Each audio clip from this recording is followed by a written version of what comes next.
really important breaking news. Breaking news this morning. On TV, radio and online, the news starts here on Britain's Newsroom. All the biggest stories and the answers that you need from across the UK and beyond. Join Britain's Newsroom from 9:30 on GB News. The People's Channel, Britain's news channel.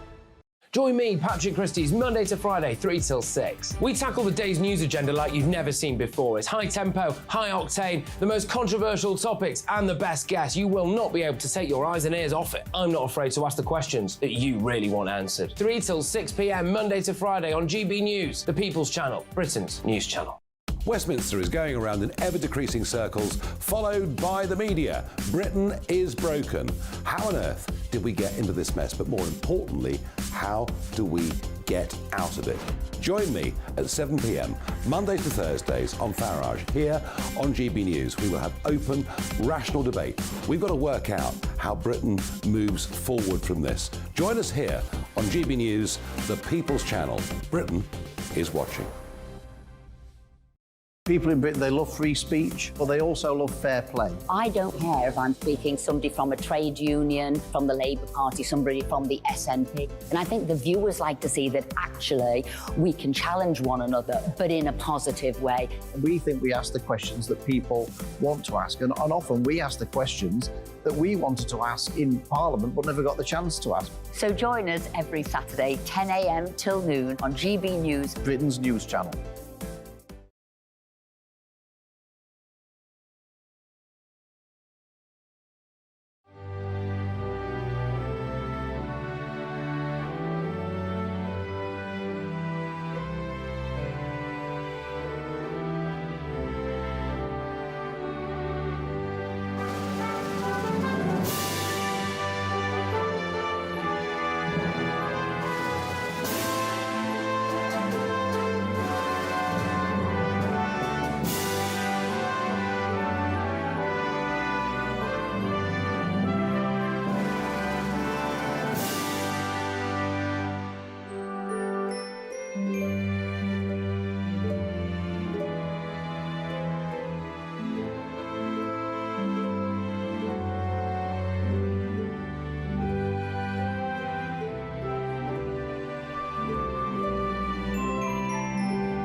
Good morning to you. It's 6 o'clock on Saturday, the 15th of July. Today, inheritance tax could be for the scrap heap.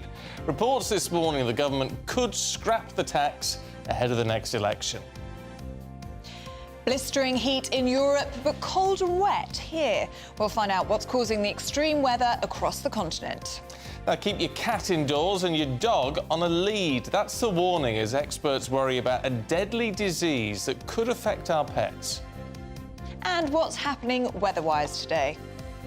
It was a gloomy and windy end to the week, but will that change as we go into the weekend? Join me later for a full forecast with all your weekend weather details. Good morning to you. I'm Stephen Dixon. And I'm Ellie Costello, and this is Breakfast on GB News.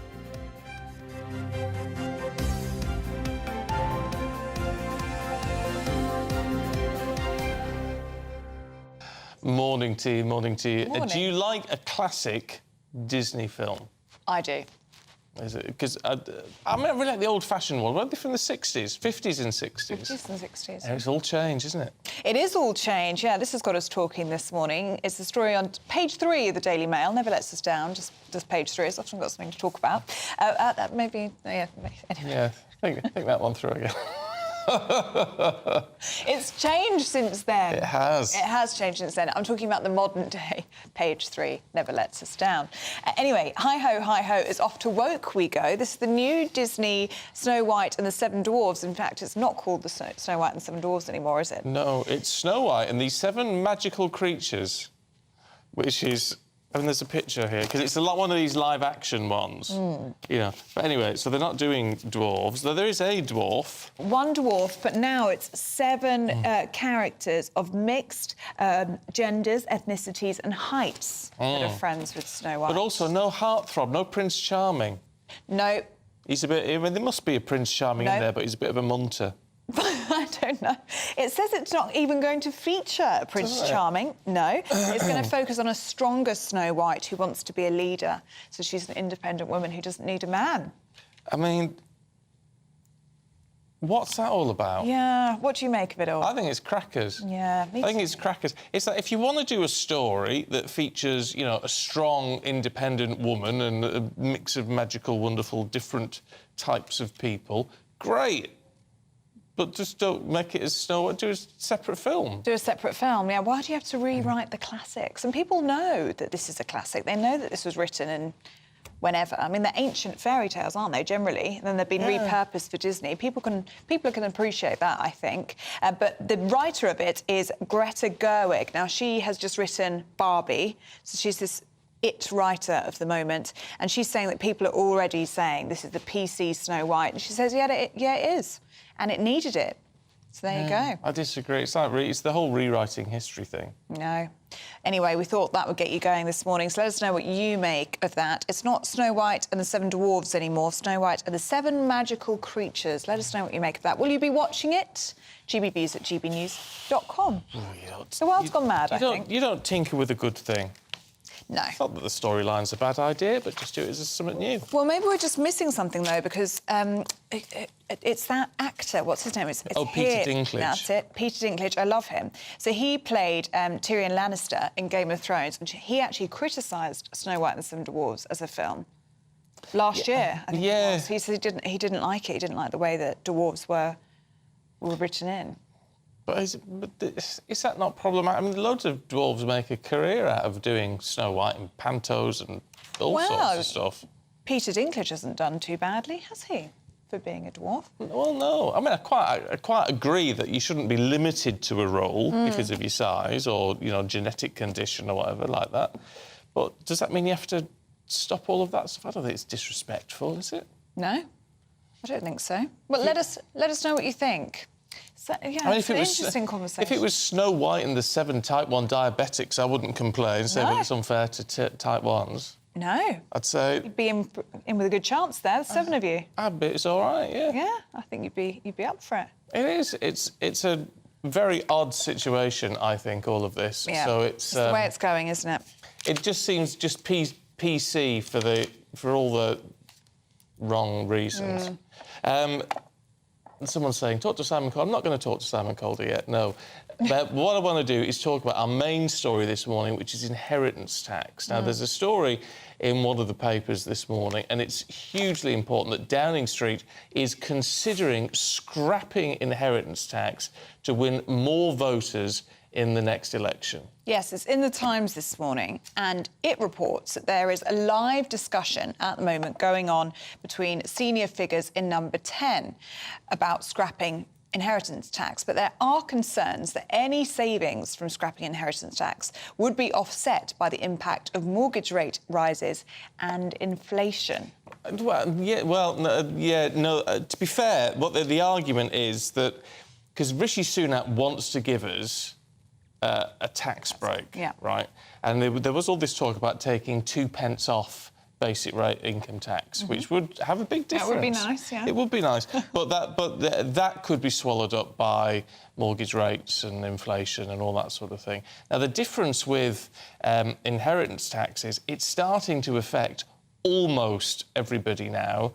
It's 325,000, I think, plus 175,000 if it's a main resident. So that sort of means that's what you're allowed up to if you're a child so you can get £500,000 if your mother's passes away and there's that's what's left in the house or whatever. But anything over that, you've got to start paying inheritance tax, 40%.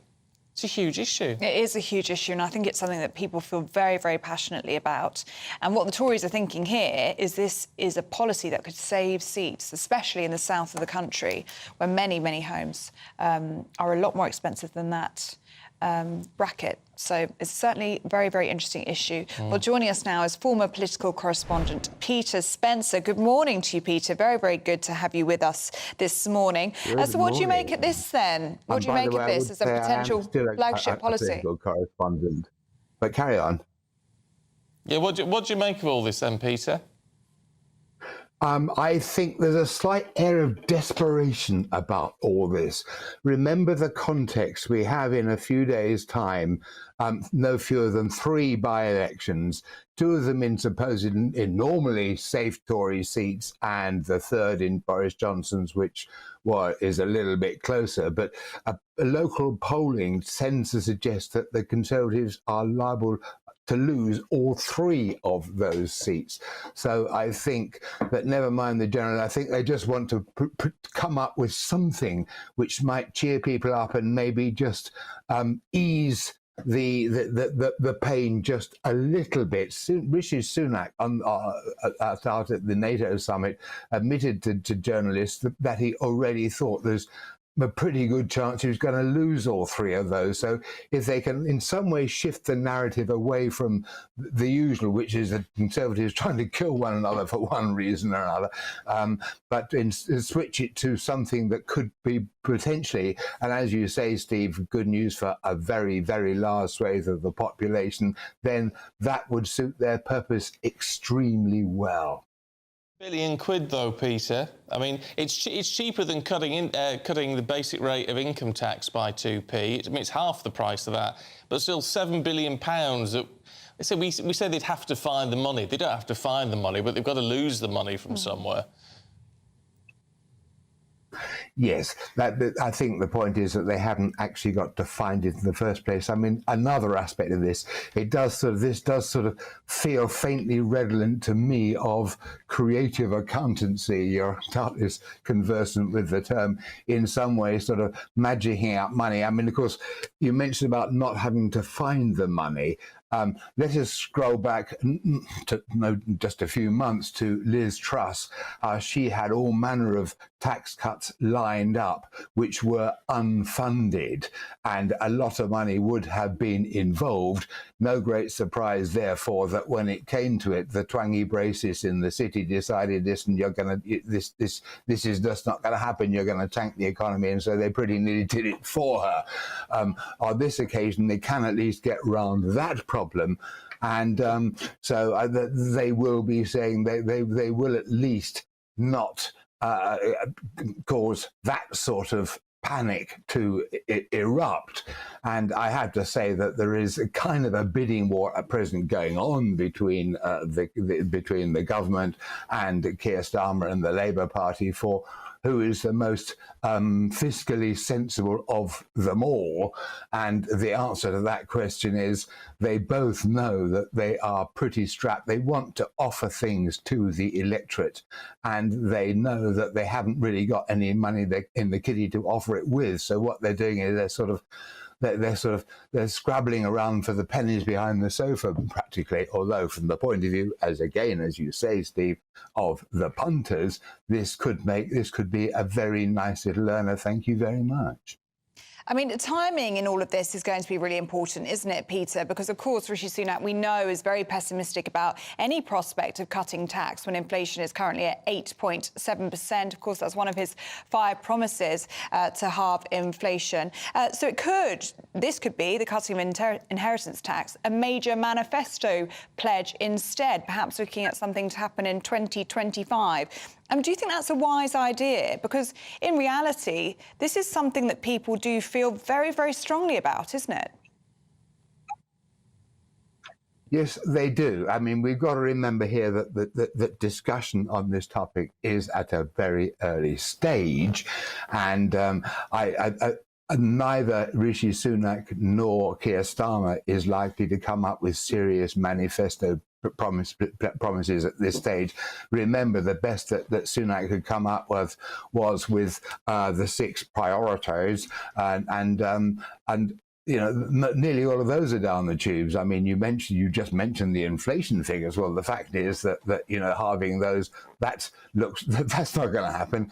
Cutting waiting lists, that's not going to happen. I mean, practically everything he's suggested so far has fallen by the wayside. So to come up with a manifesto pledge at this stage, I think would be a little short of political suicide. I think it is just a feel-good factor idea, which might develop into something, and which they hope might just save them a few votes in a few days' time.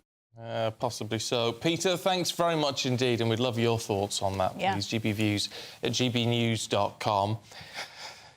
It's one of those things. People resent paying inheritance tax because it's just a tax on stuff that's already been taxed, isn't it? Double tax, isn't it? Oh, yeah. Yeah. Like a compound sort of tax. I mean, but anyway, so if that is something which would... Well, A, would you like it? I imagine you probably would. And B, would it persuade you to vote Tory rather than switch? It'd be good to know your thoughts. I think it would be a really, really popular policy if that was brought in. I mean, nobody likes paying inheritance tax, do they? No. So you think it would be very, very popular and cheaper than other options on the table. Will Labour take it on board as well? Yeah. Let us know what you think. GBViews at gbnews.com. Now, our holidays are in crisis yet again, with more industrial action threatening to cripple Gatwick this time and hit a third of all flights across Europe. And if you do manage to get there, you're going to be met with a deadly 45-degree heatwave, ruining your chances of relaxing at the beach. Let's talk to our travel guru, Simon Calder, who joins us now from Gatwick. Morning, Simon. What's going on there? Well, at the moment, actually, yes, Stephen, it's a very quiet and pleasant day. Everybody seems to be getting on their way. There's a few people who got here late from Corfu. They were trying to get to Manchester with TUI, but that didn't go particularly well, and they're now at Gatwick waiting for a bus. But, yeah, the big news is 13 days from now, is your boarding pass going to become a lottery ticket? Let me explain what's going on. Nearly 1,000 workers who belong to the Unite Union and work for 4 different handling companies are saying they will walk out from the 28th of July all through that long weekend, and then again on the 4th of August through the long weekend. Now, handling people, you might think, well, who needs them? You do, trust me. They are the very good women and men who check you in. They might be wearing the uniform of a different company for the actual airline, but most of them are employed by the ground handling companies. You also need to have people loading your baggage and dispatching the aircraft, so absolutely essential. They're very unhappy about the pay that they get, so they voted to walk out, and as a result of that, well, nobody knows what is going to happen at this stage.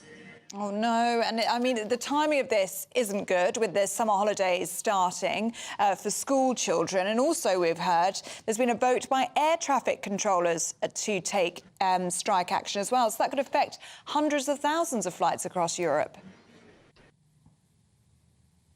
Well, Ellie, first thing about the timing is that Wet Wednesday in November, nobody would notice. You target the absolute peak of the summer peak over those weekends, and certainly the airlines, the airport, possibly even the government are going to sit up and take notice. And indeed, talking to some of the ground handlers here, they actually feel that the handling companies haven't fully appreciated the strength of feeling.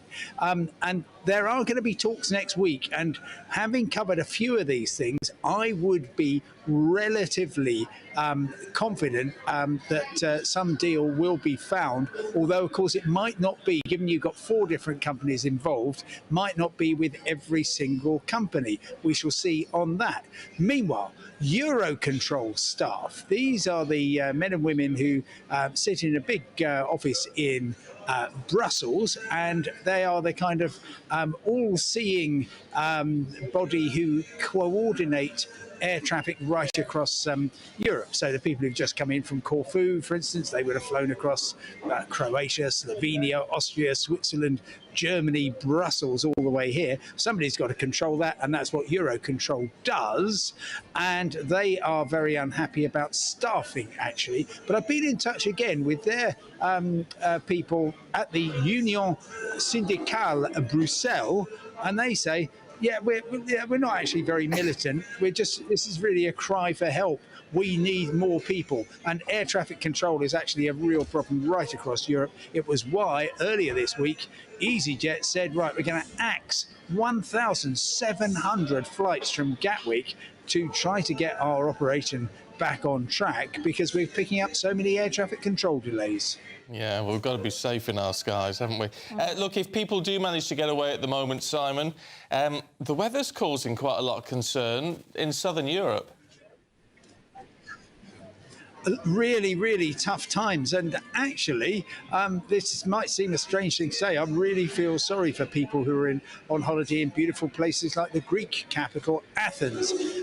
It's been overnight, the Greek Culture Ministry said that the Acropolis, which is the main attraction, this ancient city on top of a hill in Athens, is actually not going to be open between 11:30 today and 5:30 today, simply because that's going to be extreme heat.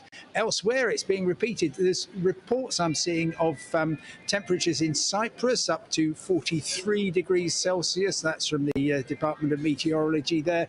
And talk later of Sardinia reaching 48 Celsius. These temperatures are pretty unprecedented. I think the maximum we've ever seen was 48.1 in Sicily.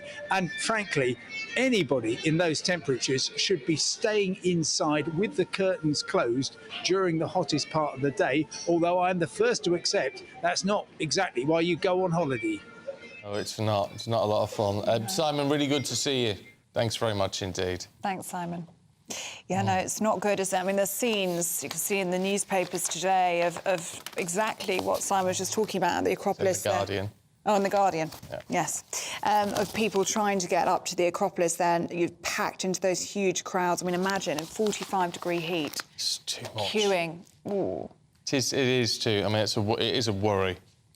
Saying that, we'd like it to be a little bit nicer over here at the moment, because it's blooming awful. Can't things just balance out and we just take a little bit of their heat? A little bit of that heat would be lovely.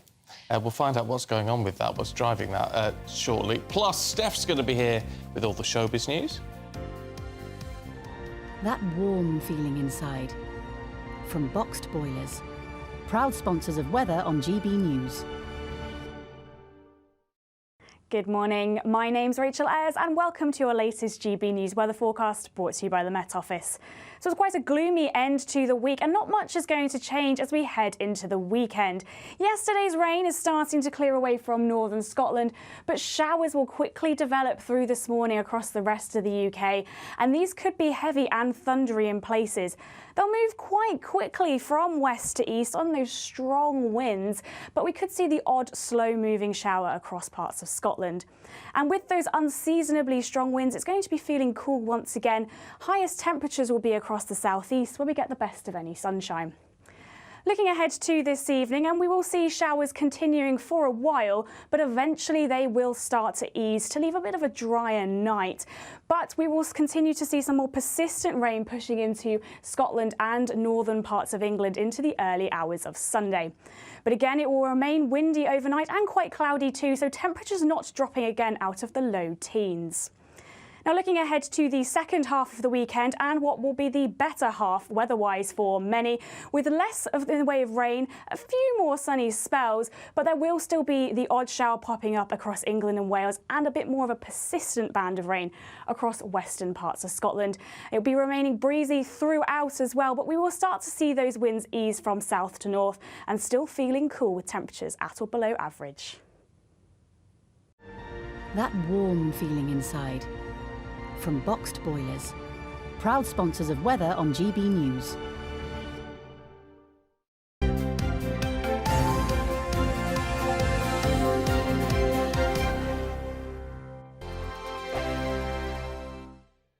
What you get for breakfast is something that, if we do our jobs right, you will wake up to news that you didn't know the night before. It's a conversation. It's not just me and Eamon. We want to get to know you, and we want you to get to know us. From 6, it's Breakfast with Eamon and Isabel. Monday to Thursdays on GB News, Britain's news channel. When the news happens, it happens here. And really important breaking news. Breaking news this morning. On TV, radio and online, the news starts here on Britain's newsroom. All the biggest stories and the answers that you need from across the UK and beyond. Join Britain's newsroom from 9:30 on GB News. The People's Channel, Britain's news channel. Join me, Patrick Christie's Monday to Friday, 3 till 6. We tackle the day's news agenda like you've never seen before. It's high tempo, high octane, the most controversial topics and the best guests. You will not be able to take your eyes and ears off it. I'm not afraid to ask the questions that you really want answered. 3 till 6 p.m, Monday to Friday on GB News, the People's Channel, Britain's news channel.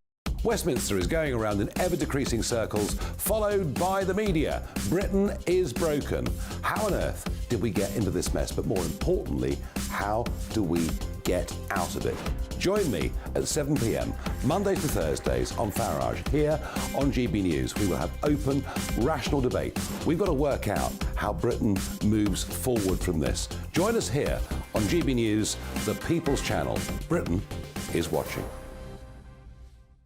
People in Britain, they love free speech, but they also love fair play. I don't care if I'm speaking somebody from a trade union, from the Labour Party, somebody from the SNP. And I think the viewers like to see that actually we can challenge one another, but in a positive way. We think we ask the questions that people want to ask, and often we ask the questions that we wanted to ask in Parliament but never got the chance to ask. So join us every Saturday, 10 a.m. till noon on GB News, Britain's news channel.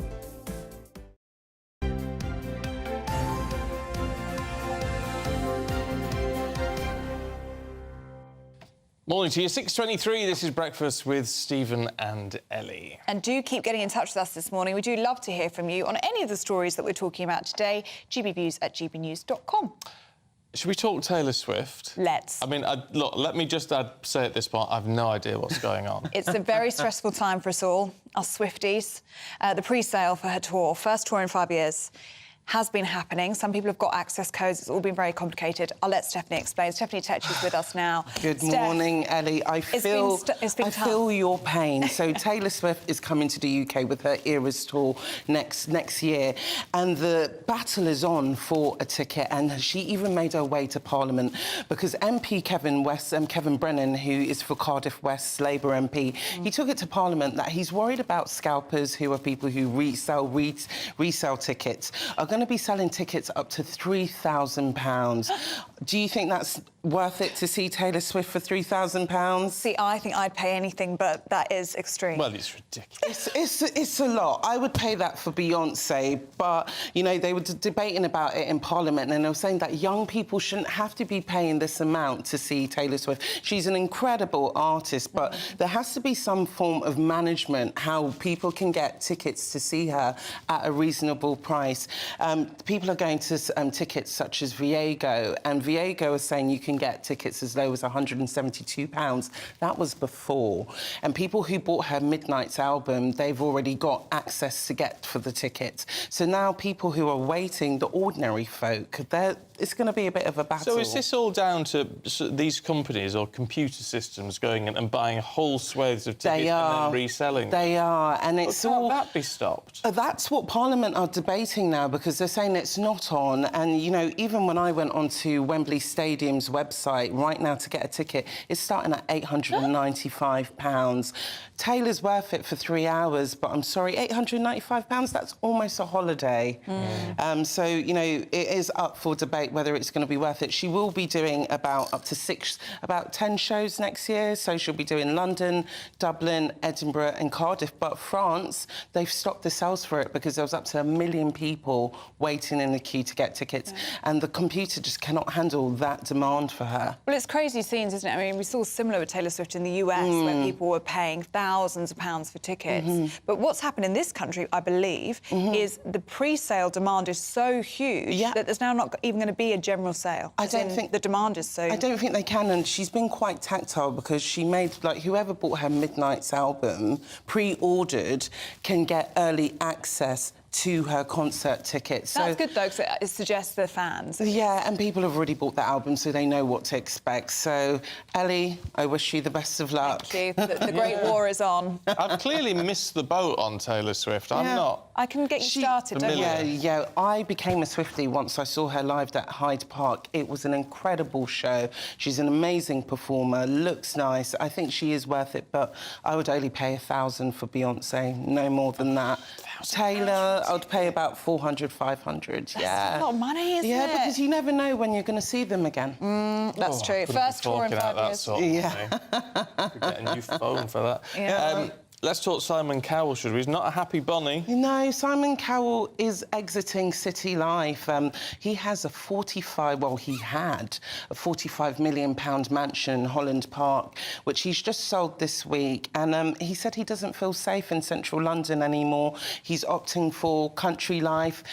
His mansion had been broken into twice. You know, once they took up to £1 million worth of jewellery, and more recently, a criminal gang has managed to copy his security codes, which a security expert said could be easily cloned. So I think if it's for Simon Cowell, if he's going for problems, what about us mere mortals? And I don't know, do you think country life's a bit better than city life, Stephen? I would. So. Yeah. I don't like cities. Yeah. So that works for me. Yeah. However, it's not the same for everybody else. I mean, look, he doesn't feel safe in central London. Yeah. He's not the sort of person who could walk through central London. No, he's not. And I'm sure if someone knew where Simon Cowell lived, and Holland Park is quite a busy area, you will attract a lot of attention. And he's been there for 16 years. And I think, you know, due to, like, social media now and everything, it's like if you see Simon Cowell lurking around in an area, that will bring a lot of attention. And he's a family man now. So I can imagine he does want more of a quiet life, and you'll be surprised, and I think he's picking the country even over LA, because LA has a lot of crime as well. So I guess a lot of superstars now are trying to go for more of that quiet, subdued life. It is pretty hard. You can't blame him for that. He's got a young son, hasn't he? Yeah, you can he see does. why he would want to be out of the city for a safer life, really. Yeah, and I think as well, criminal gangs are so, like, they're getting more sophisticated the way they're doing things. As he said in this story, they managed to clone his security lock, so that is not... You would be sleeping with one eye shut. It's just quite fearful. Yeah, it's not like... Mind you, see, if they nicked £1 million worth of jewellery previously... I mean, they're going to target these sort of houses, aren't they? I mean, who else has got £1 million worth of jewellery? No, it's like if you're going to, target the normal folk, there's not much for you to take. And, you know, the Beckhams also live nearby in Holland Park. And it was only last year that David Beckham and Victoria Beckham went through a really scary process as well, where they were sleeping and then downstairs there were criminals who were trying to, target and steal things. So, honestly, what do you make of this Disney story? I was going to talk to you guys about that. I think let the classics be. I feel like, the classics that we know and love deserve to be told in the way that children will love it and us adults will love it. I think when you try to diminish it, it takes away from what classics are supposed to be. And I think, eventually, like, how far do you go? How do you go? Where's the line? It gets to a bit where, you're just going to strip the creativity away, and people are always going to have a problem with something. I think if parents are going to have a problem with their kids seeing something, don't take your kids to see it. Yeah. Sarah's been in touch. She said, leave my childhood alone. Yeah. It is that sense of nostalgia, isn't it? I feel like our childhoods and children coming up, their childhood, it's going to be two complete different things. And I feel like children, because they're being taught that these things are offensive, when we talk about our childhoods, they're going to be like, that's not right, that's not OK. And I think we have to give children critical thought to allow them to make up their own mind on what they deem is correct or not. And there's just too much prodding, and I'm not really a fan of that at all. And also, most people can appreciate and understand context, can't they? Like, we were talking earlier about Snow White. It was written in 1812. Yeah. It's a German fairy tale. It's written way over 200 years ago. I mean, people can appreciate that and the time it was written. Yeah, and I think that's what you need to make people aware of, I think you need to explain things and give, storylines context. If someone's going to be offended by it, be offended, but don't stop art. Let art be. I'm always a fan for just letting art be.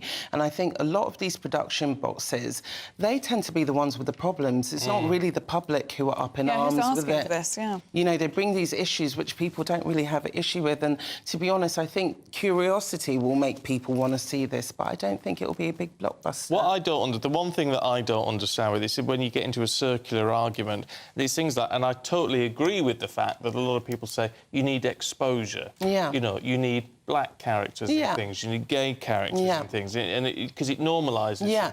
There's a film with 7 dwarves in it. And they're saying Oh, no, that's not right. It's like, if that's Why the not? case, then don't use the dwarves at all. You know, labelling them anything different is just making it a bit hard, I think, and it's just...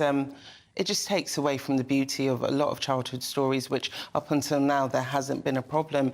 And I feel like a lot of bosses, film bosses, have just got this long list of things that they want to fight, take issue with, and they don't want to get criticism about. But either way, it's going to happen as it's happening now. Or maybe you're not going to be allowed to poison apple anymore. Maybe there's something damn wrong with it. that. It'd have to be a slightly tainted banana. Yeah, oh, gosh. Or something. Fermented or... And it'll be all eco-friendly. It's just too much. Sometimes I just think, in about 50 years, all these childhood classics that we've known and loved are just going to be stripped to pieces. That'll be it. Yeah. Oh, it's so depressing. Be Snow White given a poisoned bowl of quinoa. Oh, that'll be it. Something. And a vegan sausage roll. There'll be no Prince Charming. No, there always has to be a Prince Charming. No. There'll probably be a different version. No, there's just going to be some sort of munter in there. All right, darling. You're all right, mate. Well, there'll be no Prince Charming. I think she's just meant to be an independent... Yeah, she'll be a heroine just by herself. I'm an independent woman. Some feminist organisation are already typing up their problems now, Honestly. Steph, thanks very much indeed. Thank you. Oh, the world has gone mad, hasn't it? Crazy. Nick says, I completely dislike what's happened to Disney. If Walt Disney was still around, he would lose the plot with current management. I think they're probably right. Well, they've lost the plot, haven't they? Wow. Frankly. Keep your thoughts coming through. GBViews at gbnews.com. We'll take you through the papers in a moment. This is Breakfast.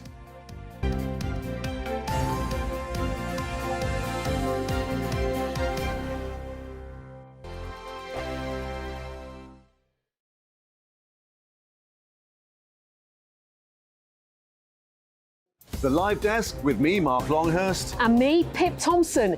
It's here Monday to Friday on GB News. From midday, we'll bring you the news as it breaks, whenever it's happening and wherever it's happening, from across the UK and around the world. Refreshing, feisty, but with a bit of fun too. If it matters to you, we'll have it covered on TV, radio and online. Join the Live Desk on GB News, the People's Channel, Britain's news channel. So Jubes & Co, we tackle the issues of the day with real, robust debate, both sides of the fence, battling it out with me in the middle with my forthright opinions and views. And often really interesting things happen because you start with a position and then by the end of the debate you find actually, well, I might not have thought about that one. What we need in this country is 2 new political parties. You should maybe think about doing a 2024 calendar.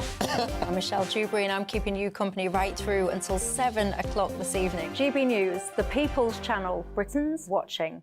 Monday to Thursday, 9 p.m. till 11 p.m. Join me, Dan Wootton. I'll bring you the sharpest takes and hottest debates. Do you not believe in prisons? I don't believe in prisons. I'm completely stunned. I guarantee you there'll be no spin, no bias, no censorship. I actually was personally quite offended by it. And no reason to go to bed. So I guess they've always been quite woke. That's Dan Wootton tonight on TV, radio and online. Monday to Thursday from 9 p.m. till 11 p.m. on GB News. The People's Channel, Britain's news channel. In a world of dull and predictable radio and TV shows. Oh, hi. On Mark Dolan tonight, we've got big guests. We drill into the big stories of the day. The show adds up to a brilliant listening and viewing experience. Mark Dolan Tonight is the most entertaining current affairs show ever, and that's a fact. That's Mark Dolan Tonight, Friday, Saturday and Sunday from 9. Only on GB News, Britain's news channel.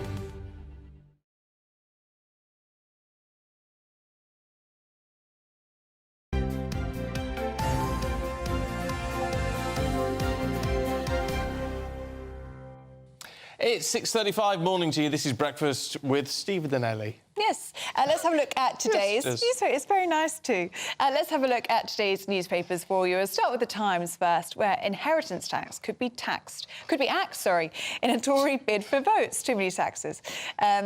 Rishi Sunak is looking for a way to keep homeowners voting Conservative. The Express leads with exposed eco-plot to paralyse the capital. Just up oil, of course. Oh dear. The Mail says we're facing meltdown with our holiday crisis as industrial action and heat waves threaten our summer.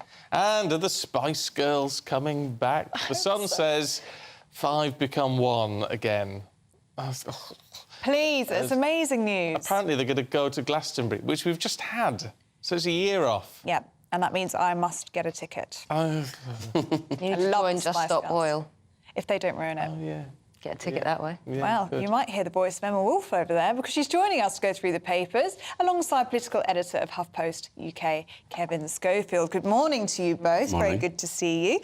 Emma, let's start with you, shall we? The front page of The Mirror this morning, their poll says they want Hugh Edwards back on TV. Yeah, so people like Emily Maitlis, and I think we've heard earlier from John Sopel earlier in the week, coming into bat for Hugh Edwards, and this sorry saga rolls on. Unsurprisingly, you know, friends and colleagues at the BBC are coming out in support of him, and now The Mirror are claiming that they have this poll that, you know, overwhelmingly viewers want him back on the screens, bring Hugh back. But actually, when you look into the details, a little bit more nuanced than that. It's Mirror readers, and it's around 53% say that if he were cleared of all wrongdoing, they would like him back on screens. I mean wrongdoing? Wrongdoing? But it's like there's no criminal charges. Not at the moment. Right? Well, no, the police have said there's nothing criminal about this. So the wrongdoing is just his personal life.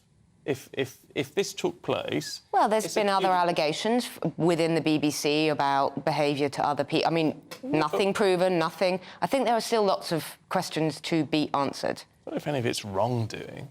I don't know, I just... Well, anyway, this is the poll. Well, yeah. I think there are genuine questions. I have no kind of beef either way, but I think there are genuine questions about people's behaviour towards other people, and I think that's why, as well as his mental health issues, I think that's why has been put aside for the moment while the BBC look into this. I think for there's many a live issue. Yeah, I do think for many people, though, I mean, even speaking to my friends in the past week or so, he is the voice of the BBC for many, many people. I mean, he's the one that broke the news of the Queen's death. Yeah. He covered the King's coronation. I mean, for many people, it is a great shame, really. It is a sorry saga, and they'd like to see him back. You can understand that, can't you? No, you can. I mean, yeah, you're right. He is the voice of the nation in many ways. I think what's really interesting about it is that the BBC itself, BBC News, was investigating and is investigating allegations against Hugh Edwards. I bet that's been put. I bet the DG's put a stop to that. I mean, it must make it very awkward when your most senior,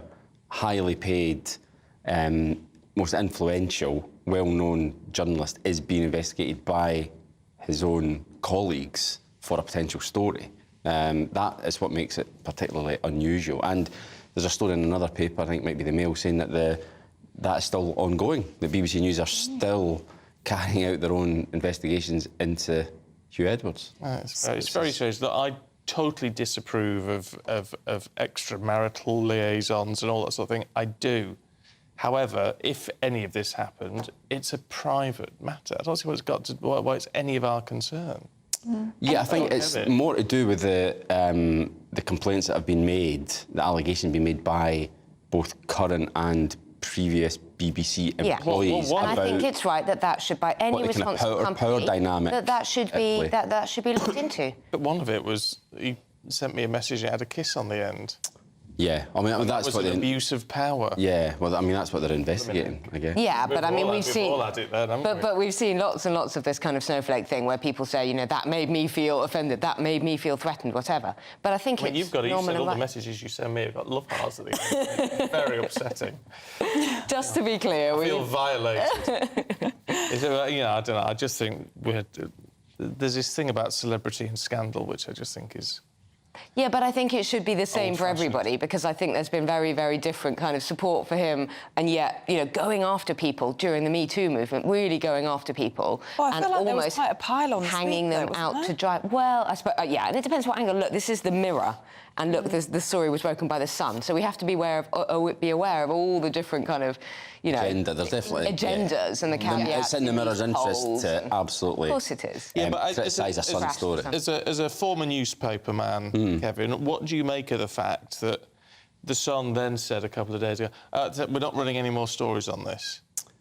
It was a bit odd that they'd gone really heavy on it and then suddenly just said, right, we're not going to do it, and we're going to assist the BBC in their own investigation. We're going to hand over what they say they've got a dossier of evidence. They're going to hand that over and just leave it up to the BBC. But yeah, it was a bit strange that they went, you know, pedal to the metal for 3 full days and then nothing. which was a bit odd. It's strange. Let's talk inheritance tax in the Times, Kevin. Yeah, so I feel that this story's been briefed a few times. It has a air of familiarity about it, but yeah, so the Tories at the moment, as we all know, are miles behind in the polls. They've got 3 big by-elections coming next Thursday. Chances are they're going to lose all 3 of them. So they've got to try and... They're grasping for anything at the moment to try and win back some voters. Now, we know that a lot of Conservative MPs want taxes cut. Now, up until now, the Chancellor and the Prime Minister both said we can't afford it. Inflation's too high, debt's too high. But apparently... and it's no stronger than people around Downing Street are talking about this. So it's not even... There's no names. It's just senior government sources. There's no one who will put their it could potentially be in the Conservative manifesto, which would then mean it would be implemented if they were to win, you know, well into the future. So it's I mean, they're flying a kite, basically. But they're saying that they would scrap inheritance tax. Now, what's interesting about this is that a lot of people hate inheritance tax. They don't like the idea of being... taxed again, effectively. You know, they're given, bequeathed something by a relative and then paying tax on it. They don't like that. But in actual fact, the number of people who actually pay inheritance tax is tiny. It's like 3.5% of all properties that are passed on are liable for tax. It has to be worth over £325,000. But significantly, I think it's in people's heads that I could be taxed, and they don't like that. And they're calling it a totemic offering. Yeah. It's a real, you know, fundamental with people that you work hard, you play hard, and then you can pass on what you've earned, your house, whatever it is, your money, to your kids. Yeah. And as you say, most people won't pay it. No. But on the doorstep, this really resonates, this inheritance tax thing. And it's funny, it's not one of those where people say, yeah, tax the rich until the pips squeak. It really is something that most people feel, I want to pass on what I've got, what I earn, to my children. And if I get lucky, if a relative dies and they pass on, I don't mean that. I'm not meaning me personally. I'm not meaning me personally. You know, people will think, if I come into money, then it should be my money. Yeah. You know, I shouldn't be. But the other thing is, it would cost £7 billion a year, this policy.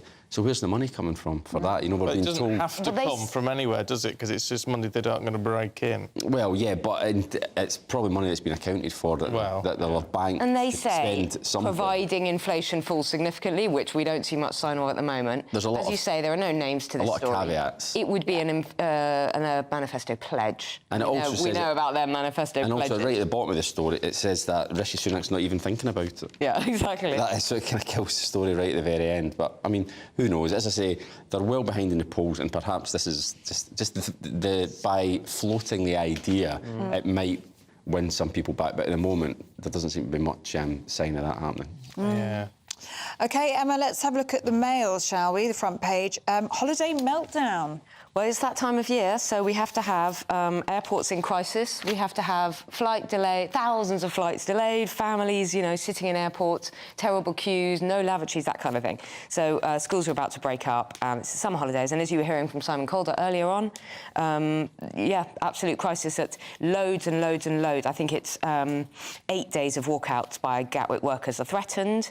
Nearly 5,000 flights are scheduled to take off over those strike days, so there's going to be absolute mayhem at the airports. Plus, we've got all the other factors at the moment. We've got these heat waves across Europe, which, you know, in one way, wow, it sounds hot. But actually, if you take a family on holiday and you're in some beach resort, it's not safe. You literally cannot leave your hotel. I've got a friend who's in Marrakesh. She cannot leave her hotel room because it's over 50 degrees there. I mean, it's dangerously furnace. You know, and we've heard about the Acropolis and in Italy and in Spain and everything. Plus, we've got, you know, soaring prices for holidays anyway, and inflation and mortgage costs and everything. So it's not a pretty picture for people this summer.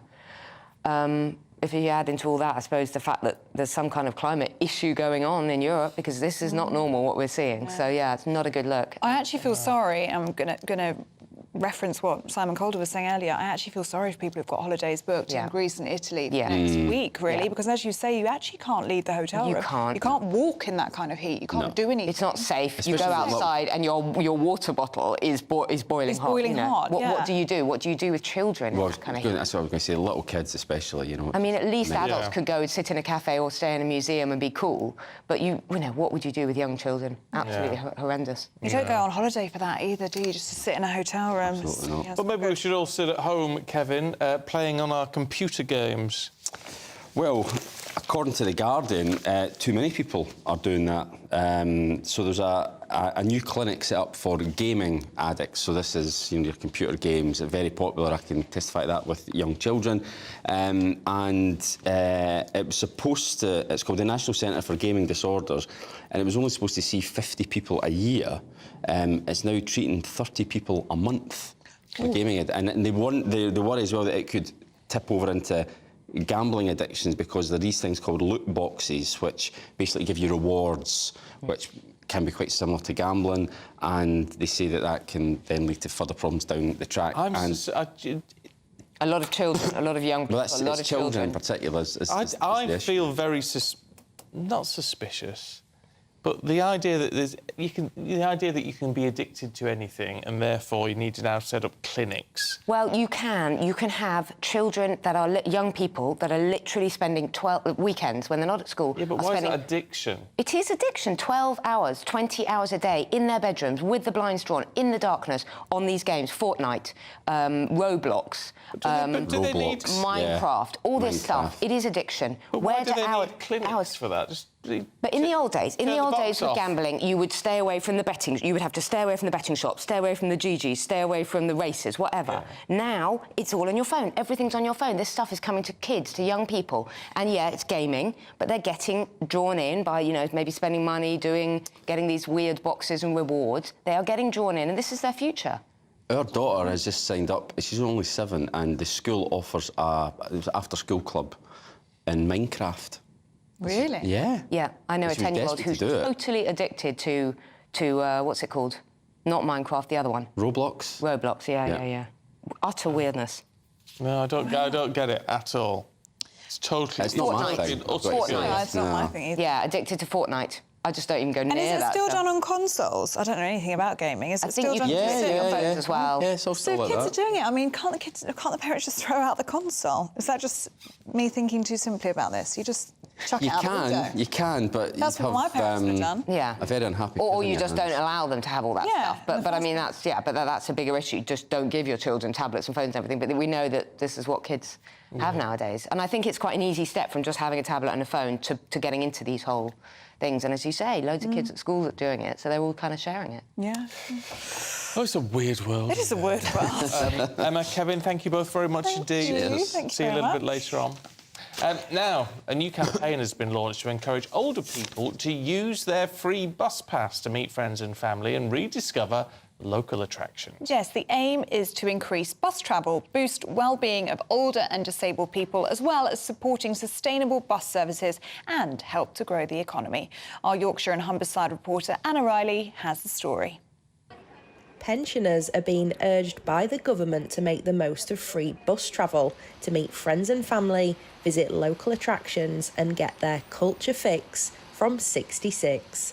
The Take the Bus campaign was launched in Leeds by Roads Minister Richard Holden and aims to tackle loneliness and isolation. I just want to see people really enjoying the summer and getting out there and using their bus passes. We've given them to people to, make the best use of it, and I just want them to use as much as possible and help tackle some of those issues that we've seen as a result of people, being cooped up because of COVID. And I want them to be, especially with this summer, just getting out and about right back across the country. Concessionary bus pass holders at the unveiling of the scheme also said the cost of living had deterred them from travelling. We all have. We've had to cut down on various things, because we just haven't got the money to do more things. Luckily, I've got a car, so I can rely on my car. I'd rather use the buses if it's a cheaper method, because I've got a free bus pass. It's just getting higher and higher now. I hope it's going to reverse, but a lot of people do struggle, especially the elderly or young families. But I would use the buses in preference to taxis, obviously. It would be cheaper. We should have maximum publicity and make sure that the elderly get out. Charities also believe that boosting bus travel for the elderly will help to support their independence. We work to encourage people to build confidence and to take advantage of the great city that we've got, the beautiful countryside we've got around, to support their well-being and this opportunity, this campaign for the concessionary bus fare, we're really behind it. We really want to support older people to apply for their passes. So this scheme may be just the ticket to get more older people out and about this summer. Anna Riley, GB News, Leeds. Yeah, it's when do you get your bus pass? It was always 60. Yeah, I thought it was 60, which is very young these days. Well, it is young. So you get it if you live in London, you get it at 60, but you can only use it within London. In Wales, you get a bus pass at 60. But anywhere else, it's when you reach state pension age, which is going to depend on how old you are now. Yeah. Depending on when you hit state pension age. What is state pension age now? Well, it varies, doesn't it? Depending on when you were born. I mean, for me, 52. No, I don't know. I don't know. It's probably 65 for me, but it'll be 80 for me. By the time I get there. Yeah, will be. You bet it's at least 70 for you. Oh, wow. So, I don't like the sound of that. I tell you what, it's a good idea, though. Free transport, get out and about, free day. It's quite old-fashioned. My grandma used to do it all the time. You just get on the bus and see where you end up. And my granny still does it all the time. She loves her bus pass. But it's a really good thing, isn't it? It does. It opens up the world, doesn't it? Especially if you're not mobile or you're not able to drive anymore, which my granny isn't. I mean, a bus pass is a door, really, to friendship and beating loneliness and actually getting out and doing things. So it keeps her independent, having a bus pass. I think a lot of people. I think a lot of people are a little bit embarrassed by it, though. Do you think? Yeah, I do, especially now because 60 or 65 is not very old now, and I think people sort of think, oh, I'm technically an OAP now, and I don't like the sound of that. I think that's changed a lot, though, in the last 20 years or so. I think 60 now is very, very young. Oh, yeah. Maybe that's just because I've got older, but I just think 60 is very, very young. A lot of people are still working at 60, aren't they? Oh, yeah. Oh, well, yeah, most people, you know. Most people. Yeah. Oh. Anne. She's in... Oh, Anne! I was like, who? She's got a bus. She'll have a bus pass. Oh, Anne. But I mean, you don't think of her as an OAP. Well, she'd rather be on a cruise, wouldn't she, Anne? And she suits that life more than she would a bus, I think. Yeah, but she's on a cruise at the moment, isn't she? She is. Hope you have a wonderful time, Anne. You won't be watching. Oh, I don't blame you. No. If you're on your holidays. Inheritance tax. Chris says, I would rather see the tax threshold raised to £15,000 than see inheritance tax scrapped. Generally, the scrapping of inheritance tax helps middle-aged, older generations, as they're the main age group who benefit from that. What about younger, aspiring people? You can't help everybody. No, but is that the tax cut you'd like to see, inheritance tax? You see, cutting the tax threshold or reducing income tax by 2p is more expensive and actually would have less impact. Well, but then people would feel that in their pockets, wouldn't they? Well, no, that's so. If you look at the thing, reducing 2p on income tax, you think you'd feel it in your pocket. It would cost nearly £14 billion, so twice as much as scrapping inheritance tax, and it's likely to be wiped out by inflation and interest rates. Oh, well, there you go. You burst that bubble, didn't you? I did. Yeah. I'm afraid. Well, you might want to see a cut in VAT then. Maybe that's a different way of doing it. Let us know what you think. Lots of you getting in touch today. Ruth says the Tories will get my vote if they drop the inheritance tax.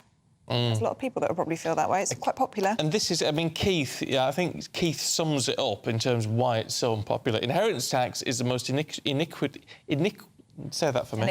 Iniquitous, thank you. Iniquitous tax of all. You're being taxed on assets that you've already been taxed on, and all for the pleasure of dying. Well put. Oh, yeah. Keith. I think it's a very, very good point, that. Apart from the fact you put iniquitous in there, and I clearly can't read that or say it. But it's what Kevin was saying. It's an emotive issue, isn't it? Because even if it doesn't apply to you, it's the principle. It's hard-earned cash that's already been taxed. You're being taxed on again. Lots of people have an issue with that. Yeah. Anyway, keep your thoughts coming through. GBviews at gbnews.com. Let's have a look at your weather. The temperature's rising. Boxed Solar. Proud sponsors of weather on GB News. Good morning, my name's Rachel Ayres and welcome to your latest GB News weather forecast brought to you by the Met Office. So it's quite a gloomy end to the week and not much is going to change as we head into the weekend. Yesterday's rain is starting to clear away from northern Scotland, but showers will quickly develop through this morning across the rest of the UK, and these could be heavy and thundery in places. They'll move quite quickly from west to east on those strong winds, but we could see the odd slow-moving shower across parts of Scotland. And with those unseasonably strong winds, it's going to be feeling cool once again. Highest temperatures will be across the southeast where we get the best of any sunshine. Looking ahead to this evening, and we will see showers continuing for a while, but eventually they will start to ease to leave a bit of a drier night. But we will continue to see some more persistent rain pushing into Scotland and northern parts of England into the early hours of Sunday. But again, it will remain windy overnight and quite cloudy too, so temperatures not dropping again out of the low teens. Now looking ahead to the second half of the weekend and what will be the better half weather-wise for many, with less in the way of rain, a few more sunny spells, but there will still be the odd shower popping up across England and Wales and a bit more of a persistent band of rain across western parts of Scotland. It will be remaining breezy throughout as well, but we will start to see those winds ease from south to north and still feeling cool with temperatures at or below average. The temperature's rising. Boxed Solar, proud sponsors of weather on GB News.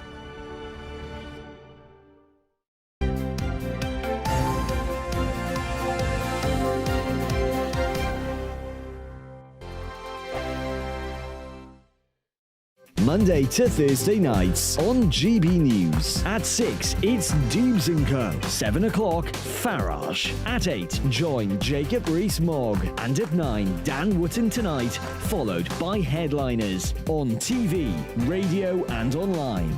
This is GB News. Now then, Lee Anderson here. Join me on GB News on my new show, The Real World, every Friday at 7 p.m, where real people get to meet those in power and hold them to account. Every week, we'll be hearing your views from up and down the country in the real world. Join me at 7 on GB News, Britain's news channel. Join us every night on GB News at 11 p.m. for Headliners, which is 3 top comedians going through the next day's news stories, which is exactly what you need, because when the establishment has gone crazy, you need some craziness to make sense of it. So join us 11 p.m. every night on GB News, the People's Channel, Britain's news channel. I joined GB News because I was sick and tired of not hearing my views being represented, not just mine, but so many people that I knew and spoke to. I just couldn't get my voice out there. I couldn't say anything, I couldn't do anything. Whatever the narrative was, I kind of had to follow it. GB News is there to provide a voice for those who have been ignored by the establishment media. We think different things, we've got a different style. GB News is here to be optimistic and positive about the future. It's real kind of dynamic and flowing, with the audience very much at the heart of it, like a big family. Here at GB News, we talk about the things that matter to you. Hearing the voices from right across our towns and cities, especially our towns. All sides of the argument represented with a heavy dose of opinion. We're on a mission here to make a difference. And the GB News family really is here for you, and whatever time of day you can watch or listen. Britain's watching. Britain's watching. We're proud to be GB News, the People's Channel, Britain's news channel.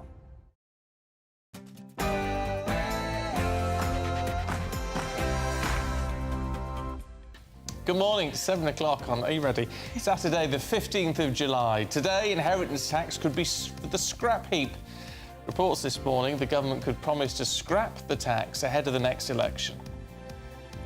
Blistering heat in Europe, but cold and wet here. We'll find out what's causing the extreme weather across the continent. Keep your cat indoors and your dog on a lead. That's the warning as experts worry about a deadly disease that could affect our pets. And what's happening weather-wise today? It was a gloomy and windy end to the week, but will that change as we go into the weekend? Join me later for a full forecast with all your weekend weather details. Good morning to you, I'm Stephen Dixon. And I'm Ellie Costello, and this is Breakfast on GB News.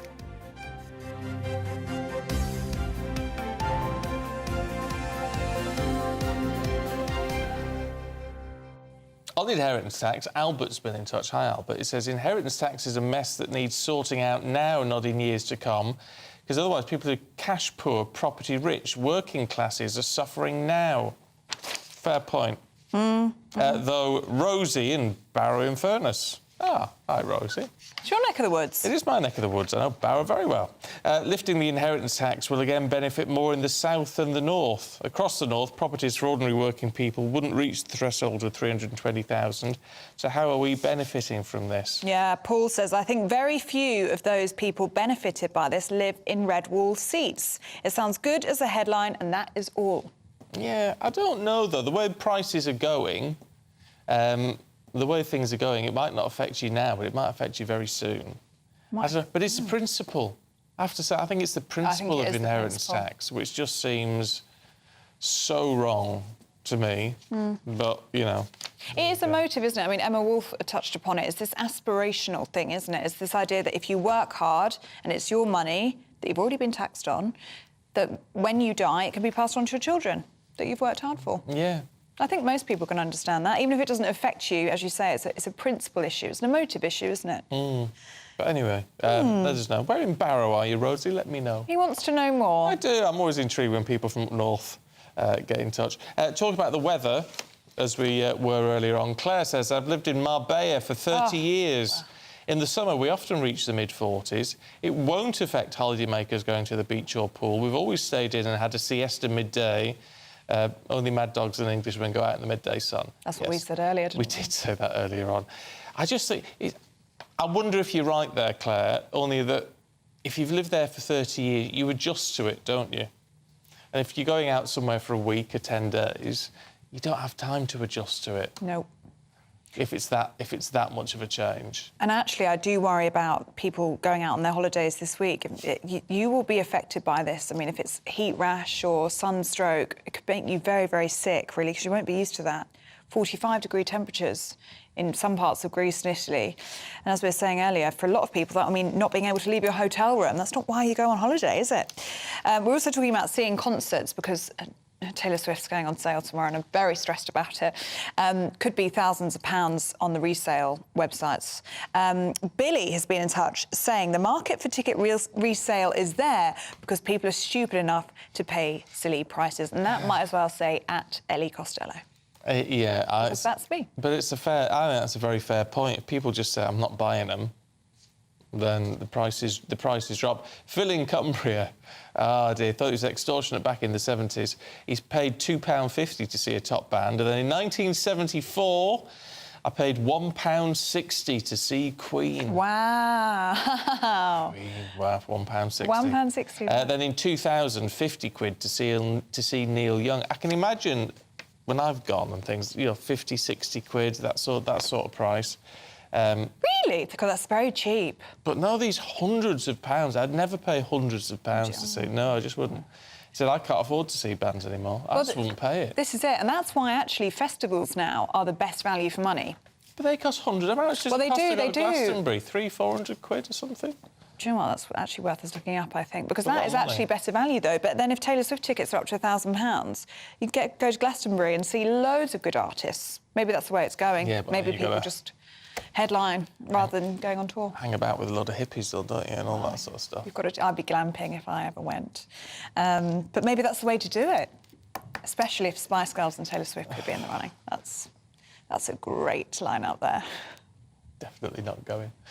Anyway, keep your thoughts coming through. gbviews@gbnews.com. Let's return, should we, to this inheritance tax issue, because Downing Street is considering scrapping inheritance tax to win more voters in the next election. Yes, this is according to the Times newspaper, which says there's been a live discussion among senior figures in Number 10. It's all very vague, but it's intriguing. Our political reporter, Olivia Utley, is here morning.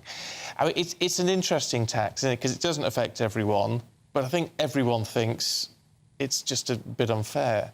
It's a very interesting tax, and you put your finger on it earlier when you said that it's considered sort of anti-aspiration inheritance tax. Because, yes, although actually only 4% of deaths end up incurring inheritance tax, 30% of people think that they will have to pay inheritance tax. So even if they won't be affected by it, they think they will and don't like the idea of it. And also there's this point which one of our viewers raised about the idea of being taxed on something that you've already been taxed on. So scrapping inheritance tax polls incredibly well, but doesn't affect very many people, which means it's a sort of win-win for the government, because they'll only have to spend about £7 billion on abolishing inheritance tax, but it would go down extremely well in some of these blue wall seats in the south of England. And I think our viewer was right to say that it probably won't go down that well in the red wall. But now the Tories are worried about those sort of core Tory votes in the south of England, which they think they could lose. And they've actually identified 32 seats which they think they're in danger of losing,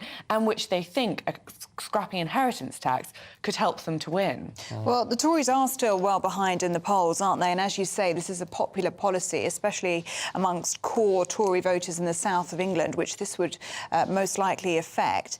Do you think it is likely that this will be a manifesto pledge? Well, at the moment, Rishi Sunak is distancing himself from it. He's saying that the priority now is to cut inflation. And already we're hearing economic experts piling in. I think it was Paul Johnson from the IFS saying that this should not be a priority now. It would be mad. The only way that they could possibly have decided that they can afford this is if they're budgeting far, far too tightly.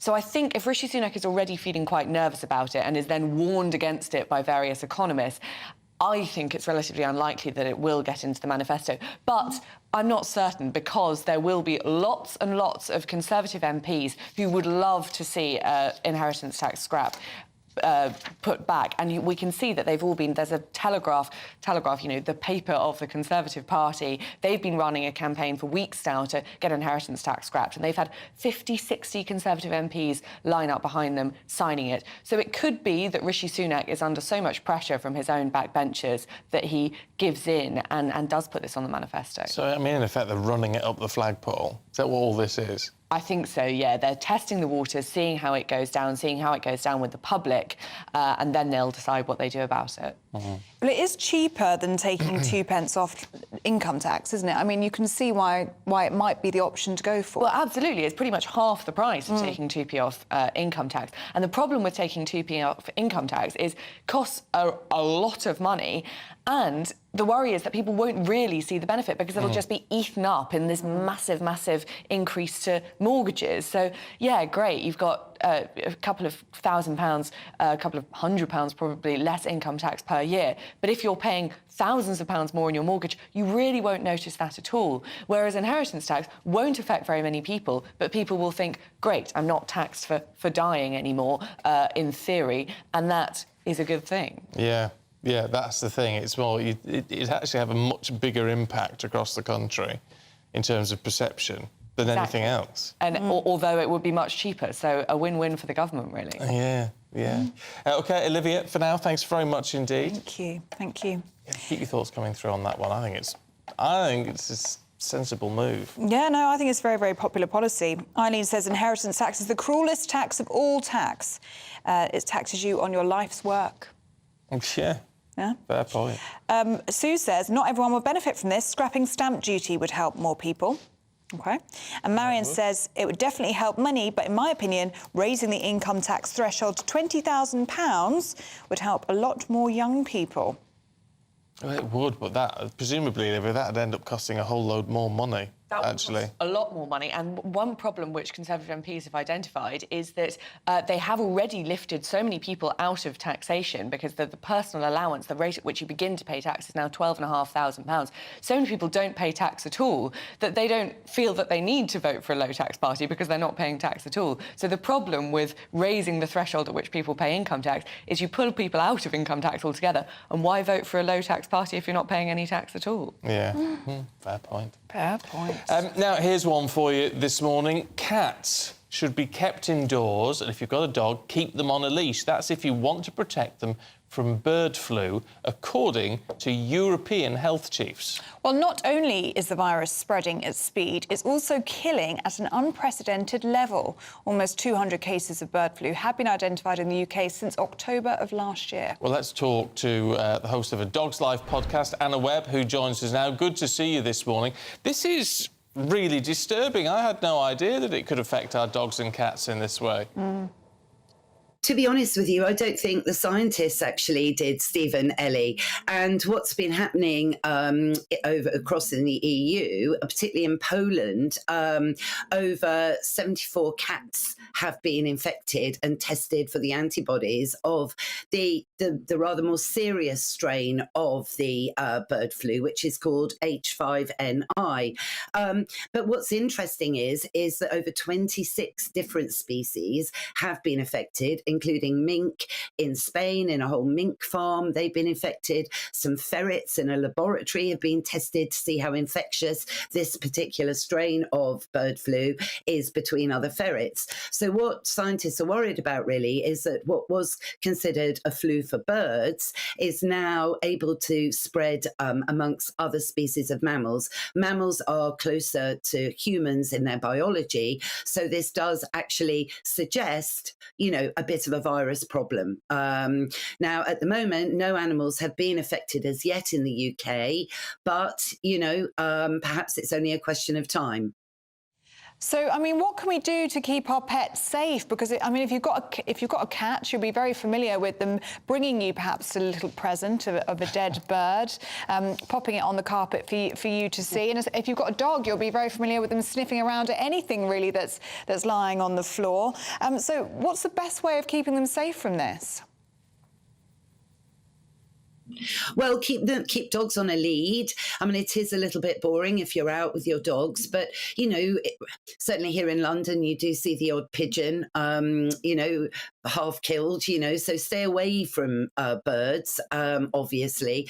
With cats, it's going to be more difficult depending on your cat. Some cats really don't like to be restrained and kept indoors, but, you know, it's maybe something to help train your cat to do now in the UK before, you know, a more dangerous or bigger outbreak, you know, is publicised. So think about making your cat a bit more indoors, have a good recall with your dog. So if you see something looking a bit suspicious in the park, be more interesting. You know, that's what I always say to, you know, dog owners. You've got to be more interesting than a stick, than a lump of possible fox poo or anything, or half a dead pigeon. So, you know, work on your recall, keep dogs on lead, and help train your cat to enjoy being indoors a little bit more. Oh, we're going to have to start buying cat leads, aren't we, at this rate?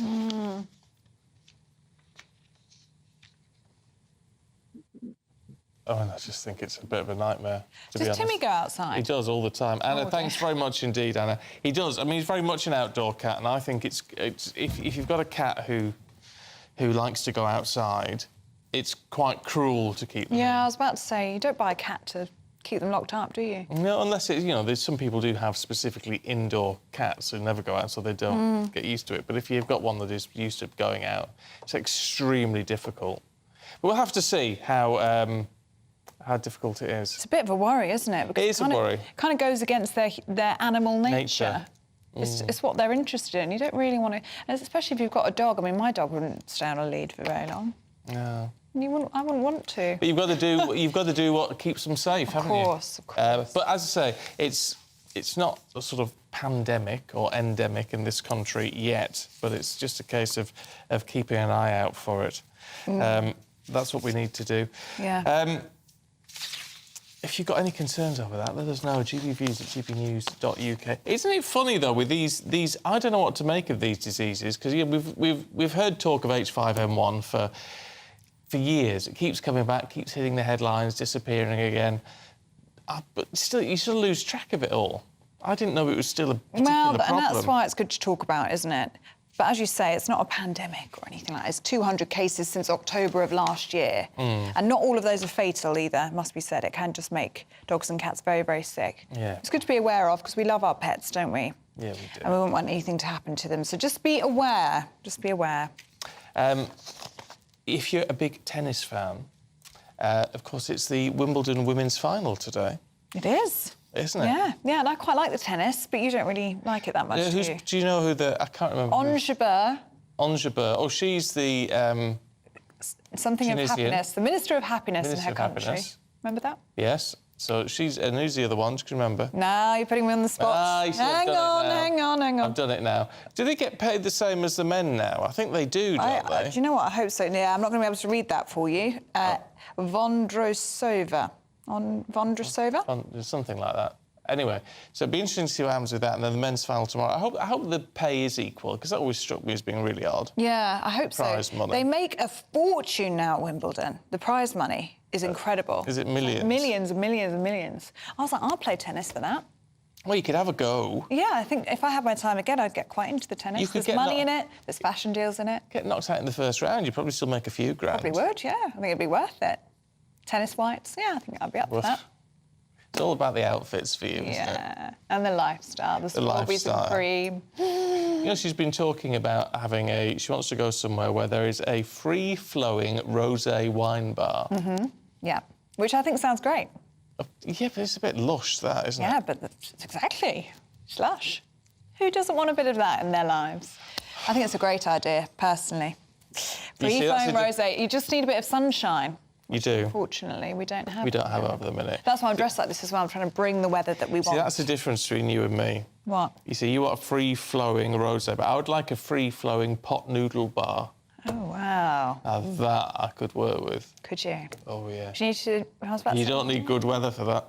No, you don't need good weather for that. It's comfort food, isn't it? Oh, yeah. You like the sound of that? Lovely. We could arrange something.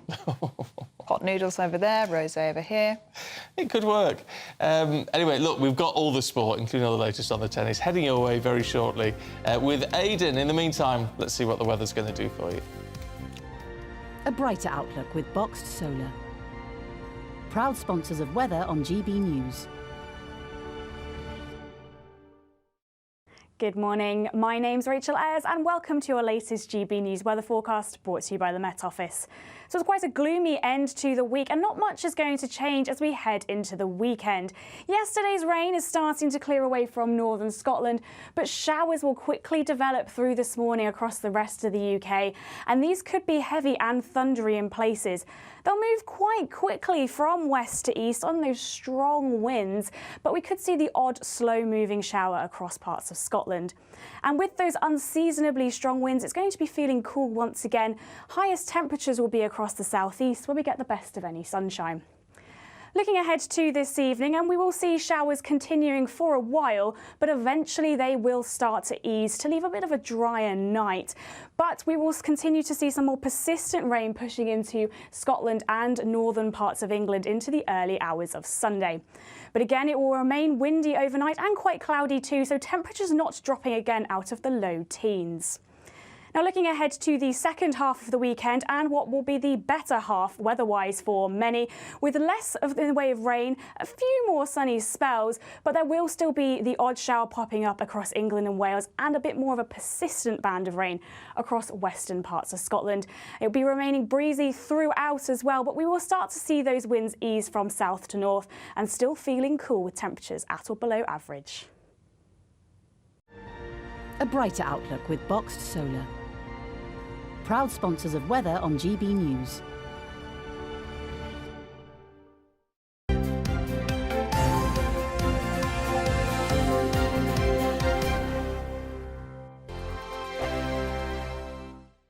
What you get for breakfast is something that, if we do our jobs right, you will wake up to news that you didn't know the night before. It's a conversation. It's not just me and Eamon. We want to get to know you, and we want you to get to know us.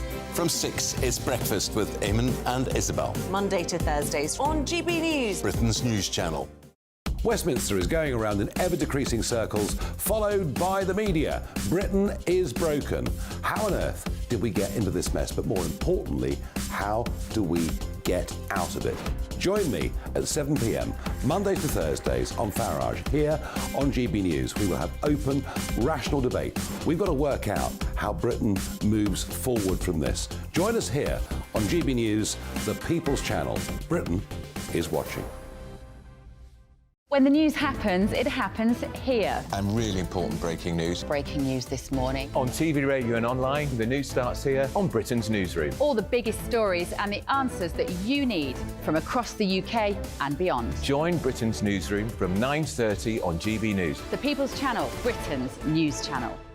Join me, Patrick Christie's Monday to Friday, 3 till 6. We tackle the day's news agenda like you've never seen before. It's high tempo, high octane, the most controversial topics and the best guests. You will not be able to take your eyes and ears off it. I'm not afraid to ask the questions that you really want answered. 3 till 6 p.m, Monday to Friday on GB News, the People's Channel, Britain's news channel.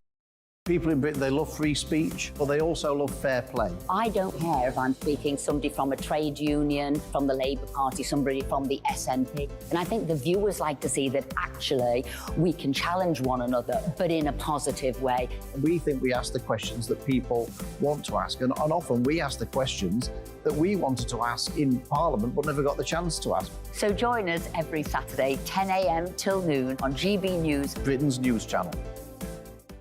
Hi, I'm Dan Wootton. You can watch me live on GB News Monday to Thursday from 9 p.m. And did you know that you can also watch and listen live on our website, gbnews.com? You'll always be up to date on the latest breaking news, as well as enjoying the best stories, opinions and shows. You can even join the debate under our live player as you're watching. So head straight to gbnews.com on TV, radio and online. GB News, Britain's news channel. It's all about family, being in people's living rooms, all the interaction and getting to know who our viewers and listeners are. When I was young, my dad used to say, no, stop arguing. I wanted an outlet that would enable me to give my opinion.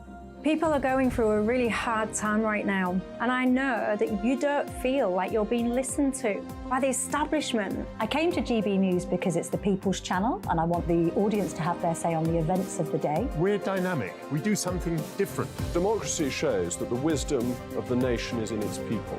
I get to travel to find out what the story is from a personal perspective. The British people aren't fools. We know when we're not being told the full story. We've got to work out how Britain moves forward from this. It's the best country in the world. The establishment had their chance. Now we're here to represent your views.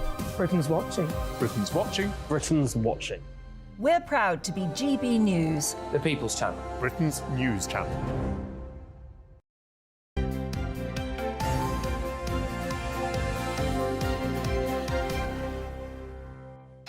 7:23, good morning to you. This is Breakfast with Stephen and Ellie. Oh, you had to think about that one. I had to think about that because I nearly said Stephen and Aidan. Ah. That's because it says Aidan in front of me. Well, Aidan is... I've got a very simple mind. No, that's not me, though. I just read whatever's on the autocue. But Aidan is with us. He's here to take us through the sports stories of the day. Good morning, Aidan. Good morning to you both. Good to see you. Yeah, good to see see you too. Now, talk us through Harry Kane. What is going on? Well, he's got options. He's got a year left on his contract. He's starting to hold the power now in these negotiations because if a player drifts into the last year of his contract, then the selling club knows that this is their last opportunity to get some money for him in the door. And he's not just any player. He's England captain. He's Tottenham's leading scorer. He's been their talisman now for probably 6 or 7 years. Now, we've seen Bayern Munich come in and issue, and they've lodged, what, 2 bids for him. The last one was, I think, £68 million, if the reports are to believe. Now, this could suit Tottenham because it might suit them to get him out of the country. It will annoy their supporters more if they sell him to a direct rival, i.e. a side in the Premier League. That means he can come back to haunt them next season. It can cause aggravation to them next season. Bayern Munich is a super club in Europe. It doesn't quite have the cachet that maybe Real Madrid has, but nonetheless, they are serial title winners. They've won the last 11 Bundesliga titles. They won the championship roughly every 7 or 8 years. So with PSG coming in on the horizon, the cynics might say, well, with Bayern Munich the only bid in town, that doesn't really suit Tottenham. Maybe the interest from France, another super club, would be convenient just to push up the asking price. But we'll see what happens. He could yet stay at Tottenham. He wants to break he said before he wants to break the Premier League scoring record. He can't do that if he's not playing in the English league.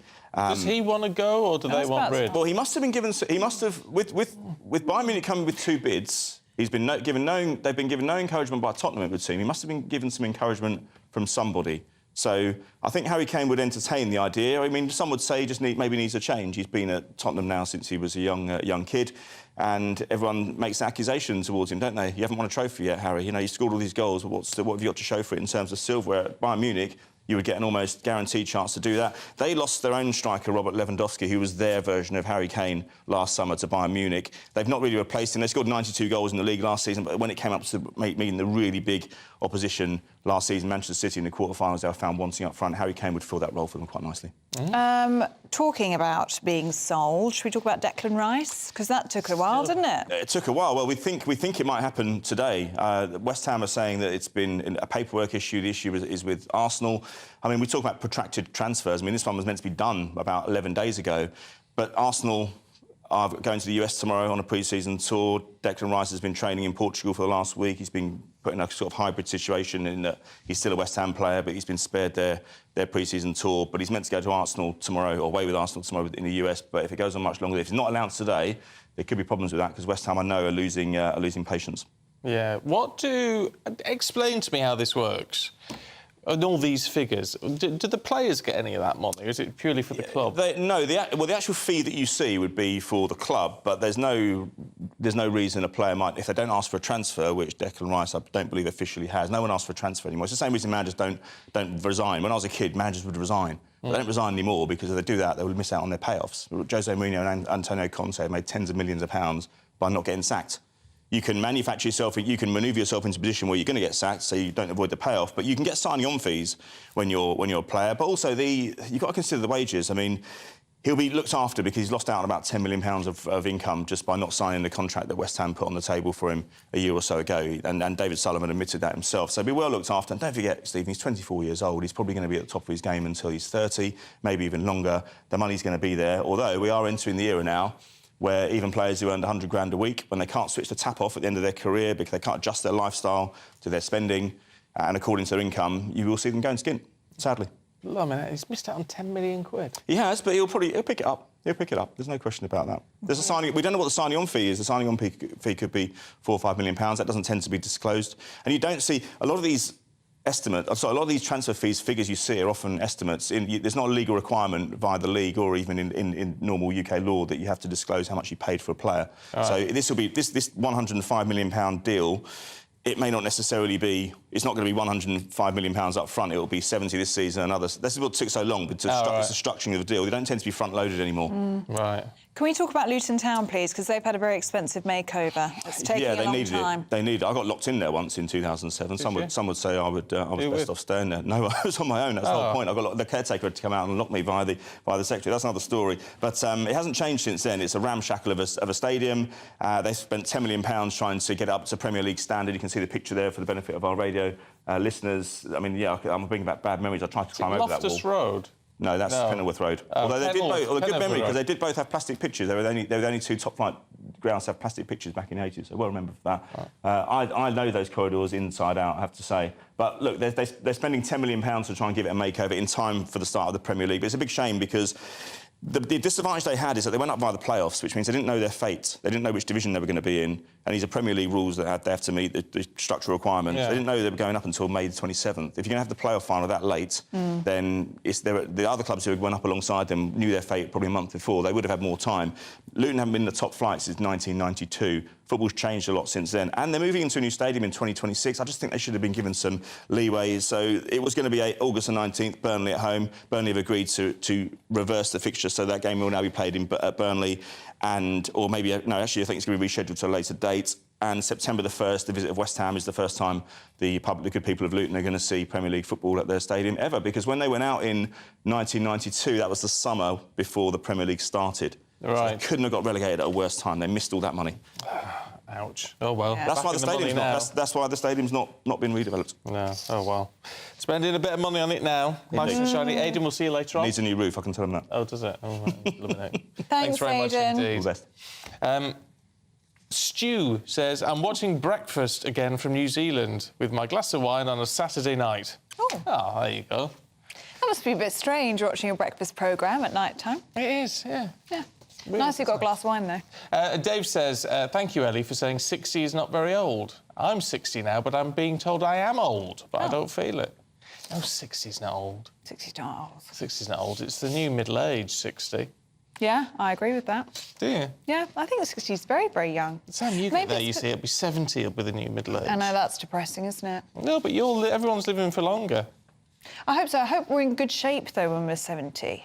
Because if I can't retire till I'm 70, what if I'm not in a good way? I want to go. Yeah, I want to go out and travel and do lots of things. You've got to keep yourself well. Yeah, well, I do. Well, maybe not drink so much rosé. No, maybe not. Maybe not. But that's the thing. You have got to keep yourself well. We're all living longer.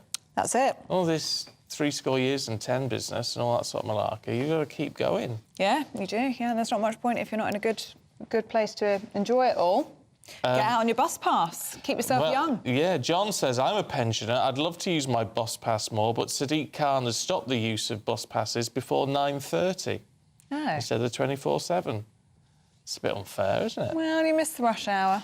Yeah, but if you've got stuff to do. Yeah. Maria, I can sympathise with this. I have a bus pass, but in my Dorset village there aren't any buses. Yep. I've got that problem. Lindsay from Essex.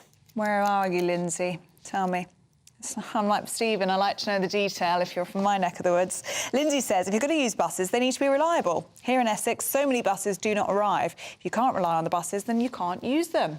And Jane in List says, we have no bus service after 6 p.m. Monday to Friday, nothing at all at the weekends. There's a theme here, isn't there? Yeah. So clearly, but mind you, they're struggling. I don't know who runs the buses. Used to have council buses. I don't suppose that happens anymore, does it? I think it's companies now, isn't it? Yeah. Yeah, Anyway, well, they're not fit for purpose by the sounds of things in many parts of the country. Do let us know what you think. See, I don't use buses. I don't use buses. Why? Just as a matter of principle? Or? No, and do you know, it's in all seriousness, because, I mean, I'm from a little village, and we used to so you had to walk from the village to Dalton, which is about a mile away, to get a bus, and then there are two buses. You stand on one side of the road, it takes you to Barrow. You stand on the other side of the road, it took you to Ulverston. So you just stand on and get on the bus that comes along. And would you do that? Yeah. Did it all the time. But the issue now is when you come to these bigger places and they've all got numbers on. Oh, it's very complicated. And I've never once been able to get my head round the numbers and what bus to actually get on. Yeah. Because you just used to stand there and get it. Bus turned up, you get on it, and you end up in the right place.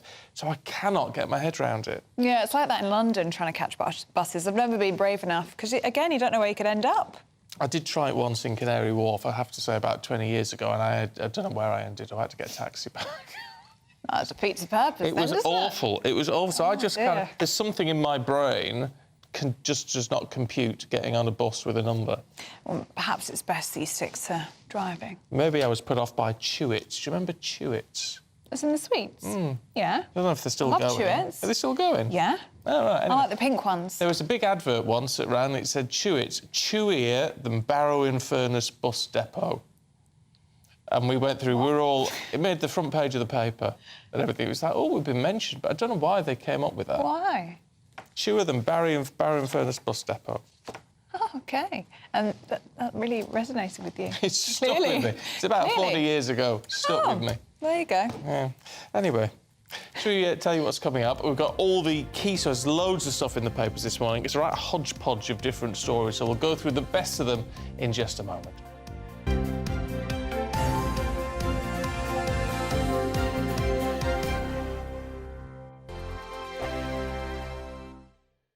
The Live Desk with me, Mark Longhurst. And me, Pip Thompson. It's here Monday to Friday on GB News. From midday, we'll bring you the news as it breaks, whenever it's happening and wherever it's happening, from across the UK and around the world. Refreshing, feisty, but with a bit of fun too. If it matters to you, we'll have it covered on TV, radio and online. Join the Live Desk on GB News, the People's Channel, Britain's news channel. Weeknights on GB News from 6 p.m. You'll always get drama. Please stop, Michelle. I know, yeah. Please stop. Should I just shut up? Romance. You like me, I like you. There you go. There you are. Well, don't tell anybody. Adventure. Etc. That's the whole point. And action. Sergeant Reed, my superstar panel, they're already at it. They're fighting. It's going to be quite a show. Only on GB News, the People's Channel, Britain's news channel. So Jubes and Co, we tackle the issues of the day with real, robust debate, both sides of the fence, battling it out with me in the middle with my forthright opinions and views. And often really interesting things happen because you start with a position and then by the end of the debate you find actually, well, I might not have thought about that one. What we need in this country is 2 new political parties. You should maybe think about doing a 2024 calendar. I'm Michelle Dewberry and I'm keeping you company right through until 7 o'clock this evening. GB News, the People's Channel, Britain's watching. Monday to Thursday, 9 p.m. till 11 p.m. Join me, Dan Wootton. I'll bring you the sharpest takes and hottest debates. Do you not believe in prison? I don't believe in prison. I'm completely stunned. I guarantee you there'll be no spin, no bias, no censorship. I actually was personally quite offended by it. And no reason to go to bed. So I guess they've always been quite woke. That's Dan Wootton tonight on TV, radio and online. Monday to Thursday from 9 p.m. till 11 p.m. on GB News. The People's Channel, Britain's news channel. In a world of dull and predictable radio and TV shows. Oh, hi. On Mark Dolan tonight, we've got big guests. We drill into the big stories of the day. The show adds up to a brilliant listening and viewing experience. Mark Dolan Tonight is the most entertaining current affairs show ever, and that's a fact. That's Mark Dolan Tonight, Friday, Saturday and Sunday from 9. Only on GB News, Britain's news channel. Like all families, we have arguments every now and then, but actually we agree on what the mission of GB News is, and that's the most fundamentally important thing. GB News provides the kind of platform that lets all voices be heard. We don't hold back. We're free to say what we really think. Just because some people who live in a tiny little Westminster bubble think that their particular story is important, that's not the most important story for me. And often there will be difficult stories, stories that you won't find on the establishment media. Because what people think in the north of England may be very different to what they're thinking in the home counties. We're going to carry on telling the world what life is really like for households up and down the UK. We love to be in your car, in your kitchen as you're having your breakfast. Whatever you're doing, you are part of the show. If it matters to you, it matters to us. Britain's watching. Britain's watching. Britain's watching. We're proud to be GB News, the People's Channel, Britain's news channel.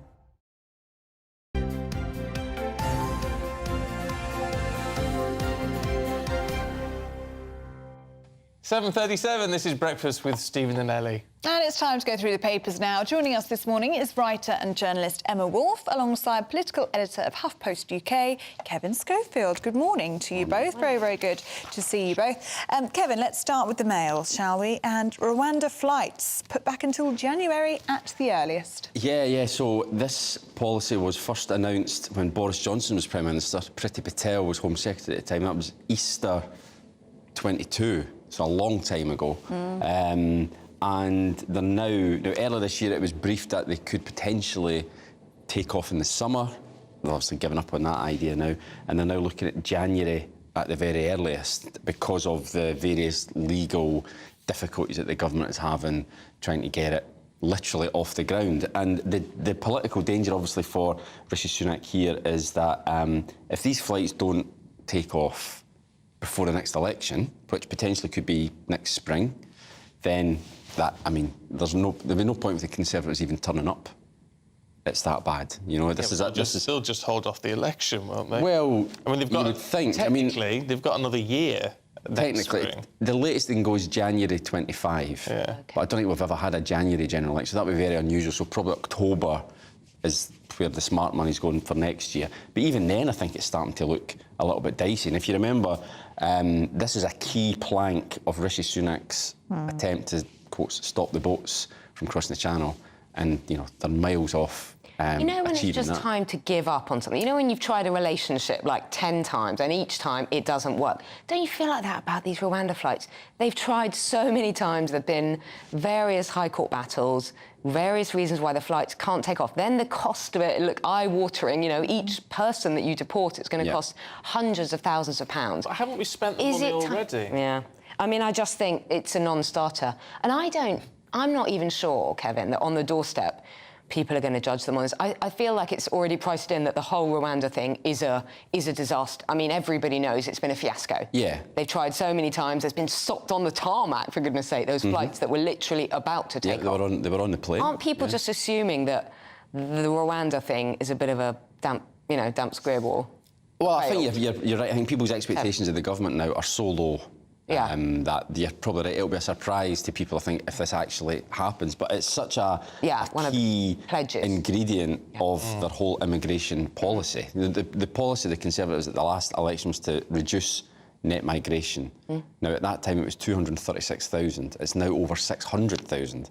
So if they're to stand any chance whatsoever, things like this need to actually happen. I know, but we're not going to ever be in a position where we're deporting hundreds of thousands of people to Rwanda. It's meant to be the deterrent, though, isn't it? It's the deterrent But it doesn't appear to be acting as a deterrent as yet, because the boats are still coming and people are still coming. Well, if anything, you'd want to come over in a boat before these Rwanda flights take off. If anything, it'll be encouraging people to make that trip. Well, that's it. And now that they've watered down the illegal migration bill a little bit now, because they're saying that people won't be getting deported until the bill becomes law. Whereas when they initially announced it, it was from this day, I think it was March, anyone arriving after today will get deported. Now they're saying, no, it won't be till it becomes law, which won't be till later in the year. So.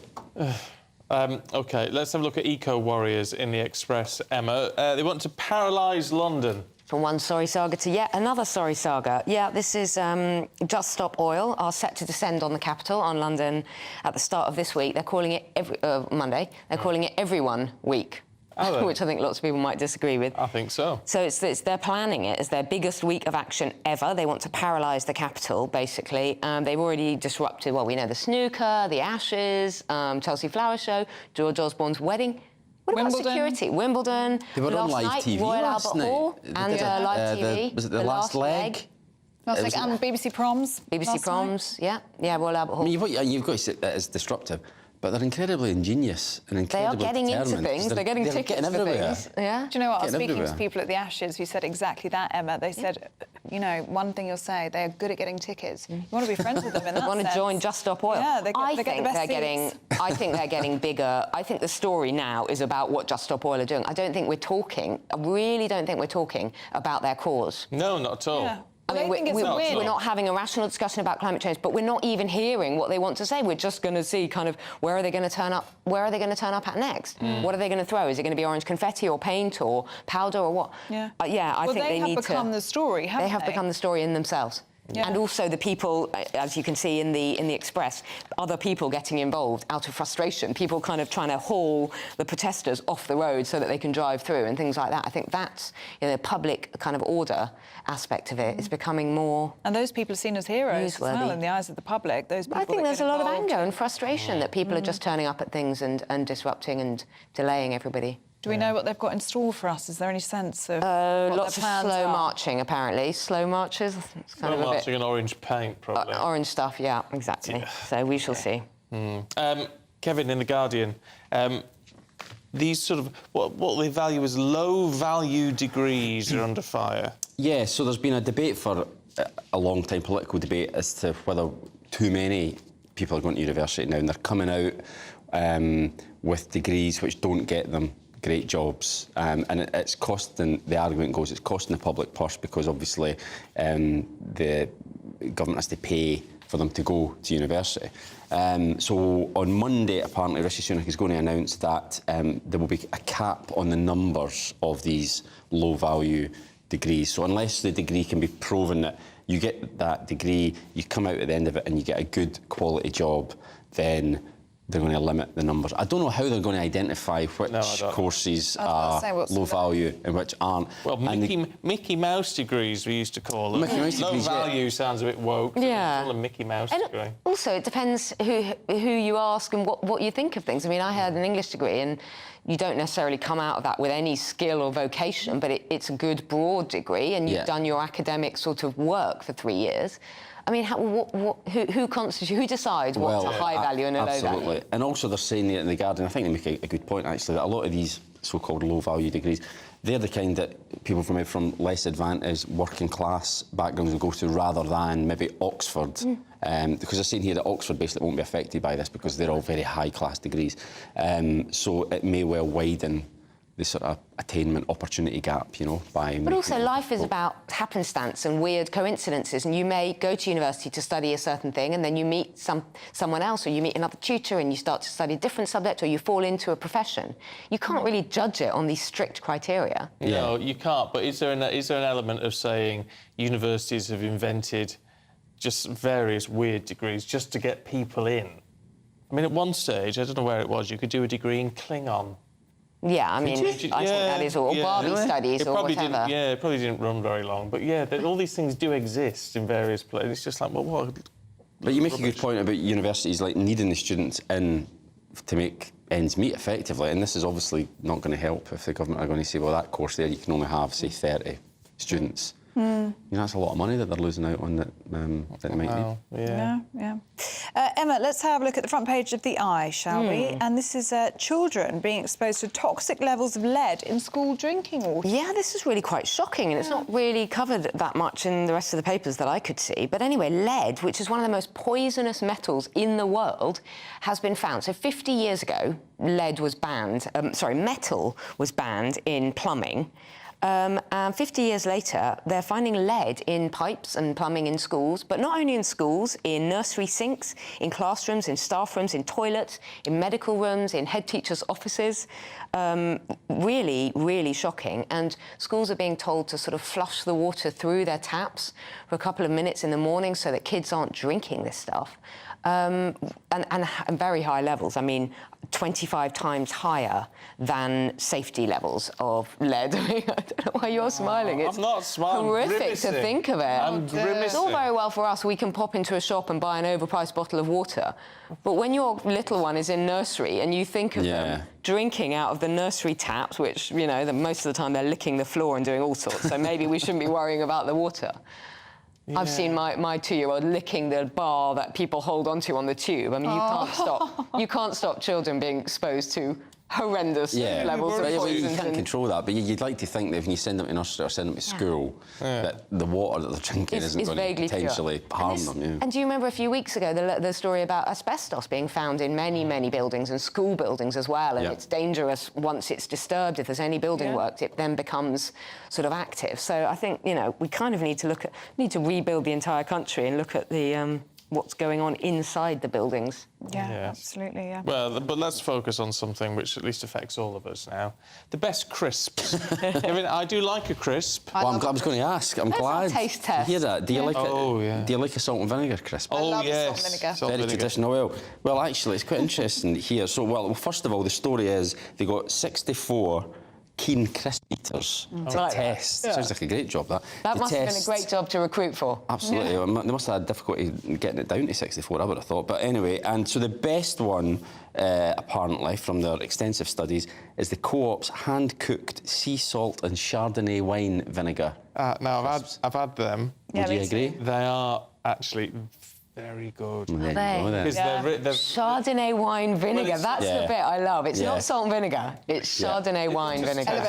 We've moved on. But they're very crisp. Yeah. Correct, that's what it says, They're very vinegary. Yep, the zingy taste, mouth-watering aroma and perfect crispy texture. Are they a big bag?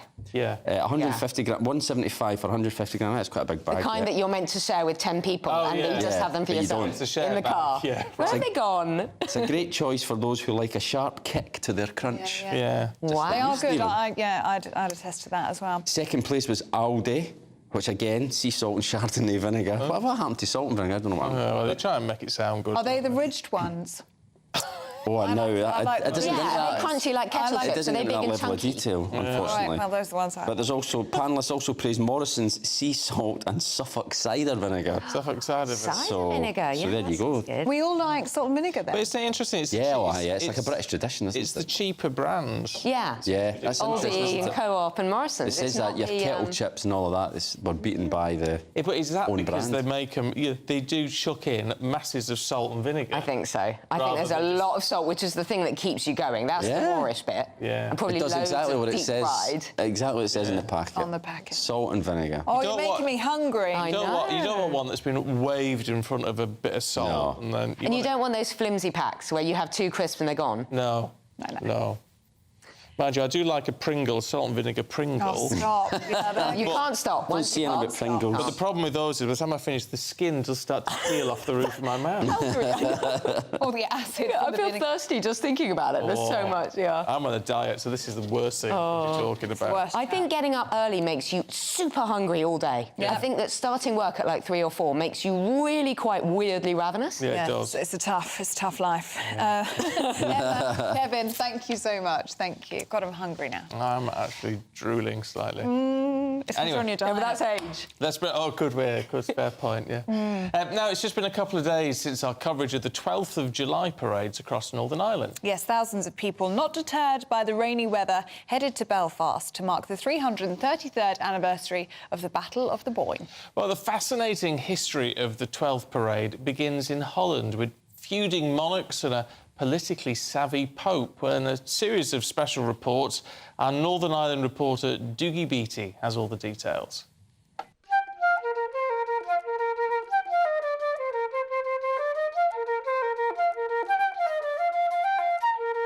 The Glorious Revolution really is the most pivotal moment in our history within the British Isles. It creates a new constitutional settlement, and it has many layers to it as part of a wider European conflict to the balance of power of Europe.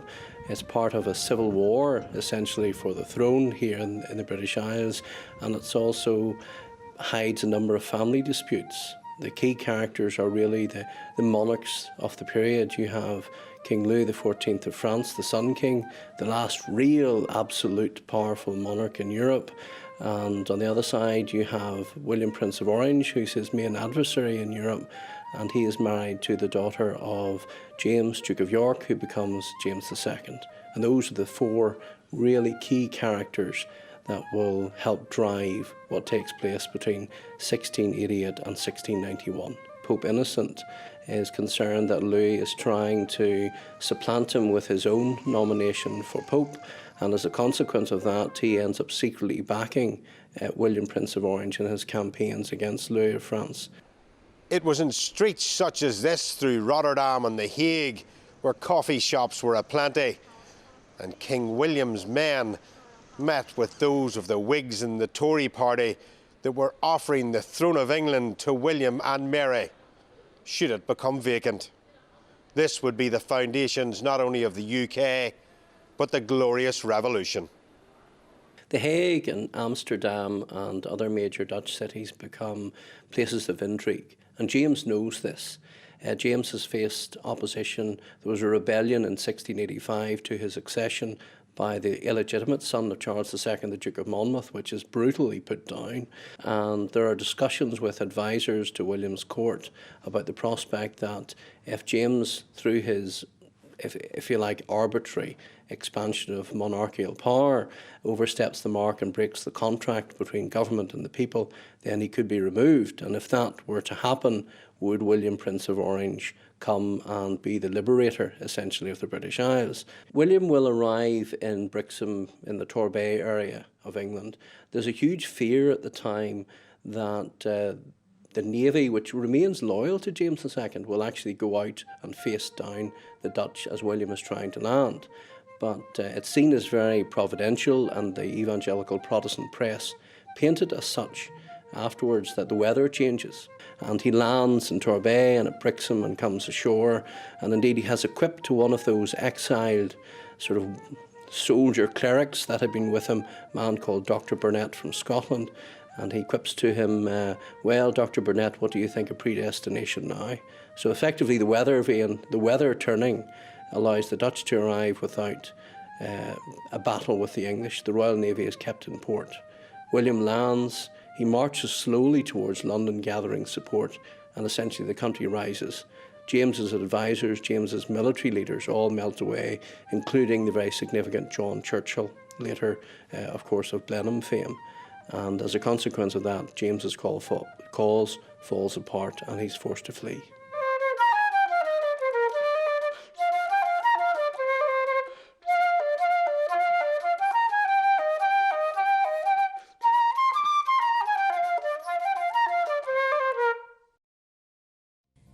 How's the weather looking for the weekend? Let's take a look. That warm feeling inside. From boxed boilers. Proud sponsors of weather on GB News. Good morning, my name's Rachel Ayres and welcome to your latest GB News weather forecast brought to you by the Met Office. So it's quite a gloomy end to the week and not much is going to change as we head into the weekend. Yesterday's rain is starting to clear away from northern Scotland, but showers will quickly develop through this morning across the rest of the UK, and these could be heavy and thundery in places. They'll move quite quickly from west to east on those strong winds, but we could see the odd slow-moving shower across parts of Scotland. And with those unseasonably strong winds, it's going to be feeling cool once again. Highest temperatures will be across the southeast, where we get the best of any sunshine. Looking ahead to this evening, and we will see showers continuing for a while, but eventually they will start to ease to leave a bit of a drier night. But we will continue to see some more persistent rain pushing into Scotland and northern parts of England into the early hours of Sunday. But again, it will remain windy overnight and quite cloudy too, so temperatures not dropping again out of the low teens. Now looking ahead to the second half of the weekend and what will be the better half weather-wise for many, with less in the way of rain, a few more sunny spells, but there will still be the odd shower popping up across England and Wales and a bit more of a persistent band of rain across western parts of Scotland. It'll be remaining breezy throughout as well, but we will start to see those winds ease from south to north and still feeling cool with temperatures at or below average. That warm feeling inside. From boxed boilers. Proud sponsors of weather on GB News.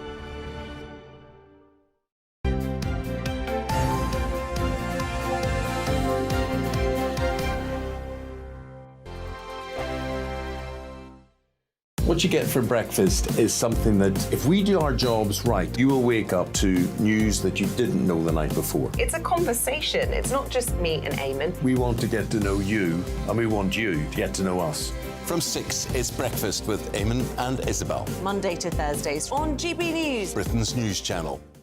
Westminster is going around in ever-decreasing circles, followed by the media. Britain is broken. How on earth did we get into this mess? But more importantly, how do we get out of it? Join me at 7 p.m, Monday to Thursdays on Farage, here on GB News. We will have open, rational debate. We've got to work out how Britain moves forward from this. Join us here on GB News, the People's Channel. Britain is watching. When the news happens, it happens here. And really important breaking news. Breaking news this morning. On TV, radio and online, the news starts here on Britain's Newsroom. All the biggest stories and the answers that you need from across the UK and beyond. Join Britain's Newsroom from 9:30 on GB News. The People's Channel, Britain's news channel. Join me, Patrick Christie's, Monday to Friday, 3 till 6. We tackle the day's news agenda like you've never seen before. It's high tempo, high octane, the most controversial topics and the best guests. You will not be able to take your eyes and ears off it. I'm not afraid to ask the questions that you really want answered. 3 till 6 p.m, Monday to Friday on GB News, the People's Channel, Britain's news channel. People in Britain, they love free speech, but they also love fair play. I don't care if I'm speaking somebody from a trade union, from the Labour Party, somebody from the SNP. And I think the viewers like to see that actually we can challenge one another, but in a positive way. We think we ask the questions that people want to ask, and often we ask the questions that we wanted to ask in Parliament but never got the chance to ask. So join us every Saturday, 10 a.m. till noon on GB News, Britain's news channel. Hi, I'm Dan Wootton. You can watch me live on GB News Monday to Thursday from 9 p.m. And did you know that you can also watch and listen live on our website, gbnews.com? You'll always be up to date on the latest breaking news, as well as enjoying the best stories, opinions and shows. You can even join the debate under our live player as you're watching. So head straight to gbnews.com on TV, radio and online. GB News, Britain's news channel. It's all about family, being in people's living rooms, all the interaction and getting to know who our viewers and listeners are. When I was young, my dad used to say, "Nana, stop arguing." I wanted an outlet that would enable me to give my opinion. People are going through a really hard time right now, and I know that you don't feel like you're being listened to. by the establishment. I came to GB News because it's the People's Channel and I want the audience to have their say on the events of the day. We're dynamic. We do something different. Democracy shows that the wisdom of the nation is in its people. I get to travel to find out what the story is from a personal perspective. The British people aren't fools. We know when we're not being told the full story. We've got to work out how Britain moves forward from this. Is the best country in the world. The establishment had their chance. Now we're here to represent your views. Britain's watching. Britain's watching. Britain's watching. We're proud to be GB News. The People's Channel. Britain's news channel.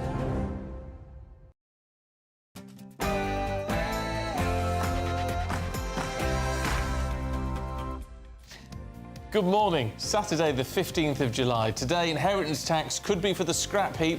Reports this morning the government could get rid of the tax, or at least promise to get rid of the tax ahead of the next election. Blistering heat in Europe, but cold and wet here. We'll find out what's causing the extreme weather across the continent. Now, keep your cat indoors and your dog on a lead. That's the warning as experts worry about a deadly disease that could affect our pets. And what's happening weather-wise today?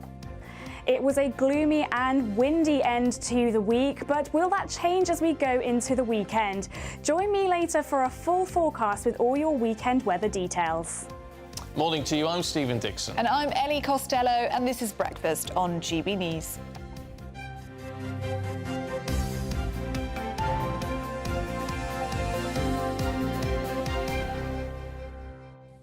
Would you change your name?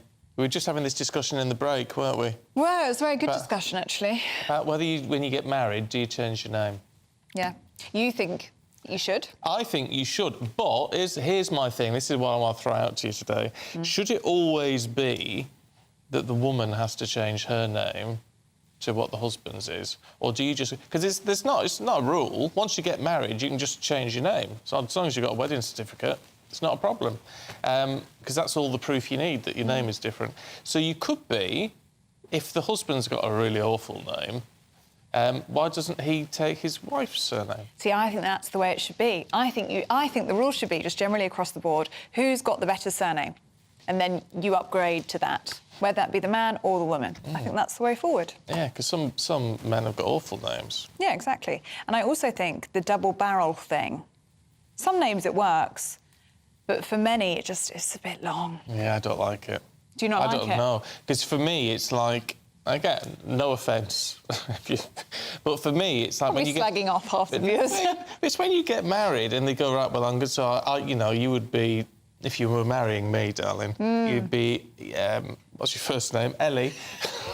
What's your name again? Ellie Dixon Costello. Yes, but that's like, you don't want to... It's like you're either in it or you're not. Do you know what I mean? Yeah, I understand. Either do it or you don't. No. So I think sniggering in the background is Olivia Oakley. I don't know why she finds this funny. So I just think you should either just change it. See, I know, and maybe this is a generational thing. Liv, you might have an opinion on this, but my girlfriends, my friends that are getting married at the moment, many of them just aren't changing their name at all. See, I They're don't sticking to I don't them. like that, and I don't like it when people have. Again, no offence, but I don't. And this actually applies to just about every woman I've ever worked with, actually, in this business. Go on. Where they get married, they change their name, but they maintain an on-screen name. That's me. Don't like that. No, you've now slagged off Olivia Oakley. Sorry, Olivia. Sorry, Isabel Webster. Sorry, all of them. They all do it. Sorry, Gillian Joseph. Yeah, but you can understand why, because you've got a catalogue of work behind that name. That's your identity. Yeah, but... That's like you being Stephen Windsor. Yeah, but I tell you why I don't like it. I used to be always known as Steve, right? It's not you. No, and my family never called me Steve. It's not me. And I used to feel like when I was at work and I was Steve Dixon, it was a different person. And in the end, I said, no, I need to change it to Stephen because it's just not me. So I don't know how you could then come in and be, oh, I'm Ellie Costello, when your real name is Ellie Dixon, sort of thing. Yeah, but then you would feel like your real name is Ellie Costello because that's your given name, your identity. Anyway, It's a fascinating conversation. We've got different views on it. You might have a different view at home. Let us know what you think. gbviews@gbnews.com. I do think it's changing though with time. I just thought that if you're a married couple, you should have the same surname. Whatever it is, you should have the same surname. Let us know what you think. I do. It's got us going. It's got us going here, hasn't it? Liv, what do you think? Have your 2 pennies worth? Go on, while you're here. I sort of agree with Stephen. No! But I've done exactly what you said people shouldn't do. And now I can never remember what my name is. I'm like, Olivia. Something or other. Got so many surnames that I don't know which one to say. Yeah. Oh, well. I do like Olivia Utley. It's well, it works. Good on-screen name. Yeah. It is. But It then is. I wanted the same name as my husband's. Okay. But do you understand what I'm saying, though, where you've got the catalogue of work behind your name? Well, exactly, that's we why know I did you. it. It's- That's- exactly. Yeah, but then if you marry... But I see the logic of everyone... You're And a the married romance couple, you're a bit. family, you should have one name. Yeah, but so if you've got one of you that's on telly, or you've got that, you know, your name means something in that way, change to that one. Yeah, see, I like that. Yeah, so do I. In Mr. theory, Dixon at but home no is men- Mr. Dixon now. Your boyfriend wouldn't do that, would he? No, no. We should do. I think lots of men wouldn't take the woman's name literally just because it wouldn't go down well with their friends. Exactly. Family. That's... It's sad to say, really, but they get bullied. Be seen as a bit wet, I think, for many men. Which is unfair. Which is, yeah, especially if the woman's name is brilliant. Like Costello. Like Costello, for Just saying, instance. just throwing it out there. Which, to be fair, cannot be topped, really, I don't think. I mean, I may be biased, but I do think it's Well, pretty you know, good. Each to their own. You quite like your name, don't you? I do, yeah, I like It's my a strong name. We have It's a a good strong, telly name. That's because we have a strong Dixon clan. We have a whole clan of us, and it's a very tight family, which is nice. That is very nice. Anyway, let us know what you think about that. I just felt like I need to Just share felt that like we with you. needed to Don't know why. discuss that. gbviews@gbnews.com. Now, Downing Street is considering scrapping the inheritance tax to win more voters in the next generation. Now, in the Times this morning, it claims there's a live discussion amongst senior figures in number 10. Well, let's find out more, shall we, with Olivia Utley, who does join us now. Good morning, Liv. So what do you make of this, then? 'Cause this is in the Times at the moment. Not set in stone, just discussions going on at number 10, we believe. Well, it's a really interesting proposal, and you can see where it's coming from. Scrapping inheritance tax actually wouldn't cost the Treasury very much. It would cost around £7 billion. I mean, that sounds like a lot, but it's a drop in the ocean compared to the £14 billion that it would cost to take 2p off income tax, which is another proposal being aired in Downing Street. And the logic behind it is that it wouldn't actually affect that many people. Only about 4% of deaths incur inheritance tax, but a far larger number of people think that they will have to pay inheritance tax. About 30% of people think that they'll have to pay inheritance tax. So it's a very, very unpopular tax, and it's particularly unpopular in the south of England, in those so-called sort of blue wall seats, very traditional Tory seats, which are the kind of seats which Rishi Sunak is now worried about losing at the next election. Because the Conservatives are trailing so far behind in the polls, they're not so concerned anymore. Some of the red wall seats, it's sort of given that they're going to go to Labour in the next election, and they're now worried about the sort of core Conservative seats and the Telegraph reading seats in the south of England. And in those sort of seats, inheritance tax is extremely unpopular. So you can see why this idea is being aired now. They've identified 32 seats in the south of England, which they say are key to winning the next election. And in all of those seats, scrapping inheritance tax polls very, very well. So would this open a goal, though, for the Labour Party, in the sense that they went bananas, didn't they, over the £2 billion plan to scrap the top rate of income tax, because it's £2 billion spent on the richest people.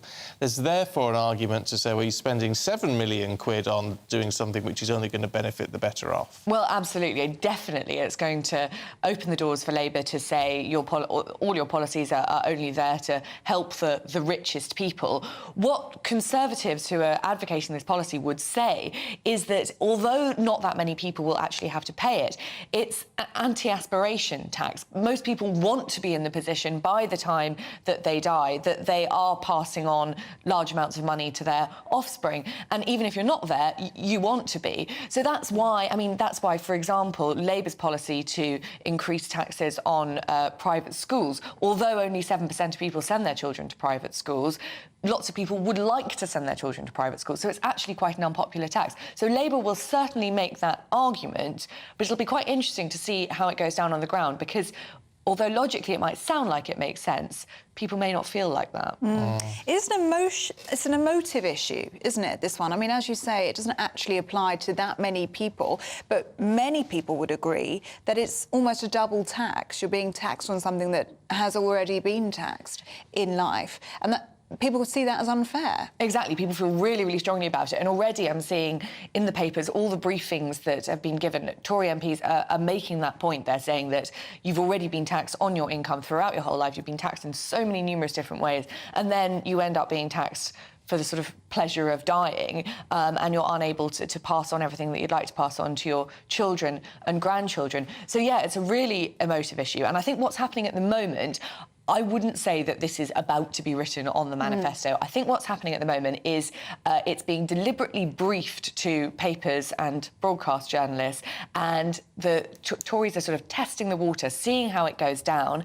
And if people do like it, if it does sound popular, then they might talk seriously about it. But at the moment, the Prime Minister is sort of distancing himself a bit from it at the moment. He's saying that the first priority must be to cut inflation, and some would say that cutting taxes is sort of contrary to that. Yeah, but it is. I think you hit the nail on the head when you talk about whether it applies to you or not. It's it's the unpopular idea of it all. Debbie in Surrey, hi Debbie, says people pay tax when they earn. If they invest, they pay tax on investment earnings. So inheritance tax is the third time your original earnings are taxed. And that's the idea, whether you're going to inherit money over the threshold or not. It is this idea that everything you do is taxed, and taxed again. If you remove one of those wrongs, well, it's a vote winner. Well, yeah, and that's certainly, I mean, the Telegraph, which is sort of conservative Tory party paper, has been running a campaign for a long time to get inheritance tax scrapped, and that's the argument that they make. It may not apply to that many people, and we should just say it really doesn't apply to very many people at all, because if you're a couple, a married couple, you're allowed to pass on £500,000 each to your children tax-free. So essentially, the inheritance tax threshold is basically £1 million for married couples. So it really doesn't apply to many people. But on a sort of principle basis, if you're a Conservative Party voter, if you believe in a low tax state, and that is what the Conservatives stand for, then you're not really going to like inheritance tax. OK, Olivia Rutley, really good to see you this morning. Thank you so much. I'm just doing a what bit are you doing over I'm doing there? a bit of Googling, because Shirley says in 1962 my house was £3,000, now worth £250,000. Why should whoever inherits it have it tax-free? Because I didn't do anything for it to become more valuable. So I was just wondering what £3,000 in 1962 is worth today.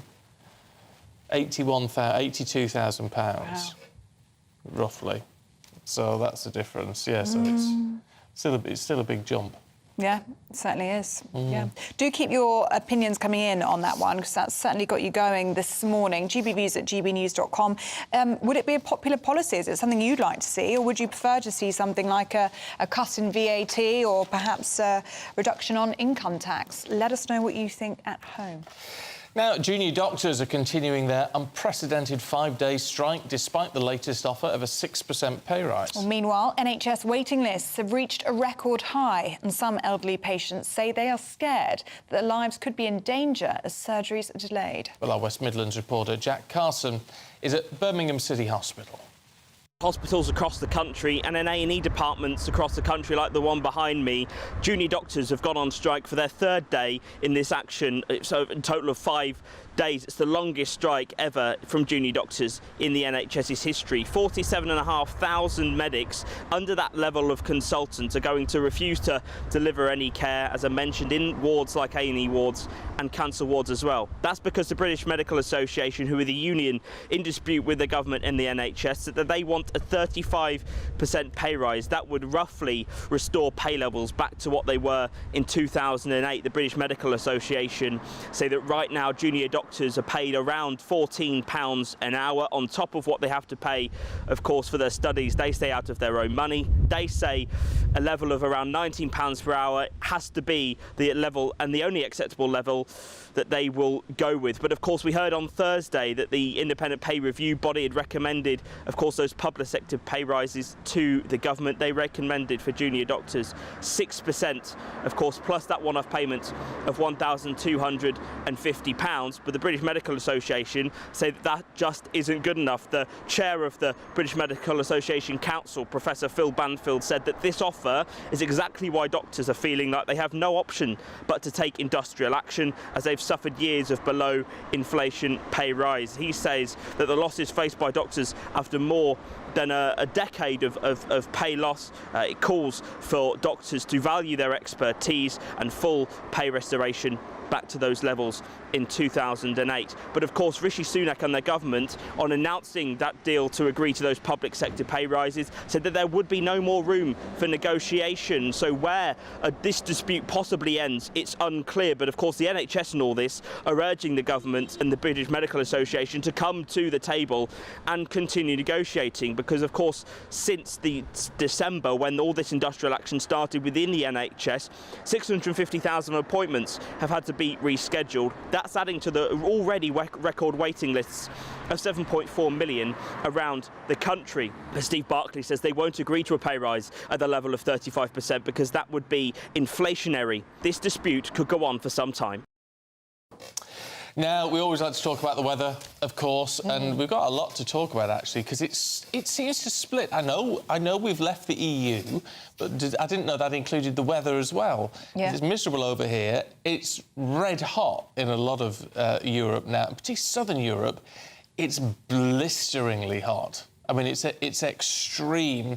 Simon's been in touch and said, my wife and I were in Athens on Monday, queued for tickets for the Acropolis. 9:30 in the morning, it was 32 degrees. Took 2 hours to get to the top and was so hot, I cannot stress how tough it was. There are concerns that people are really going to struggle with this, concerns over potential loss of life when the weather gets that hot. So it's a real worry, actually. So what is going on? We're joined now by weather journalist Nathan Rao. Really good to see you this morning. Good morning. What are we seeing in Europe at the moment? This is a horrific scene. Absolutely astonishing, right? This has been dubbed the Cerberus heatwave, the multi-headed dog beast that guards the gates to hell. I mean, this is how bad it is. We're looking at temperatures of 40. I mean, the heatwave was expected to peak yesterday, and temperatures in the 40s. And I was explaining the other day, I mean, 44 in Greece, 41 in Cyprus, and possibly this week in Spain, 45. Now, to put that into context, we in the UK at the moment are getting temperatures about 15, so that is 30 degrees higher than what we are seeing in the UK at the moment. These are astonishing temperatures. The record for Europe is 48.8, and that was 2021 in Sicily, so we're heading towards the record. And this is caused by a huge anticyclone high-pressure system that is creeping up from the Sahara and across Europe and causing these blisteringly hot temperatures. All right. Can I just ask from the outset? Is that anything to do with global warming then? If it's cyclonic, if it's all to do with winds, basically, yes. Is it linked to the? We could talk about this all day. Right, so this is a high-pressure system over Europe that is not unusual to cause this sort of temperatures. High pressure, clear skies. We're at the hottest time of the year on the continent. The sun is very hot, and that is going to cause some high temperatures. But these are unusually high temperatures, so there is something else going on. And this is where we step into what is the extra thing going on. Is it global warming? We know that the globe is warming. We know that we are seeing unusually high temperatures, unusual flooding, unusual weather events, not only across the world, as in Europe, as we're seeing, but in the UK as well. The World Meteorological Organization has confirmed that we are going towards the 1.5 degrees C increase in temperatures that was agreed we were supposed to avoid in the Paris Agreement. The signatory countries were aiming to keep away from that. We're heading towards that. So the science is there that the globe is warming. So this heat wave now, while it is a meteorological event, a standard meteorological event, a high-pressure system, why is it so hot? And then we talk about, yes, possibly this could be an effect of global warming. And of course, the great fear, Nathan, is what this means for people who could be very, very sick in this kind of heat and even loss of life, potentially. Yeah, I mean, these sorts of temperatures, especially for people who are not used to it, and I'm talking about tourists who are going abroad to have fun and be out all day, who would like to have a drink, who are with their children, who are not thinking about hydrating. The local people in this part of the world, they're very good. You know, they know how to deal with this a lot better than we do. We're not quite so good. And you are right, you know, this is killer heat. This is the sort of heat. I mean, in the UK, when we get temperatures of 25 degrees for more, 25, 26 sort of degrees for a few periods, for a few days, the NHS will start warning about taking care of hot weather. 25 degrees, 26 degrees. We are talking about 45 degrees and possibly heading towards the record of 48.8 degrees. That is astonishing, and we need to be careful, and people need to be careful. Well, you talk about warnings given here at 25 degrees. That seems like a pipe dream at the moment. It does. I mean, the temperatures this week, I mean, this is what we're getting this week, OK? I mean, get ready for this. Scotland, 12. Cumbria, 14. Teesside, North East, Middlesbrough, 16. West Midlands, 20. London and the South East, 21, 22. This time last year, we were at 35 plus, and we had the 40.3 in Coningsborough and Lincolnshire. And so we are about 20 degrees cooler now than we were at exactly the same time this time last year, and cooler than Europe. What's going on? Why are we missing out? What's going on? Well, as I mentioned, the heat wave in Europe is caused by a huge high-pressure system that is drawing warm air up from the Sahara. We have suddenly come under the influence of the Atlantic, which has just woken up unusually early, because we'd expect to see this sort of weather setting in around the end of August. The Atlantic has woken up, the jet stream has fired up a bit and has come further south. Now, if you remember, Stephen, I know you love your meteorology. Yes. But in the summer, we like the jet stream to be nice and high up by the polar front so that the warm air and the high pressure can build over the UK and we get those clear skies. The jet stream has moved southwards, and that is pulling across the UK the unsettled weather systems from the Atlantic. So it feels like it's, you know, what we might get at the beginning of autumn. And there are some weather warnings out today. A wind, isn't there? Yeah, there's a wind warning out across the south of England. That's London and the south east, the east of England, Leicester, Leicestershire, Essex, all that sort of area. That's for gusts of up to 55 miles per hour, which doesn't seem that high, but remember that the trees are in full leaf at the moment, so strong gusts can cause more damage than they would do, say, for example, in November when all the leaves are down.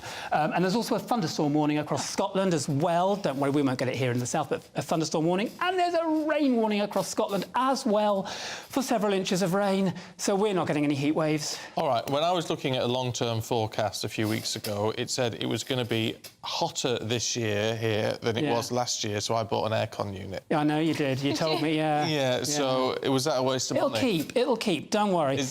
You're not going to get much use out of it for the next 4 weeks at least. Yeah. Really? So we write off a good summer now, I wouldn't write off a good summer. We've got to remember that we are still in July. The sun is at its warmest this time, so when we don't get a messy day, we get some nice sunshine. That's just to stop people writing into me and saying when it gets sunny, you said it was going to be, So we get that. We've also got to remember that there is another month of summer left, and there are hints that if the jet stream moves north, that will cause the south to come towards us. There's nothing to suggest that we are going to get anything that is going on in Europe, but a slight tail of that could flick across us later in the year, and there'll be more on that on our website, gbnews.com, later. And that could bring us some warmer weather into autumn, but it's all very long-term, and really, with any certainty, you can't say anything between 5 and 10 days in advance. Right. Nathan, I've got to ask you, because we were talking about it in the newsroom this morning. I said, I've got to ask Nathan that. St Swithin's, am I saying that right? It's St. Swithin's Day. Yes, if it rains, you're going to get 40 extra days of rain. It won't stop. Is it today? Yeah. Yes. Oh, then there you go. You're not going to use the air. It's sort of all bets are off. Is that a thing? That's a thing, yeah. If it rains on St Swithin's Day, I think it's 40 days of persistent rain we're going to get. And actually, it sort of ties in because, as I said, the jet stream is over us at the moment, and the Met Office is saying, the next 2 weeks it's unsettled and it's not really very summery, and there's rain and more unsettled weather to come. So, that was summer. St Swithin, you let us down. Tell you what, though, isn't it interesting that these old wives' tales or whatever? What are you suggesting? They tend to be right, though, don't they? They must come from somewhere, don't they? I mean, it is unusual to see rain. It's not unusual to see rain at this time of year. It's sort of not... we wouldn't expect to see the jet stream over us at this time of year in this sort of constant, unsettled weather. We prefer something better. So when this has happened in the past, somebody has obviously thought, ooh, this means it's a St Swithin's thing, and they'll look into something mystical, and they will bring up a mythology, and there we go. So, right, I don't know. We're talking bleak, isn't it? in the papers crisps, because we're cut up barbecue, so we're going to have to sit inside and eat bags of crisps. The Co-op salt and vinegar or sea salt and white Chardonnay vinegar. No, that's just wrong. Now look. Okay. Monster Munch. There is nothing better than a nice mouthful of Monster Munch. What flavour though? Oh, there's pickled onion. It's got to be pickled onion. It's got to be pickled onion. Awful. Yeah, that's my favourite, actually. My favourite Monster Munch flavour. Yeah, Monster Munch pickled onion. Or I'm a bit of a hula hoop man. What flavour? Well, just the normal ones. I don't like those beef flavoured. Oh, yeah. No, it's got to be plain. Pringles different. Oh, we could talk about it. Pringles different. You can have the sour cream. Sour cream, yeah, best one for sure. Oh, there you go. Salt and vinegar for me. I think anything else, you just don't need to complicate the issue with crisps. I could do a pickled onion monster mash. You're not going to get that out of your head now. No, but there's the breath issue. Oh, never who cares? mind that. No, it's gross. Who cares? Gross. Yeah, if we get some in the bread, I'll be smiling back with bits of corn, whatever it is, in my teeth. You can blame me, it's all right. I'll blame you. Go and buy a few bags. Yeah, go get Yeah, bring us in next time. Bring us some snacks, Nathan. Nathan, thank you very much. Thank you very Thanks much. so much. I love that we can just throw anything at Nathan. Hi, Nathan. Tell us about St Swithin. And also your crisps. And crisps. Your favourite crisp. That's what you do down the pub. You have a natter, don't you? You just go from topic to topic. This is the highlight of my weekend, you know. I don't have much of a life. This is... I know that. You do? I've seen your Instagram. Yeah, okay. Tragic, actually. Well, you come and chat to us. We love seeing you. Thanks you very much. Nathan. Thank you. It makes sense of it all. All right, well, we know what the weather's going to do, but anyway, let's have another look, just in case. See some more. The temperature's rising. Boxed Solar, proud sponsors of weather on GB News. Good morning, my name's Rachel Ayres and welcome to your latest GB News weather forecast brought to you by the Met Office. So it's quite a gloomy end to the week and not much is going to change as we head into the weekend. Yesterday's rain is starting to clear away from northern Scotland, but showers will quickly develop through this morning across the rest of the UK, and these could be heavy and thundery in places. They'll move quite quickly from west to east on those strong winds, but we could see the odd slow-moving shower across parts of Scotland. And with those unseasonably strong winds, it's going to be feeling cool once again. Highest temperatures will be across the southeast, where we get the best of any sunshine. Looking ahead to this evening, and we will see showers continuing for a while, but eventually they will start to ease to leave a bit of a drier night. But we will continue to see some more persistent rain pushing into Scotland and northern parts of England into the early hours of Sunday. But again, it will remain windy overnight and quite cloudy too, so temperatures not dropping again out of the low teens. Now looking ahead to the second half of the weekend and what will be the better half weather-wise for many, with less in the way of rain, a few more sunny spells, but there will still be the odd shower popping up across England and Wales and a bit more of a persistent band of rain across western parts of Scotland. It will be remaining breezy throughout as well, but we will start to see those winds ease from south to north and still feeling cool with temperatures at or below average. The temperature's rising. Boxed Solar, proud sponsors of weather on GB News.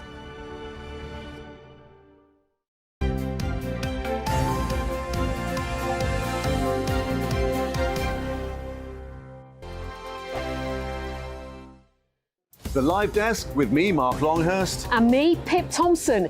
It's here Monday to Friday on GB News. From midday, we'll bring you the news as it breaks, whenever it's happening and wherever it's happening, from across the UK and around the world. Refreshing, feisty, but with a bit of fun too. If it matters to you, we'll have it covered on TV, radio and online. Join the Live Desk on GB News, the People's Channel, Britain's news channel. Weeknights on GB News from 6 p.m. You'll always get drama. Please stop, Michelle. I know, yeah. Please stop. Should I just shut up? Romance. You like me, I like you. There you go. There you are. Well, don't tell anybody. Adventure. Etc. That's the whole point.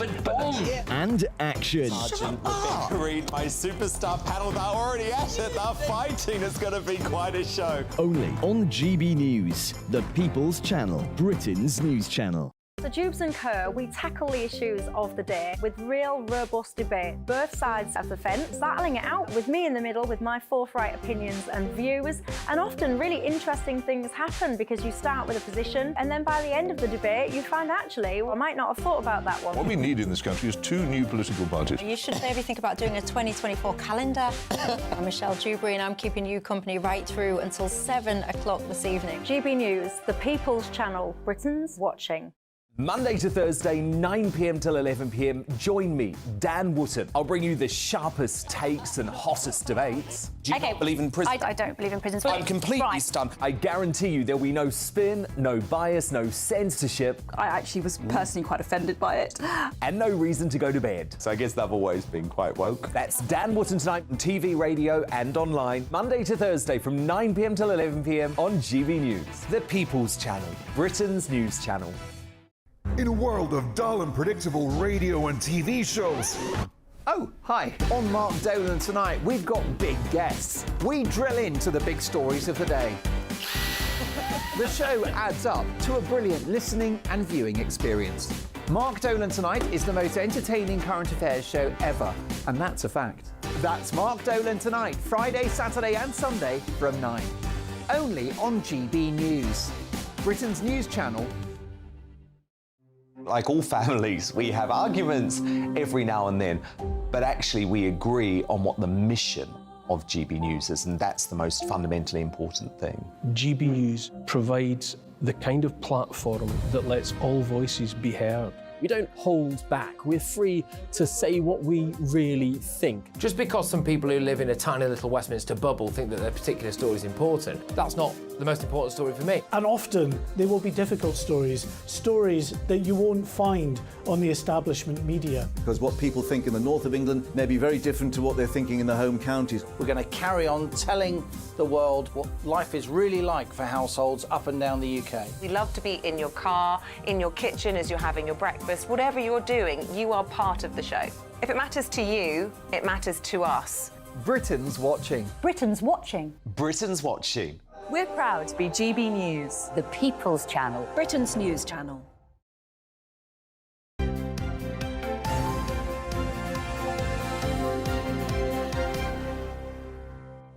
"8:30, good morning. This is Breakfast with Stephen and Ellie. Good to have you with us this morning. Yes, and we are going to Wimbledon. Are we? Yeah, we are. I forgot that. Going to Wimbledon now. Oh, what, right now? Yeah, right now. See. Yep. It's women's final today. Women's final, Onjabeur and Marketa Vondrousova. They face each other today in the women's final.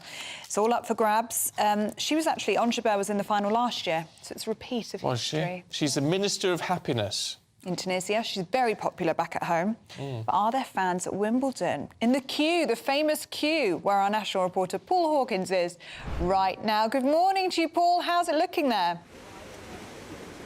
Morning, here's the queue. Exactly, the lady there just said what queue, because there was a small queue here this morning for people with who were waiting for ground tickets, and then it quickly disappeared just after 8 o'clock and everyone went inside. But yeah, it is Onjabeur against Vondrousova, Marketa Vondrousova. We're going to get another different Wimbledon singles final, women's singles finalist, champion I should say, this year. It should be one to watch, especially with Onjabeur, as you say, winning the Wimbledon final last year. Arifi is here, and Arifi, you got here just after that queue vanished. No, we actually got here earlier, but then we listened to someone who told us that there was no queue and there would be no openings. But then after we wandered off a little bit, we saw the queue disappearing, rushed back over and just missed it. Oh no, who is that person? Where are they? Ah, goodness. Well, you need to find them, don't you, Ahmed? Yeah, she was in a yellow vest. Yeah, she was in the... Oh dear, so you've been the subject of some misinformation, some fake news then. She was very annoyed and was like, I keep telling them there's no reason to stand here. Just go to your house and look at the app. Standing here will do you no good. And I listened to her. Some of the people in this queue had been here since 3:45 this morning. It wasn't a big queue, was it? But it had been here quite a while. But we'd been here, around 7:15. All right, okay, yeah, that would have been... You would have been all right then. Yeah, we would have, but it's okay. And who are you hoping, or who were you hoping to see, maybe still are hoping to see? Jabeur. Yeah, she's Onjabeur. amazing. Onjabeur, yeah. Why? Why is she so good at tennis? I don't know. Unbelievable determination, hard work, passion. So Arifi, you're kind of new to the tennis thing, but she got excited because of Jabeur. Oh, really? So you got... He's the one who used to play. Yeah, I'm the guy. I'm the tennis fan, but she really got into it once she knew Jabeur was getting to the final and the semi-final. So that's what got her excited, and that's what got her interested in actually watching a match. I don't think No. How many matches have you watched before? Just the Wimbledon ones because you have to. Well, yeah. That's literally it. So she's the kind of player that pulls non-tennis fans in, right? Yeah. Yeah. Yeah. She's that good and that charismatic and that exciting to watch. It's the first time I've seen her excited about actually watching a match. Yeah. Test match. Yeah. And historically, first Arab African winner of and a Grand Muslim. Slam. Very important. Yeah. We got to get some representation out here. Muslim women out there kicking it. Kicking it. Right. It. Yeah. Okay. So what's the plan? Just very quickly for the rest of the day. Stay here. Stay here. Obsessively refresh the app. Just stare a lot. Stare at them.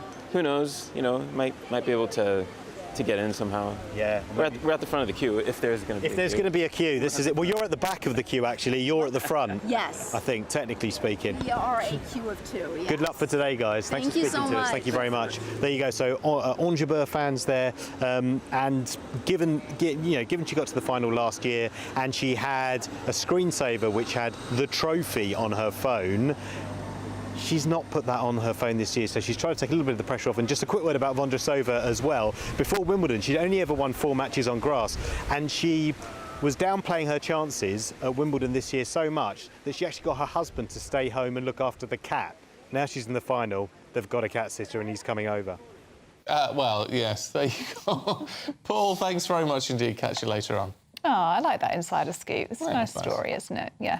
It's very good to be humble. Someone who isn't very humble, I'm joking, is Aidan McGee. With the with here the rest of the sports story. We've got some breaking news, haven't we? We About have Declan indeed. Rice. Yeah, finally. We've been talking about this for 11, 12 days. I've never known a situation like this before where a transfer was confirmed. We know that it's going to happen 11, 12 days ago, but West Ham have finally announced today that Declan Rice, their talisman, their captain, 24-year-old superstar, has left the club. I haven't mentioned the fee, but we know it to be around about £105 million plus a few add-ons. But interestingly, they've not actually said where he's going. So my understanding is that Arsenal are going to announce it this afternoon at 1 o'clock that they've signed him. So at the moment they said he's left, but they haven't said where he's going. We all know where he's going, of course we do. But then what seemed like quite a cold statement on Twitter was followed up by a lengthy statement by Declan Rice, like one of my emails, about 1,000 words long, with every single detail about his time. That first intrepid step he made over in 2013 from he was released by Chelsea's academy, and then he went over to West Ham, over to Romford, and stayed in digs. And he mentioned all the women who looked after him, and saw his development through all the friends he made and everything. And the journey he's been on at West Ham right up to making his debut in 2018. I saw him play actually in 2018 for West Ham. The first time I ever clapped eyes on him was he was playing at Chelsea, his former club, and he was playing as a centre-back. And he looked like a player going forward, I have to say. I couldn't have seen him end up as a midfielder. I can see leadership qualities in him, no question about it. But what a journey he's been on. He landed a trophy in the summer, of course. And, yeah, he's going to be announced as an Arsenal player officially at 1 o'clock this afternoon. West Ham published a nice montage of his images as well. So it's nice to see that he's leaving on good terms. I think West Ham fans will... Who knows, he may well play for West Ham later in his career. But as I say, 1 o'clock this afternoon, we're going to see Arsenal announce him as officially their new player. Right, lovely stuff. And they're going to America tomorrow, of course, for the pre-season tour. Right. Lovely. Aidan, thank you very much indeed. At least we know what's happening there. We'll find out what's happening in the papers very shortly as well. This is GB News.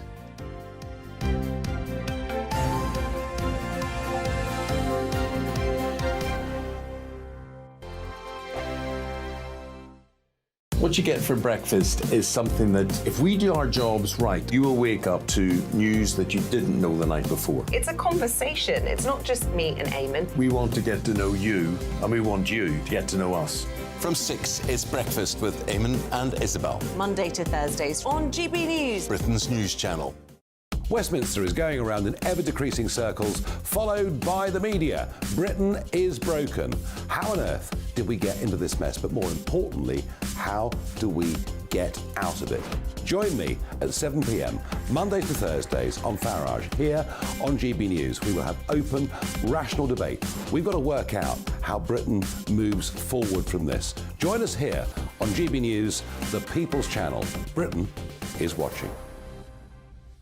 When the news happens, it happens here. And really important breaking news. Breaking news this morning. On TV, radio and online, the news starts here on Britain's Newsroom. All the biggest stories and the answers that you need from across the UK and beyond. Join Britain's Newsroom from 9:30 on GB News. The People's Channel, Britain's news channel.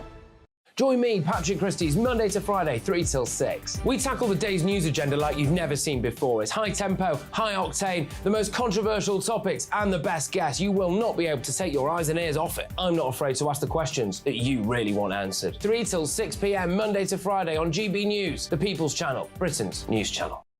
People in Britain, they love free speech, but they also love fair play. I don't care if I'm speaking somebody from a trade union, from the Labour Party, somebody from the SNP. And I think the viewers like to see that actually we can challenge one another, but in a positive way. We think we ask the questions that people want to ask, and often we ask the questions that we wanted to ask in Parliament but never got the chance to ask. So join us every Saturday, 10 a.m. till noon on GB News, Britain's news channel. Hi, I'm Dan Wootton. You can watch me live on GB News Monday to Thursday from 9 p.m. And did you know that you can also watch and listen live on our website, gbnews.com. You'll always be up to date on the latest breaking news, as well as enjoying the best stories, opinions and shows. You can even join the debate under our live player as you're watching. So head straight to gbnews.com on TV, radio and online. GB News, Britain's news channel. It's all about family, being in people's living rooms, all the interaction and getting to know who our viewers and listeners are. When I was young, my dad used to say, Nana, stop arguing. I wanted an outlet that would enable me to give my opinion. People are going through a really hard time right now, and I know that you don't feel like you're being listened to by the establishment. I came to GB News because it's the People's Channel, and I want the audience to have their say on the events of the day. We're dynamic. We do something different. Democracy shows that the wisdom of the nation is in its people. I get to travel to find out what the story is from a personal perspective. The British people aren't fools. We know when we're not being told the full story. We've got to work out how Britain moves forward from this. It's the best country in the world. The establishment had their chance. Now we're here to represent your views. Britain's watching. Britain's watching. Britain's watching. We're proud to be GB News, the People's Channel, Britain's news channel.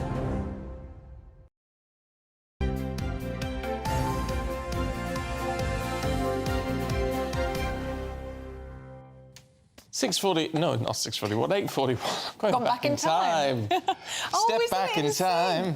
It's Breakfast with Stephen Early. Yes, and it's time to go through the papers now. And joining us this morning is writer and journalist Emma Wolfe, alongside political editor... What's funny? It's just me, We're losing the will. And editor of HuffPost, I believe. Your title is Kevin Schofield, is that correct? Political editor. Political editor of the HuffPost. You've given me a promotion. Got a promotion from me there. Thank you. Let's rake in the cash, Emma, should we? In the Express? Yeah, this is the Express. Do we feel sorry for MPs? Do we feel sorry for people like Liz Truss? Sort of. Are they underpaid? No, not really. Anyway, apparently, once you've been a former Prime Minister, even for, like, what, 44 days, was it, for Liz Truss? 44 days, yeah. You're absolutely raking it in. She is on around £15,000 an hour when she does her... She goes around speaking on global affairs around the world, which is quite funny. 15,000, but Boris Johnson is So what she has to pay them? I mean, I wouldn't... No. You wouldn't... I don't know why She's anyone not a star like Boris Johnson, but she is. 15,000 an hour. I think once you've got Prime Minister on your CV, even for 44 or 45 days, you can write your own cheque. Yeah, Boris Johnson is on around £21,000 an hour on the speaking circuit. We know he's always raked it in. He's made around 4.7 million since he left office last year. And he's just signed with HarperCollins to write a memoir. The advance is around £500,000. Well, he's set now, isn't he? And he's got his column in the Mail, which is about £500,000 a year. Exactly. Is it? Really? And I've always thought he makes so much more money not being in Parliament, really, certainly not being an MP. Yeah. I mean, he's, and he's got a lot of possibly alimony and children outgoings. and houses. A lot of outgoings. A lot of outgoings to pay for. So I think that, I mean, they're doing OK, these former PMs. I think even people like Theresa May and David Cameron are also sitting pretty. Yeah, but I sort of don't object to them doing it. They actually did the job for more than a month. Yeah. I think it's these second jobs, which is another part of this story. MPs making around £233 an hour from their second jobs, which is kind of making people feel uncomfortable because, really, should they be focusing on their main job or should they be making... £233 an hour isn't bad going if you're doing a couple of days a week, consultancy or whatever they call it. No, it's not.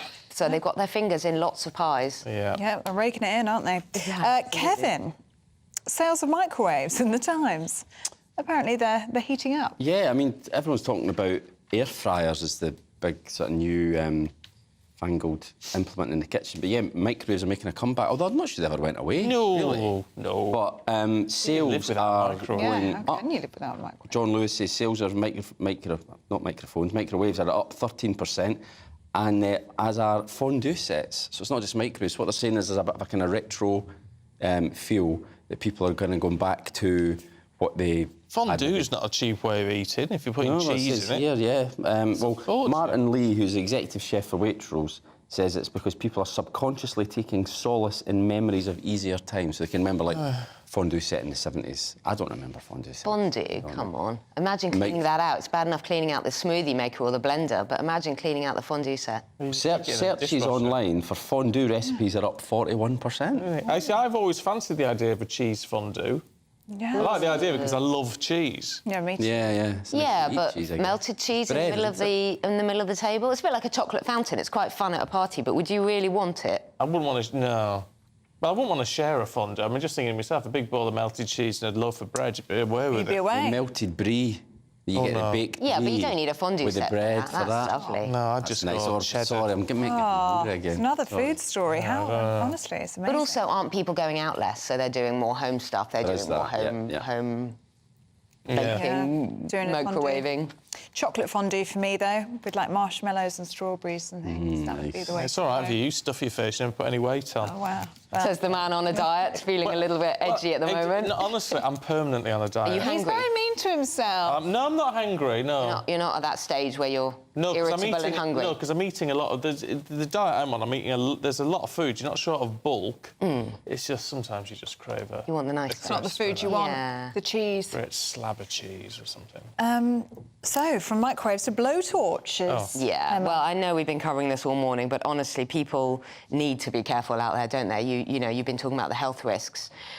People going aboard. I mean, the Star are calling it blowtorch Brits, and they're making a joke of the, Brits on the beaches despite 45, 48 degrees, but it's really, really dangerous. And apparently there are tourists who are still going out to places like Italy and Spain and Greece and Turkey and still sunbathing, which is just, not only from a skin cancer perspective, but also just from heat stroke and general health. It's simply not safe. And yes, it's very hard if you go abroad and you've got a family and what do you do with the children and stuff.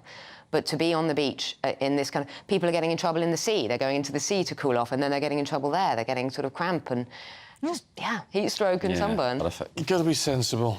Yeah, you should stay at home with a bottle of Prosecco. Well, if you can... We have the rain outside, don't we? Well, we do, yeah. Because the bad news is that Prosecco is at risk, or it's certainly the high-end Prosecco, that you get the actual proper stuff. Again, due to climate change, apparently it's too dry in the summer. So in these areas of Italy where they make Prosecco, it costs too much money to irrigate the vineyards. And then in the winter, it's too heavy and the soil all gets washed away. So there's a risk of there being a severe Prosecco shortage. Now, obviously, know that Prosecco, alarmed at that prospect. But the good news is, as I say, this is only the top end. So the region affected. Well, you're all right, the cheap stuff that you drink, so... Be all right for the Chardonnay crisps. I'll be all right with my spritzer, yeah. This is only a small portion of the 130 million bottles of Prosecco that were shipped to Britain last year, just to Britain. Wow. This is only a small proportion. Like 2 bottles each. So that's the sort of Ferrari level of Prosecco. Your cheaper stuff should still be OK. I'll be all right then. So there we are. Panic over. Right. No one buys expensive Prosecco, do they? Always buy it because it's like cheap champagne. The point is, it's fizz. It's cheap. It's it's knockoff. You'd buy champagne if you wanted a really nice bottle, wouldn't you? Yeah, exactly. So I think we'll be all right. Crisis averted. Yeah. There we go. Mind you, what's going with it? Allotments. A lot of people like an allotment. Yeah. Do we need one in the office? Well, this is the new wheeze to lure people back to the offices. And you remember sort of table football and canteens and all these kind of things, and Google were offering all sorts of perks to people. Beanbags. Beanbags, and like, I don't know, machines with like fizzy sweets and things like that. Well, now, apparently, allotments are the new thing, but kind of vegetable patches in lobbies and things. And I think it's quite a nice idea. I don't think it's going to lure people back to the office, but it is quite a nice way of working with your colleagues, doing something. I mean, I'd love an allotment, wouldn't you love an? You've probably got a huge garden. You've got a huge garden. He's got a lovely garden. To be fair. Growing veg and growing fruit is a wonderful thing to do. Just getting your hands in the soil is lovely. In the office. Well, but you know, there are lobbies, there are big atriums, there are big office spaces all over the place, all over London, especially lots of empty office space in London.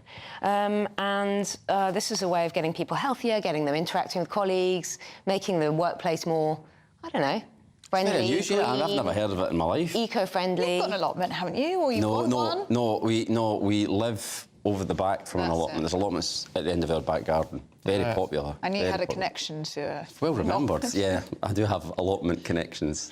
And waiting lists. I mean, are years long to get an allotment. Well, there's going to be a fight over who can take over the veg. You know, who can take the spuds home. Absolutely, and the carrots and the cauliflowers. Other vegetables are available. Other vegetables are available, yeah.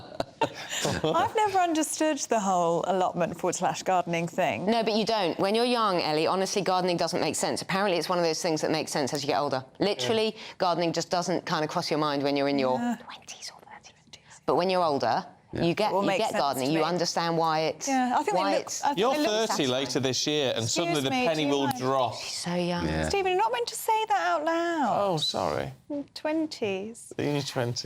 Yeah, it might hit me. She's forever 21. Yeah, forever 21. Actually, I think with COVID, I'm going to take myself back a few years. It's only fair. Oh, what? Do we get those years back? I think so. Oh, that's great. Yeah, I'm only 27. Well, there you go. Emma, Kevin, it's been good to see you both this morning. Thank you very much. Cheers. Thank you. Now, it's been a couple of days since our coverage of the 12th of July parades across Northern Ireland. Yes, where thousands of people, not deterred by rainy weather, headed to Belfast to mark the 333rd anniversary of the Battle of the Boyne. Well, in the second of his series of special reports today, is our Northern Ireland reporter, Doogie Beattie.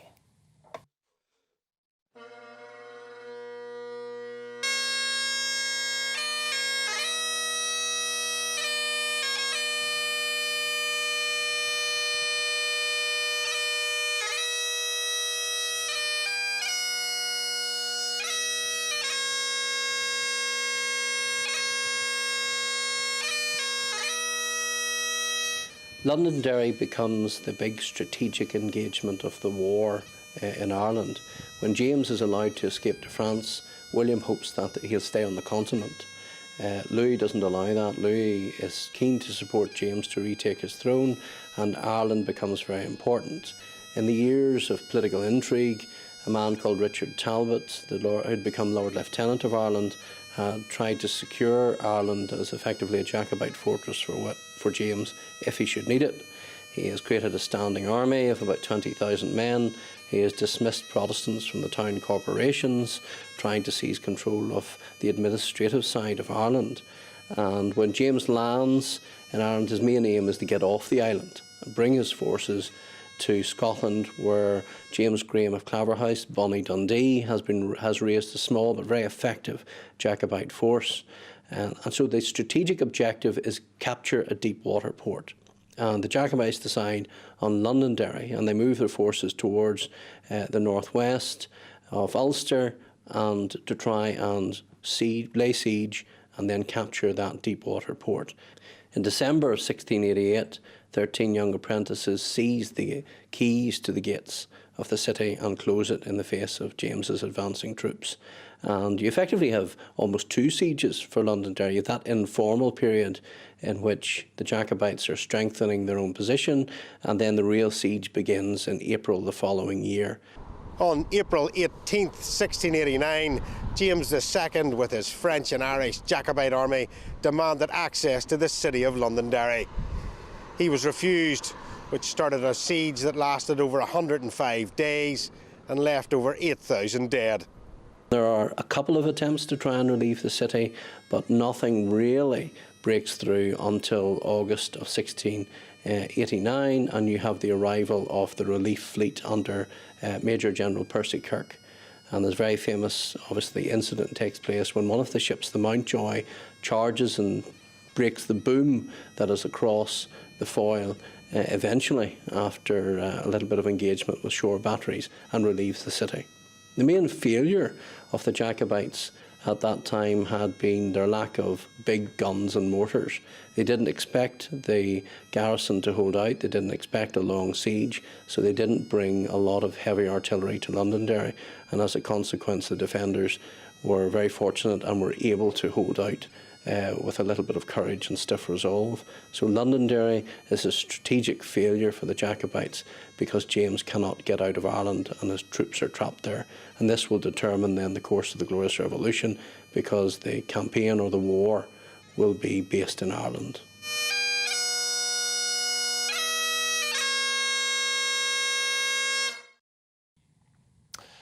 Well, we've got much more to come for you. Bring the latest on the Tories' plan to scrap inheritance tax, which is something which is being debated. And we'll also go through loads of your views, because we've been talking just throw out there about names and what to do when you get married. Do you change your name? Do you not change your name? And honestly, you've gone mad for it. I'm trying to find them all here. Oh, here they are. Yeah. And it's just absolutely phenomenal, all the different things you said and different ideas. So we'll go through loads of those at the top of the next hour. This is GB News. Let's see what the weather's going to do for you today. A brighter outlook with Boxed Solar. Proud sponsors of weather on GB News. Good morning, my name's Rachel Ayres and welcome to your latest GB News weather forecast brought to you by the Met Office. So it's quite a gloomy end to the week and not much is going to change as we head into the weekend. Yesterday's rain is starting to clear away from northern Scotland, but showers will quickly develop through this morning across the rest of the UK, and these could be heavy and thundery in places.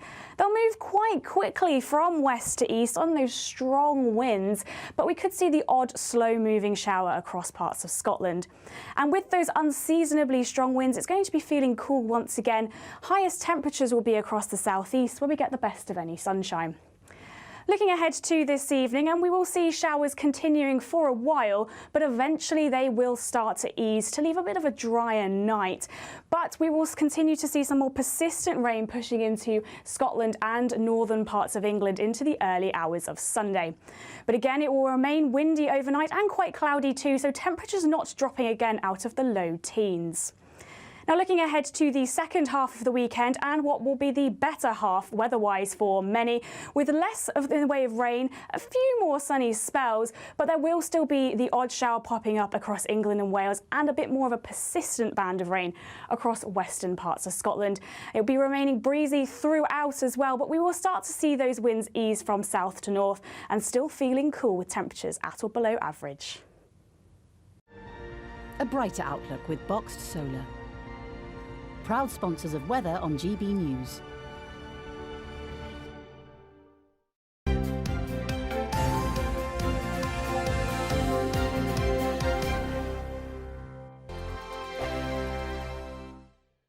The Live Desk with me, Mark Longhurst. And me, Pip Thompson. It's here Monday to Friday on GB News. From midday, we'll bring you the news as it breaks, whenever it's happening and wherever it's happening, from across the UK and around the world. Refreshing, feisty, but with a bit of fun too. If it matters to you, we'll have it covered on TV, radio and online. Join the Live Desk on GB News, the People's Channel, Britain's news channel. Weeknights on GB News from 6 p.m. You'll always get drama. Please stop, Michelle. I know, yeah. Please stop. Should I just shut up? Romance. You like me, I like you. There you go. There you are. Well, don't tell anybody. Adventure. Etc. That's the whole point. And action. Sergeant, the big read, my superstar panel, they're already at it. They're fighting. It's going to be quite a show. Only on GB News, the People's Channel, Britain's news channel. So Jubes and Kerr, we tackle the issues of the day with real, robust debate, both sides of the fence, battling it out with me in the middle with my forthright opinions and views. And often really interesting things happen because you start with a position and then by the end of the debate you find actually, well, I might not have thought about that one. What we need in this country is 2 new political parties. You should maybe think about doing a 2024 calendar. I'm Michelle Dewberry and I'm keeping you company right through until 7 o'clock this evening. GB News, the People's Channel, Britain's watching. Monday to Thursday, 9 p.m. till 11 p.m. Join me, Dan Wootton. I'll bring you the sharpest takes and hottest debates. Do you not believe in prison? I don't believe in prison. I'm completely stunned. I guarantee you there'll be no spin, no bias, no censorship. I actually was personally quite offended by it. And no reason to go to bed. So I guess they've always been quite woke. That's Dan Wootton Tonight on TV, radio and online. Monday to Thursday from 9 p.m. till 11 p.m. on GB News. The People's Channel, Britain's news channel. In a world of dull and predictable radio and TV shows. Oh, hi. On Mark Dolan Tonight, we've got big guests. We drill into the big stories of the day. The show adds up to a brilliant listening and viewing experience. Mark Dolan Tonight is the most entertaining current affairs show ever, and that's a fact. That's Mark Dolan Tonight, Friday, Saturday and Sunday from 9. Only on GB News, Britain's news channel. Like all families, we have arguments every now and then, but actually we agree on what the mission of GB News is, and that's the most fundamentally important thing. GB News provides the kind of platform that lets all voices be heard. We don't hold back. We're free to say what we really think. Just because some people who live in a tiny little Westminster bubble think that their particular story is important, that's not the most important story for me. And often they will be difficult stories, stories that you won't find on the establishment media. Because what people think in the north of England may be very different to what they're thinking in the home counties. We're going to carry on telling the world what life is really like for households up and down the UK. We love to be in your car, in your kitchen as you're having your breakfast. Whatever you're doing, you are part of the show. If it matters to you, it matters to us. Britain's watching. Britain's watching. Britain's watching. We're proud to be GB News. The People's Channel. Britain's news channel.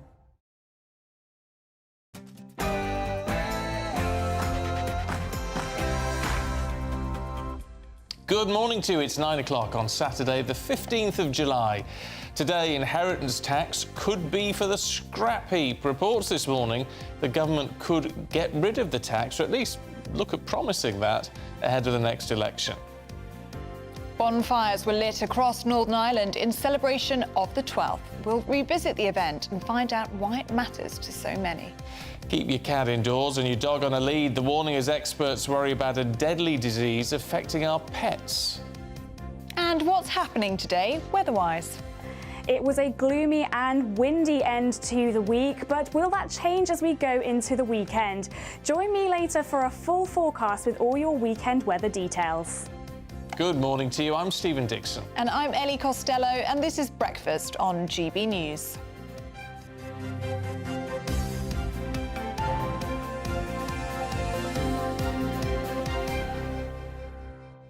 All right, getting married, changing your name is getting so much traction. It's untrue. We could do a whole programme on this, couldn't we? You see, Mike in Walney Island, I know Walney very well, my auntie Gwen lives there. Regarding whose name you take when you marry, whose name do the children take? Well, they take the family name, whatever that family name is, so that everyone's just got the same name.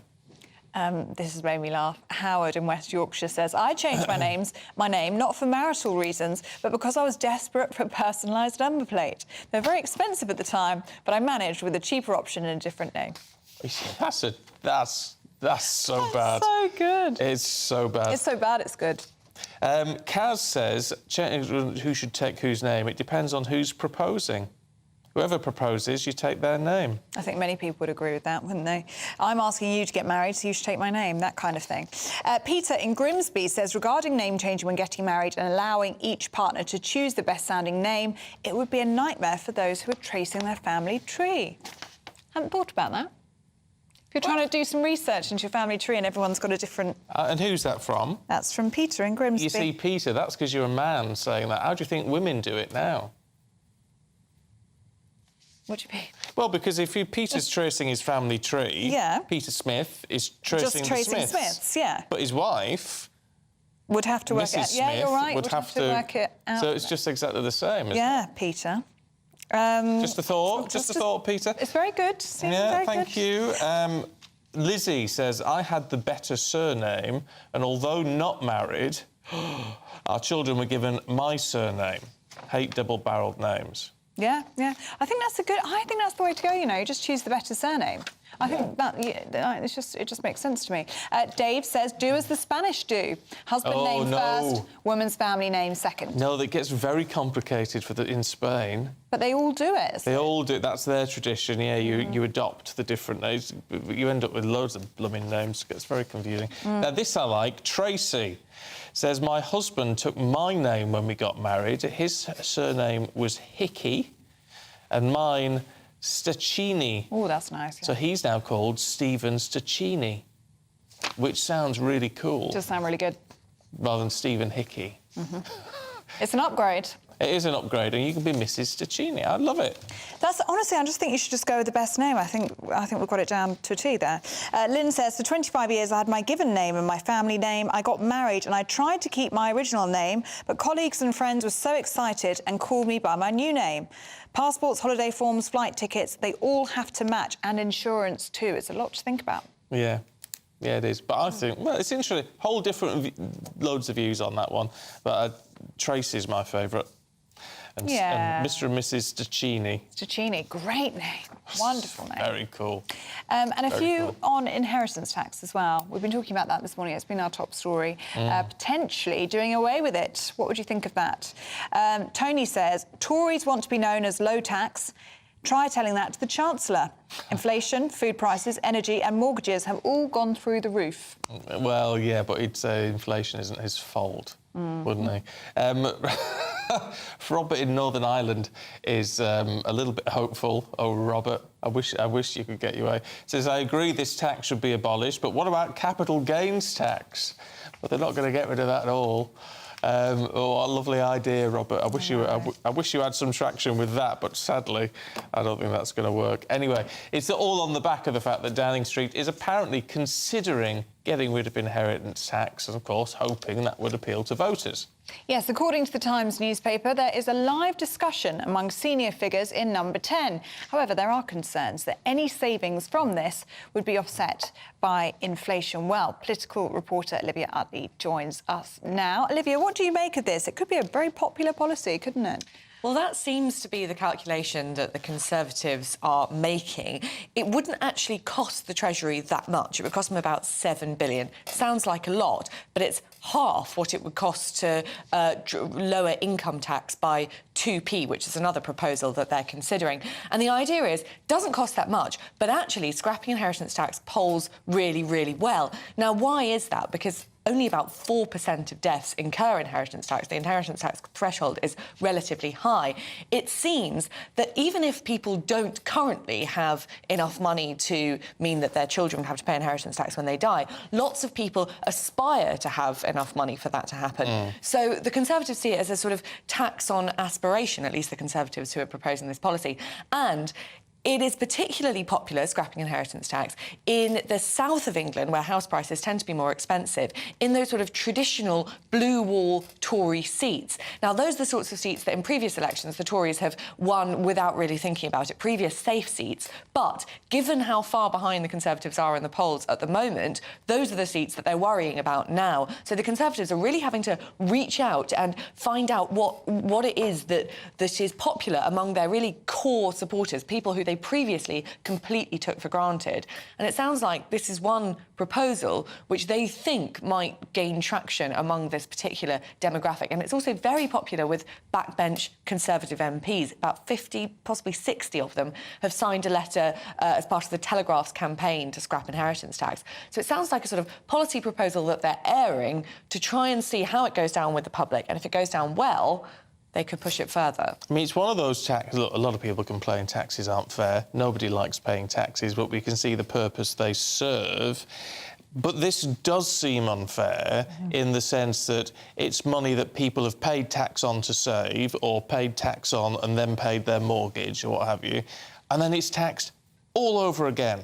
Well, exactly. Those who argue against it say that you're essentially being taxed again on income which you've already earned, sort of for the pleasure of dying.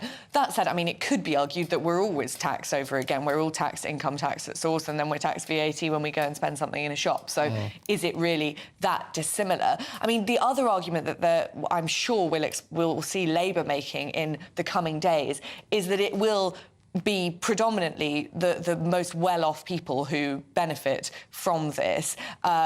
You know, lots of people who haven't necessarily earned all that money, but their house price has inflated over the past sort of 20, 30 years, and they're passing on that those gains to their children. Well, is that money really earned? Is it sort of the most, the hardest working people in society who will benefit from this? Possibly not. But is it, you know, aspirational people, if they want to see this scrap, then perhaps that is a really good way for the Tories to reach out to those core supporters.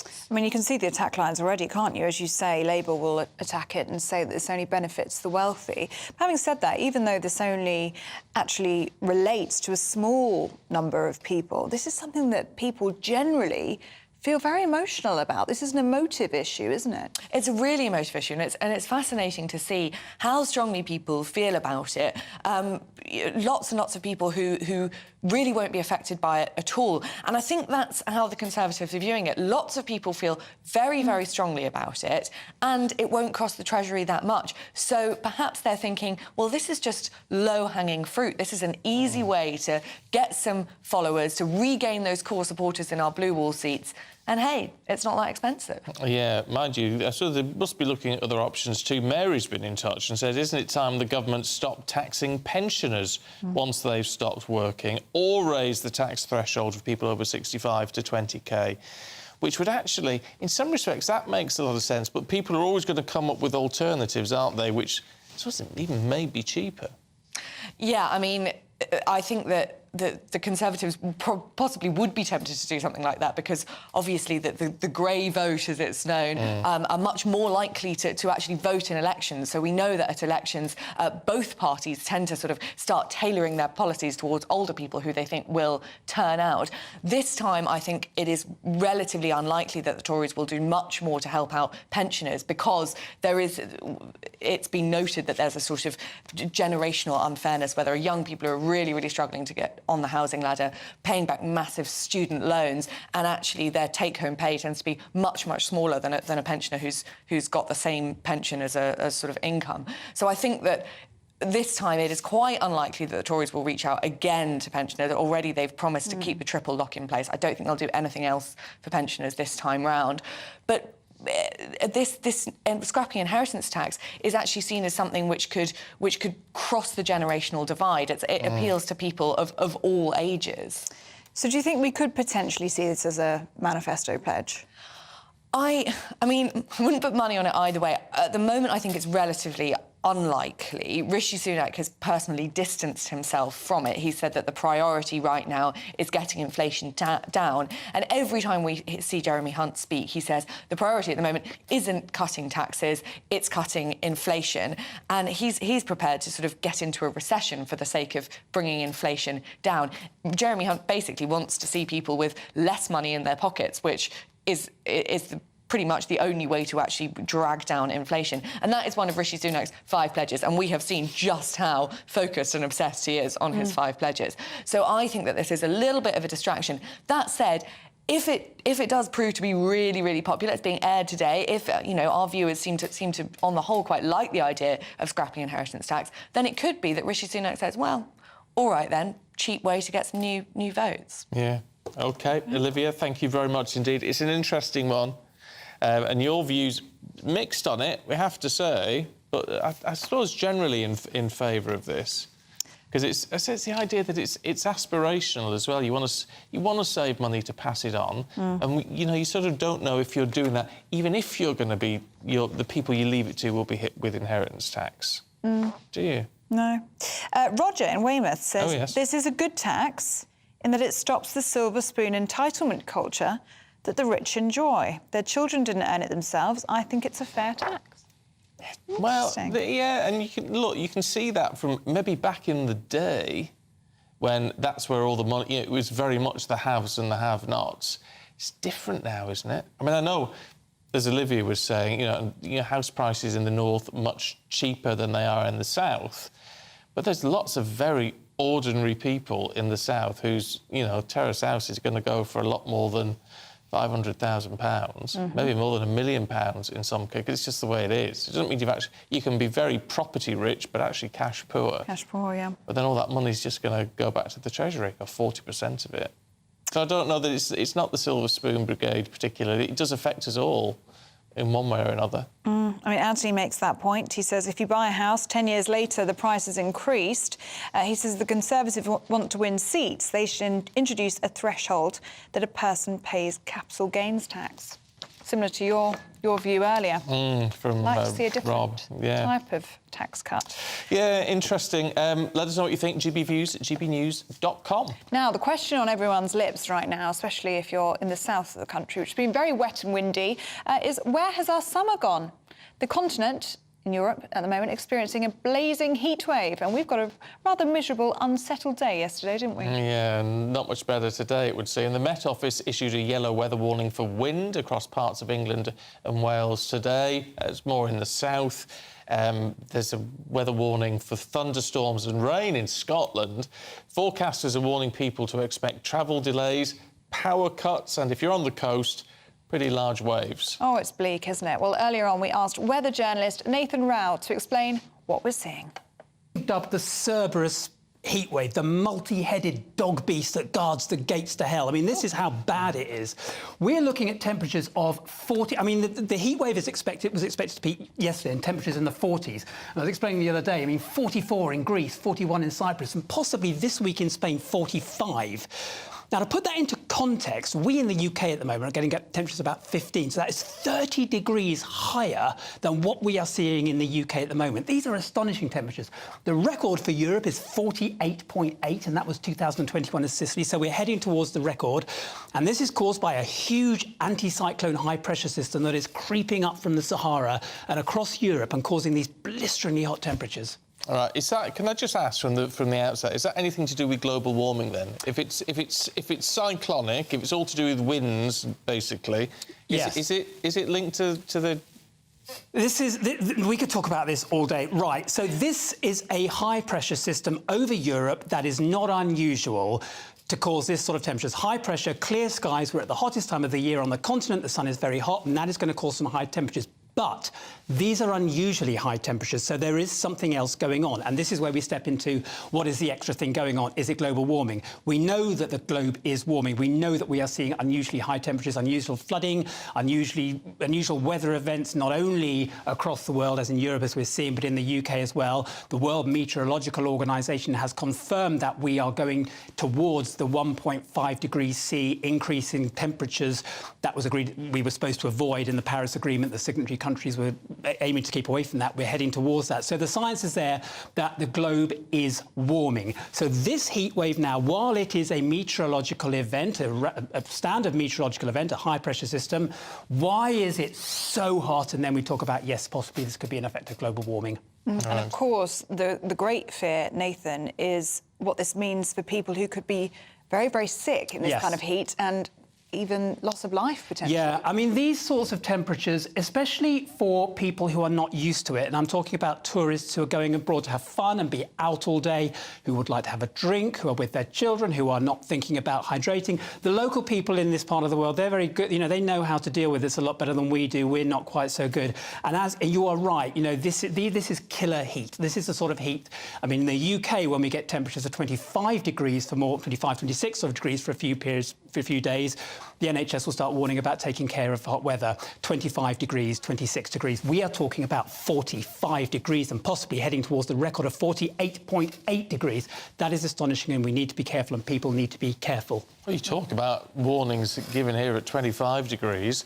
That seems like a pipe dream at the moment. It does.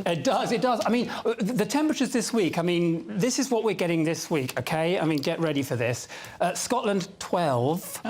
Cumbria, 14. Teesside, North East, Middlesbrough, 16. West Midlands, 20. London and the South East, 21, 22. This time last year, we were at 35 plus, and we had the 40.3 in Coningsborough and Lincolnshire. And so we are about 20 degrees cooler now than we were at exactly the same time this time last year, and cooler than Europe.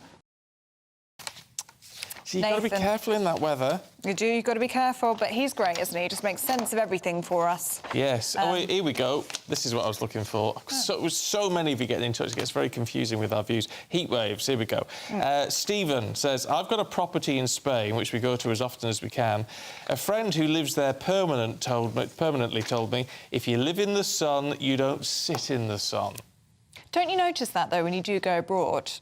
Only mad dogs and Englishmen go out in the midday sun and all of that, but it is the tourists who sit out in it, and everybody else packs up and goes away and has a little siesta. We sit there and fry. That's what we do. And get sunstroke and then feel ill for the rest of the week. Yeah, I was in South France last weekend. It was hot, not as hot as it is probably funny, now. you've not mentioned that. No, I haven't mentioned it at all. Not obsessed at all.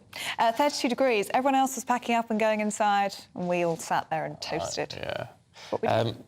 Andrew thinks the weather's wrong, though. He says, we live in... Is that...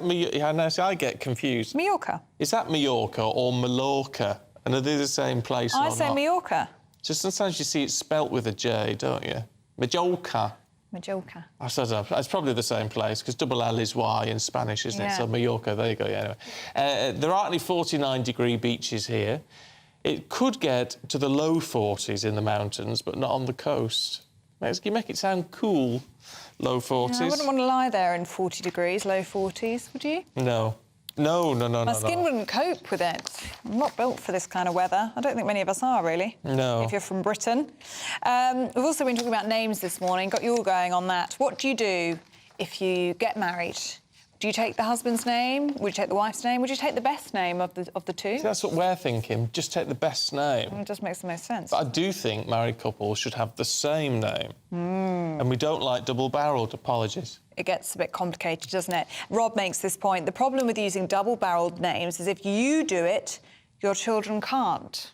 So you can't have two double-barrelled name children marrying, because then you've got 4 surnames to deal with. Yeah. Rachel's on the same thing. What happens on the marriage of the next generation? Do you have 4 names? Well, this is Jason Winkleman-Smith, Potterson-Smythe. It's too much, yeah. You can understand that. It works for you guys, but then what happens after that? Then there's also the issue of women changing their names. If you've spent 20, 30, 40 years as one person, do you even want to change your name and your identity? That's what Mandy says. I got married later in life. All my professional certificates were in my maiden name. I feel quite strongly about my identity. And by that, 40 years old, you've lived 40 years as somebody else, haven't you? Yeah, but you see, it depends on who you are, because, like, not everybody wants to get married, do they? And Sharon, I notice, was with her now husband for 24 years before they got married. So clearly you didn't have a desperate urge to get married, did you? You know, you've decided at some point that, well, yes, you'll get married, but you've not been desperate to get married. Whereas I think if you really, really want to get married, then you also probably really want to have that shared identity. Yeah, and I love the fact that we are the Dixons. Yeah. I love it. And do you know what? That is nice, actually. See, I think you should take the best name. I just think it's... You don't want to take... But it would... If you were to get engaged. Yeah, I would like to keep Costello, because it's just a nice surname. It is a nice name. But I do get what you're saying about being a unit and being a family and having the same name and being under the same name. It is nice. And then the kids, and you all have the same name. That's what makes a family. Well, it's not what makes, but, you know, it helps. It's nice, isn't it? Do let us know what you think. There are so many views today. We've been... bombarded with them, but in a wonderful way. In a very good way. So do keep them coming in. gbviews@gbnews.com. It's like company, isn't it? I feel like we're getting letters. Yeah. Yeah, it's like Pen the olden pals. days. Pen pals. So it feels like that. It does. Feels like that. Anyway, let's see what the weather's going to do for you, wherever you are in the country today. That warm feeling inside. From Boxed Boilers. Proud sponsors of weather on GB News. Good morning, my name's Rachel Ayres and welcome to your latest GB News weather forecast brought to you by the Met Office.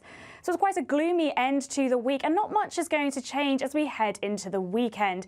Yesterday's rain is starting to clear away from northern Scotland, but showers will quickly develop through this morning across the rest of the UK, and these could be heavy and thundery in places.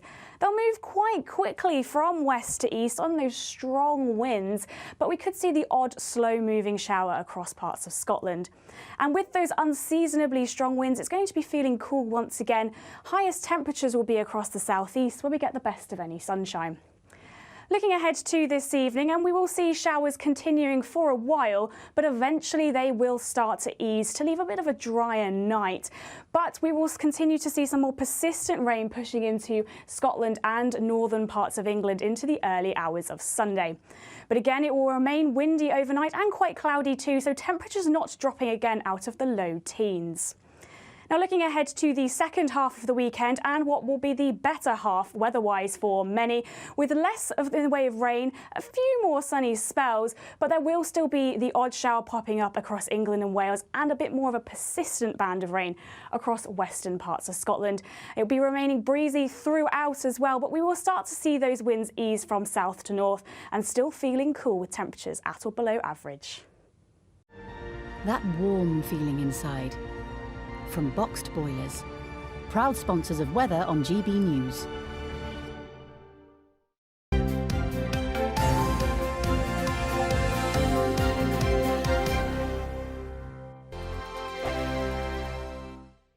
What you get for breakfast is something that, if we do our jobs right, you will wake up to news that you didn't know the night before. It's a conversation. It's not just me and Eamon. We want to get to know you, and we want you to get to know us. From 6, it's Breakfast with Eamon and Isabel. Monday to Thursdays on GB News. Britain's news channel.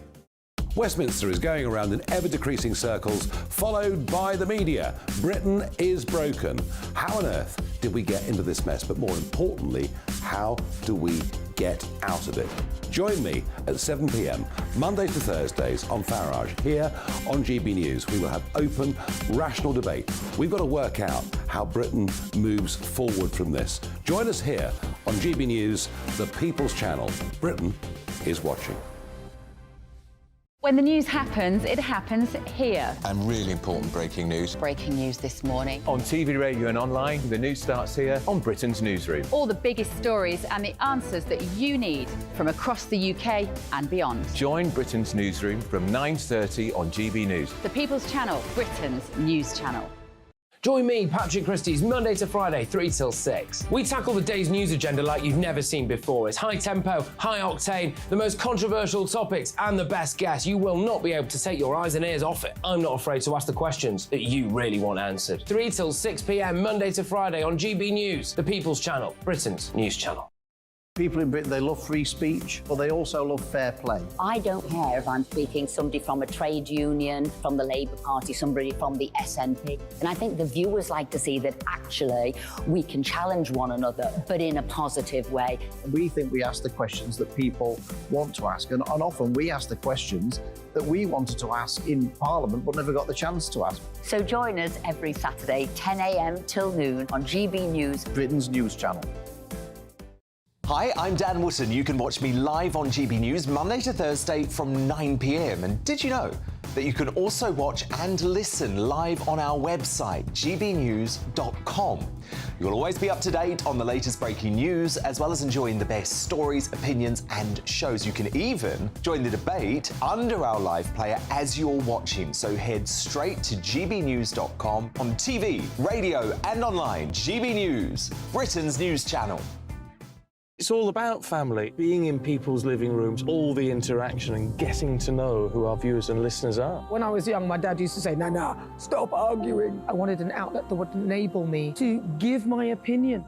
People are going through a really hard time right now, and I know that you don't feel like you're being listened to by the establishment. I came to GB News because it's the People's Channel, and I want the audience to have their say on the events of the day. We're dynamic. We do something different. Democracy shows that the wisdom of the nation is in its people.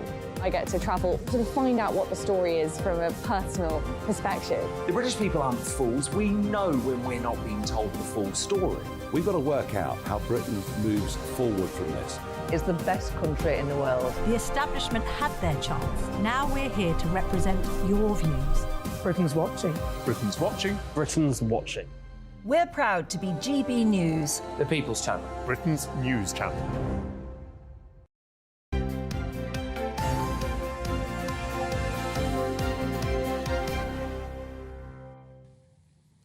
(9:27). Good morning to you. This is Breakfast with Stephen and Ellie. What are you doing?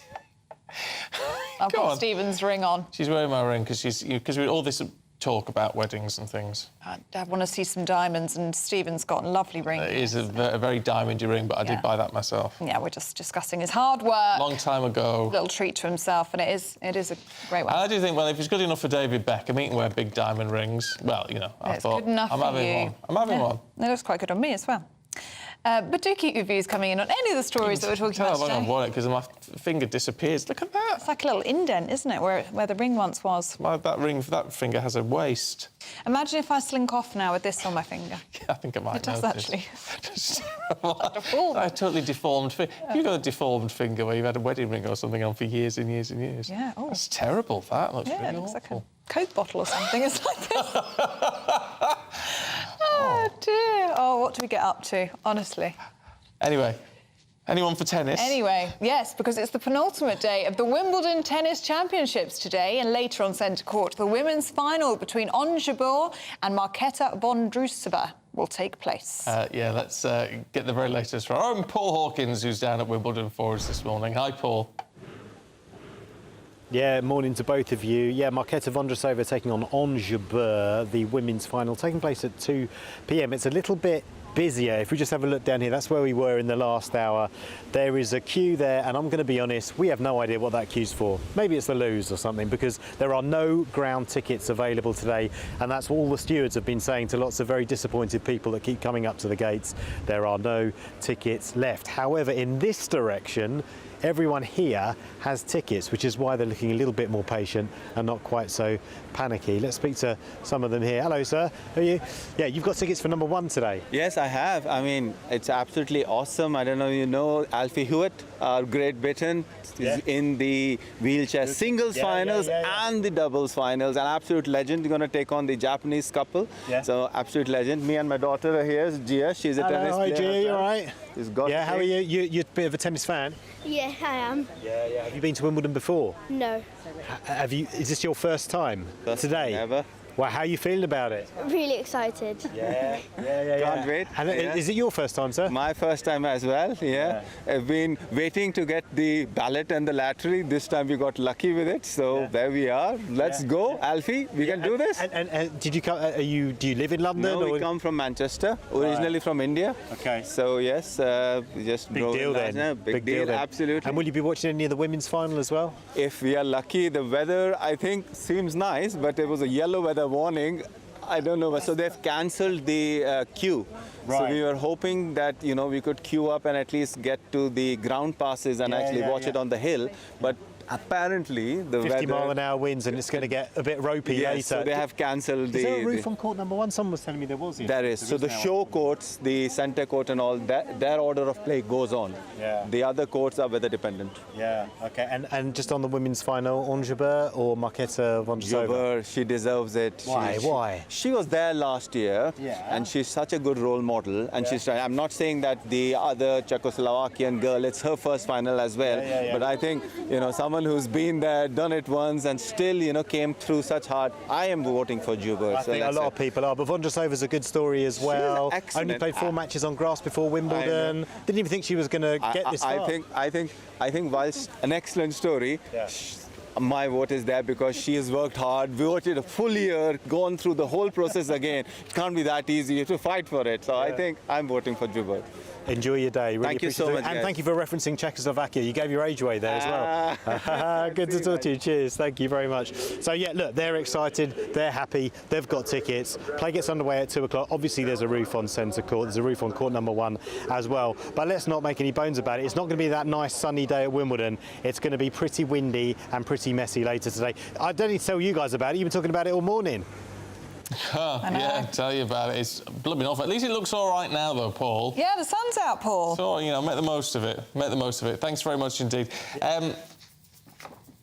Rick and Kay have been in touch. Stamp duty is as bad, if not worse, than inheritance tax. How is it justified? That does drive me mad. Trying to get on the property ladder, stamp duty is a lot of money. I think you should probably scrap stamp duty on first-time buyers. Totally, yes. That would be my plan. It has gone up. Oh, if you were Prime Minister, what would you do? If I was Prime Minister, yeah. You can start by scrapping stamp duty. I think that would be very popular policy, especially for first-time buyers. It's hard enough. Roger agrees. I'd rather scrap stamp duty on house purchases, full stop. Giles, see, this is why this could be a winner. It says, Giles says inheritance tax isn't just unfair. Everything we've paid tax on, but it's cruel. Having to deal with HMRC after my parents' deaths, and they weren't rich, made grief 10 times worse. You see, that's the thing, isn't it? We hadn't thought about that actually yet, have we? But that's a really, really good point. It does make the whole grief process so much harder when you have to deal with it. And that's not just inheritance tax. I think I've heard that a lot when you're trying to organise a funeral and you've got all of the paperwork and all of that sort of thing to go through. It makes things tough at that kind of time in your life. We've also been talking about bus passes. Now, why are we talking about bus passes? Yeah, when you say because there's a new thing underway to try and encourage people to use their bus pass. Tackle loneliness. Tackle loneliness, get out and about. It's good for the local economy. Yeah. Rod says it's a good idea, but I've got a bus pass, but my nearest bus stop is half a mile away. It's not always accessible, is it?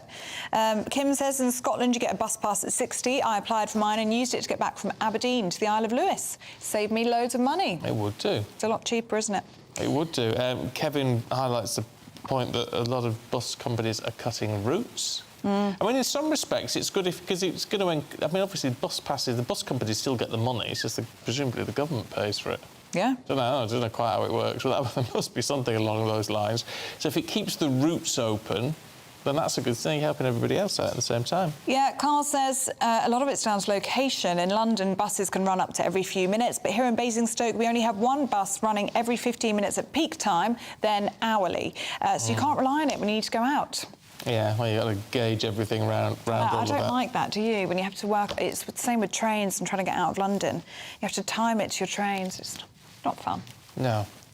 That's why people have cars, though, isn't it? They want to convince everyone to give up their car, but why should you? Because it gives you that bit of independence. And the thing with trains is, especially the last year or so, it's been whether they're running or not. Yeah. Especially at the weekend. But the nice thing with bus passes is, of course, that it's aimed at the older generation, some of whom either may not drive or may not be comfortable driving anymore. If you're well into your 80s, you might not want to drive anymore. So it's providing that alternative-free transportation. Yep, and it allows them to keep their independence that little bit longer. And as I was saying, my granny doesn't drive now, but that bus pass gets her out and about and gets her to all the places she needs to be, get to see her friends. Perfect. Loves her bus pass, and she quite enjoys the journey as well. You know, going around about the houses. Yeah, that's quite nice. Gets you out. If you're nosy, then that's quite a nice thing to do, isn't it? Yep. Have a good nose about the estates. Look at all the nice houses. Yeah, I love a bit of that, to be fair. Me too. Anyway, we've got much more to come, including we'll take a look back at the 12th, all the marches in Northern Ireland from earlier this week. This is GB News.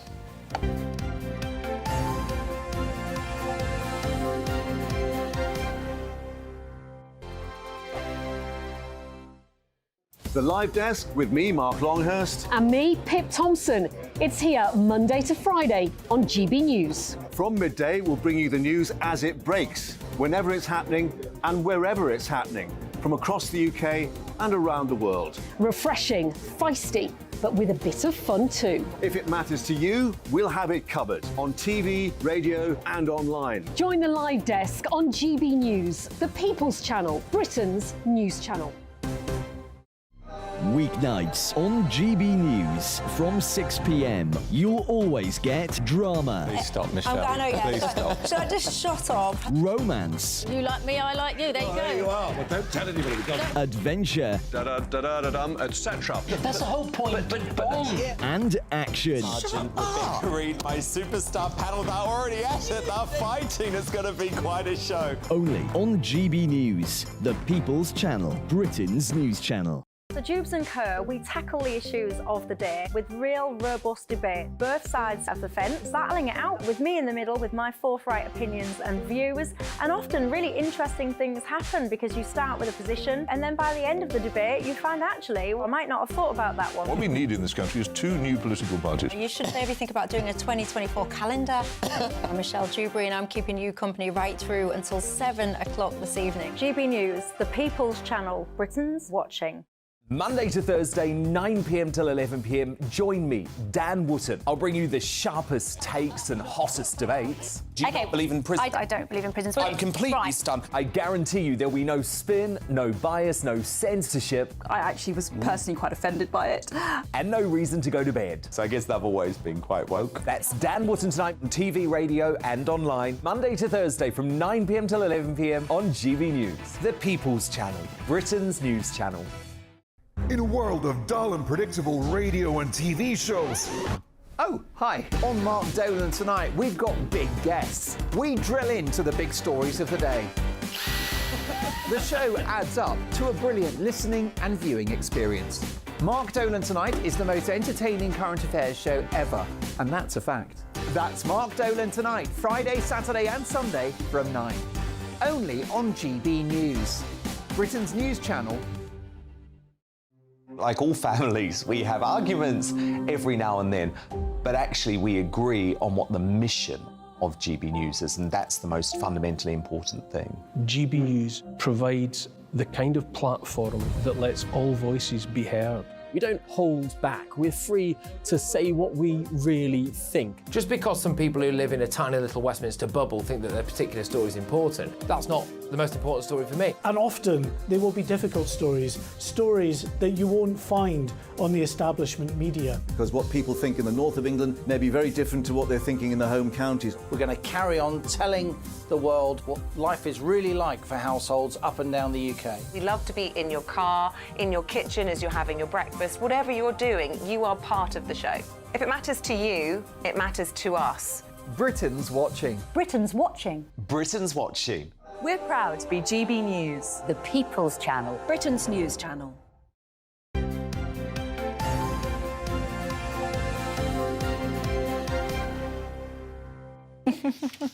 Welcome back. You are watching and listening to Breakfast with Stephen and Ellie. The time has just gone 9:39.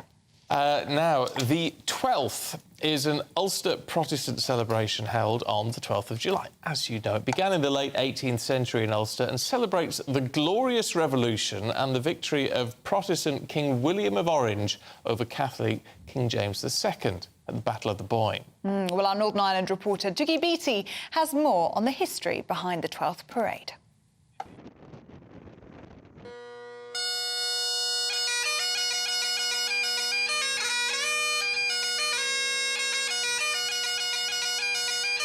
It was on the 13th of August 1689 that Grimsport would witness the arrival of the Williamite army.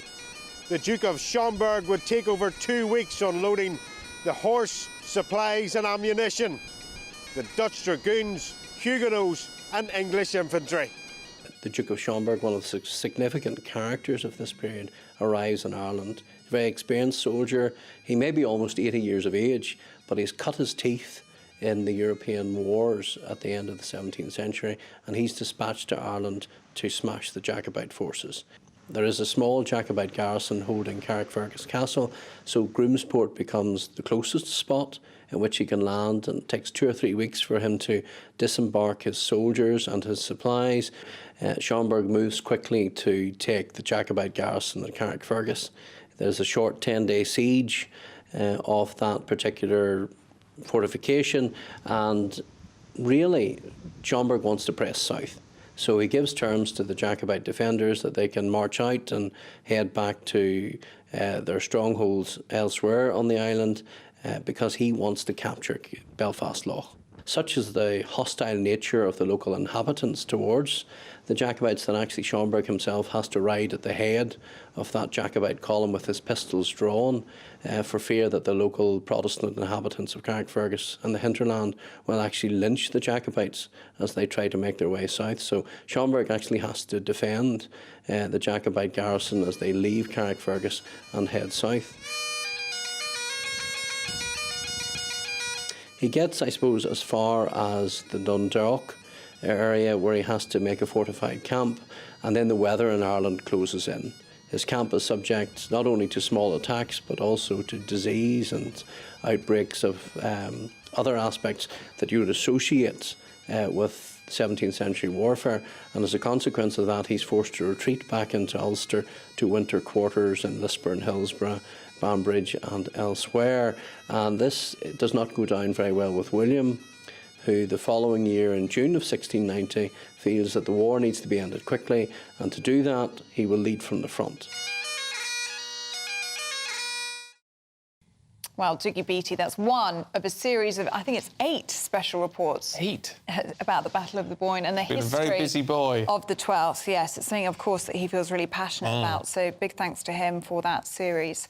But here in the studio, we're joined by our very own Stephanie Tecci for some showbiz gossip, because there's a lot of it, isn't there? There's a lot to talk about. Some weekends, some weeks, nothing's going on, then you get weekends like this where everything and anything We've got lots to cover, haven't we? Where should we start? I'll tell you what, because this disturbs me. When this awful Ocean Gate tragedy and the Titans of it. One of the people who came and spoke out and said they had real concerns about everything that went on was James Cameron, who's an expert on all of this. He is, surprisingly. Yeah, but now he's on about making a programme. Yeah, so there's reports that he's in talks with a big streaming service. I can imagine it's either Apple or Netflix to turn what happened into a drama series. No. Off from the bat, I think this is a very distasteful... I think, you know, usually when you're going to do documentaries or films about accidents or incidents such dramatic as this, you'll leave it at least for a good couple of years. Give time for the family to process what's happened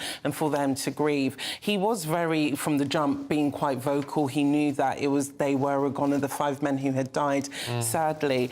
But, you know, network bosses at streaming places, they haven't named whether it's Netflix or Apple, they think he did such a compassionate job with Titanic that he may be able to do the same with this and turn it into a drama series. Apparently, he's been looking at people such as Matt Damon to play a character in it, and I just think it's all too soon. I don't think tragedy should be kind of being punned for entertainment. I know there's probably curiosity from all of us about what happened during those 4 days for those 5 men, but I think bringing it to screen and for families who are still processing their losses. They've only just had the memorial services. Yeah. Can't even have funerals or any bodies. I mean, it's just awful. Sometimes I just think Hollywood bosses and film producers, they almost sometimes are a bit heartless, because I just think they just think of what's going to be a big hit next on Netflix, and you know, people will watch it, of course, because they want to see, you know, that dramatisation of it, but it doesn't make it right at all. But you can see with a business mind, as you say, I mean, the eyes of the globe were totally captivated by that whole story for the best part of the week, weren't we? You can see that they can see the pound sign, the dollar sign, they know that loads of people watch it. But surely it would need to take time, because we're not even clear about the surroundings what's happened of that tragedy. Well, James Cameron, he has a lot of contacts in the sub-industry, so for him, already when the accident was happening, he already knew what was going on, and himself, he's visited the wreckage of Titanic 33 times, so it's a scene he knows well. But, you know, I do feel like you do need to give it a bit more time for more things to come out, you know, so... I'd give it a good 5 years as 10 years even. It's I think even for people watching it, it'll be quite uncomfortable, because that story alone, it's heartbreaking. It is, yeah. It really, really is. Let's have a look at something totally different, shall we? We were talking about it at the top of the programme. It's this story in the Daily Mail today about Snow White and the 7 Dwarfs, but it's not the 7 Dwarfs anymore, No, it's the 7 politically correct companions who are now being dubbed as the 7 magical creatures. As you can imagine, there's been an uproar on social media about getting rid of a, you know, Disney classic, which we all know and love as Snow White and the 7 Dwarfs. Disney have made this move because they feel like they've been consulting with the dwarfism community, and they just feel like it needs a different label which is more politically correct. So with this, what we've seen on air, we're just seeing the first kind of scene of how the film, the Action Live remake, is going to be looking.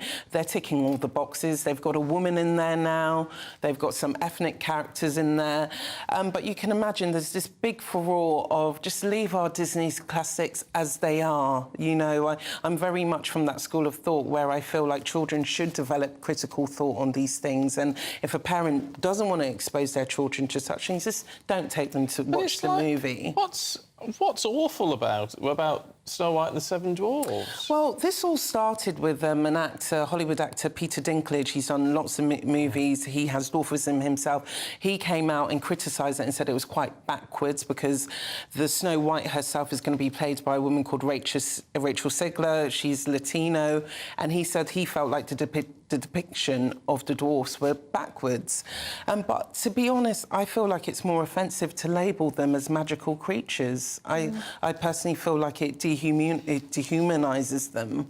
Yeah, it just seems very odd. I think there's probably two ways of looking at that. I mean, if you're talking about representation and exposure and giving people a platform, you would think that having 7 dwarfs who are friends, companions of Snow White, they're lovable characters. You would think that would give representation to that community. That's what I thought, and it's not like it's a real-life movie. This is Snow White. It's whimsical. It's a fairy tale. People want to go to these fairy tale worlds without bringing politics into it. The main actress, Rachel Zegler, she said that, look, this story came out 85 years ago, so they feel like they're doing a modern spin on it. Why don't they just do a totally different story? That's what it is. Because there's no Prince Charming either, is there? No, there isn't. Don't know who wakes her up. They want to make her an independent woman. I'm all about female empowerment, but we all like a Prince Charming in a story. She's got to kiss herself to it. Yeah, she probably is going to have to wait. Is that the story, Snow White? Does she? Yeah, it's Prince she lies Charming. in a glass It's always the same story, isn't it? But just in she gets woken up by a kiss. They always sleep. They always get woken up with a kiss. I just think with Disney now, there's just this long list of films now that they just want to change. We saw it with Little Mermaids, which I've yet to watch. There was this thing about Beauty and the Beast where they wanted to introduce more queer characters as well. So they're just turning everything on its head. And who asks for it, Stephanie? Because I don't think it's the audience. It's not the audience. I think we're being force-fed a lot of changes. I don't think it's actually the audience who are having big problems with these kind of narratives, because it's what we've grown up on. And I think by you changing it, it diminishes people's love for these stories, and you're going to have to introduce the audience to a new storyline, which necessarily might not go down that well. I can understand if storylines, if something about it is so out of date that it is what we would consider to be offensive or inappropriate now. Fair enough. I just don't see what the issue is in Snow White. I don't. And a lot of these, but you know. Maybe I'm right, if you've got a different view, let us know. They said they have been consulting the dwarfism community, so maybe that's what they feel this is the change that was needed. OK, well, if you're a member of that community, if you are someone who has dwarfism, get in touch, let us know. I'd love to know what's so awful about it, and maybe you can change our minds on that one. Go on, this one, Taylor Swift. Can we talk about my favourite woman in the world, we can talk about Taylor. The battle is on to get a ticket to her Eras tour, which will be coming to Europe next year. She's had a successful run in the US, but the problem now is that fans are starting to complain. They even went to Parliament this week. A Cardiff West MP, Kevin Brennan, he raised up that there's this big drama now for tickets where people are forking out almost up to, prepared to pay £3,000 for a ticket to see Taylor Swift. It's a 3-hour show. I'm sorry, £1,000 can get you a nice holiday somewhere, probably in Spain. And it's not right that resellers are hiking up the prices because they know there's a demand there. Viago said that, you know, before people could get tickets for Taylor for about £172, they're telling people just wait and see, because then prices could come down, because really, who's going to be paying £3,000? I know dedicated fans, there's no price for Taylor, but I think that is a bit too much. And you've got a lot of young girls, young boys who are into Taylor, and they're then putting that pressure on their parents to get those tickets, and it's just not right. Yeah, I just don't want... It's beyond me. I know these things cost money, I know it's not always cheap, but I mean, I would have thought a couple of £100 was extortionate for a concert ticket. If you go onto Wembley Stadium now and you try to get a ticket on their website for Taylor, it's starting at £895, and that's the bottom of the run. See, that's just crazy. We shouldn't be paying that much to see people, especially in these times where people are worried about paying their energy bills, and then to fork out that to just go see an entertainer. She is worth it, but not that price tag. And we need to learn our lessons from the US, because I've seen stories online of people who have spent $1,400 in the US for a ticket, and it's been a restricted view. It's been behind the stage. It's like, what is the price of going to see someone who's famous? Well, let's hope they get get a handle on it. I've got the pre-sale tomorrow, so no, Monday. So we just all have fingers crossed for me, please. Ellie had this look of determination in her eye earlier, like, I will get a ticket. She's determined to get a ticket. I'll tell you why, because I'm an original Swiftie, and I think there should be. Do you know what I think should happen? Oh, it's a special category, is it? There should be. I think there should be a questionnaire or something just before you get through to the ticket page. Yeah. And you have to be a legitimate fan. That would stop all the bots, and then only genuine fans get through. It will happen. It's only fair. Send you good vibes, Ellie. Let me speak to Parliament, and I'll get it sorted. Oh, all right. In the meantime, one thing we do know is happening, mind you, and it won't affect the ticket price at least. Glastonbury next year, it looks like... Spice Girls. They're giving us what we want. What we really, really want is to see a reunion, because the last time we saw them on stage all together was the London Olympics in 2012. So there's been a lot of talks about whether they'll get back together. Next year is going to be the 30th anniversary of one of them. Yes, I'm feeling quite old now. That just made me feel 30th anniversary.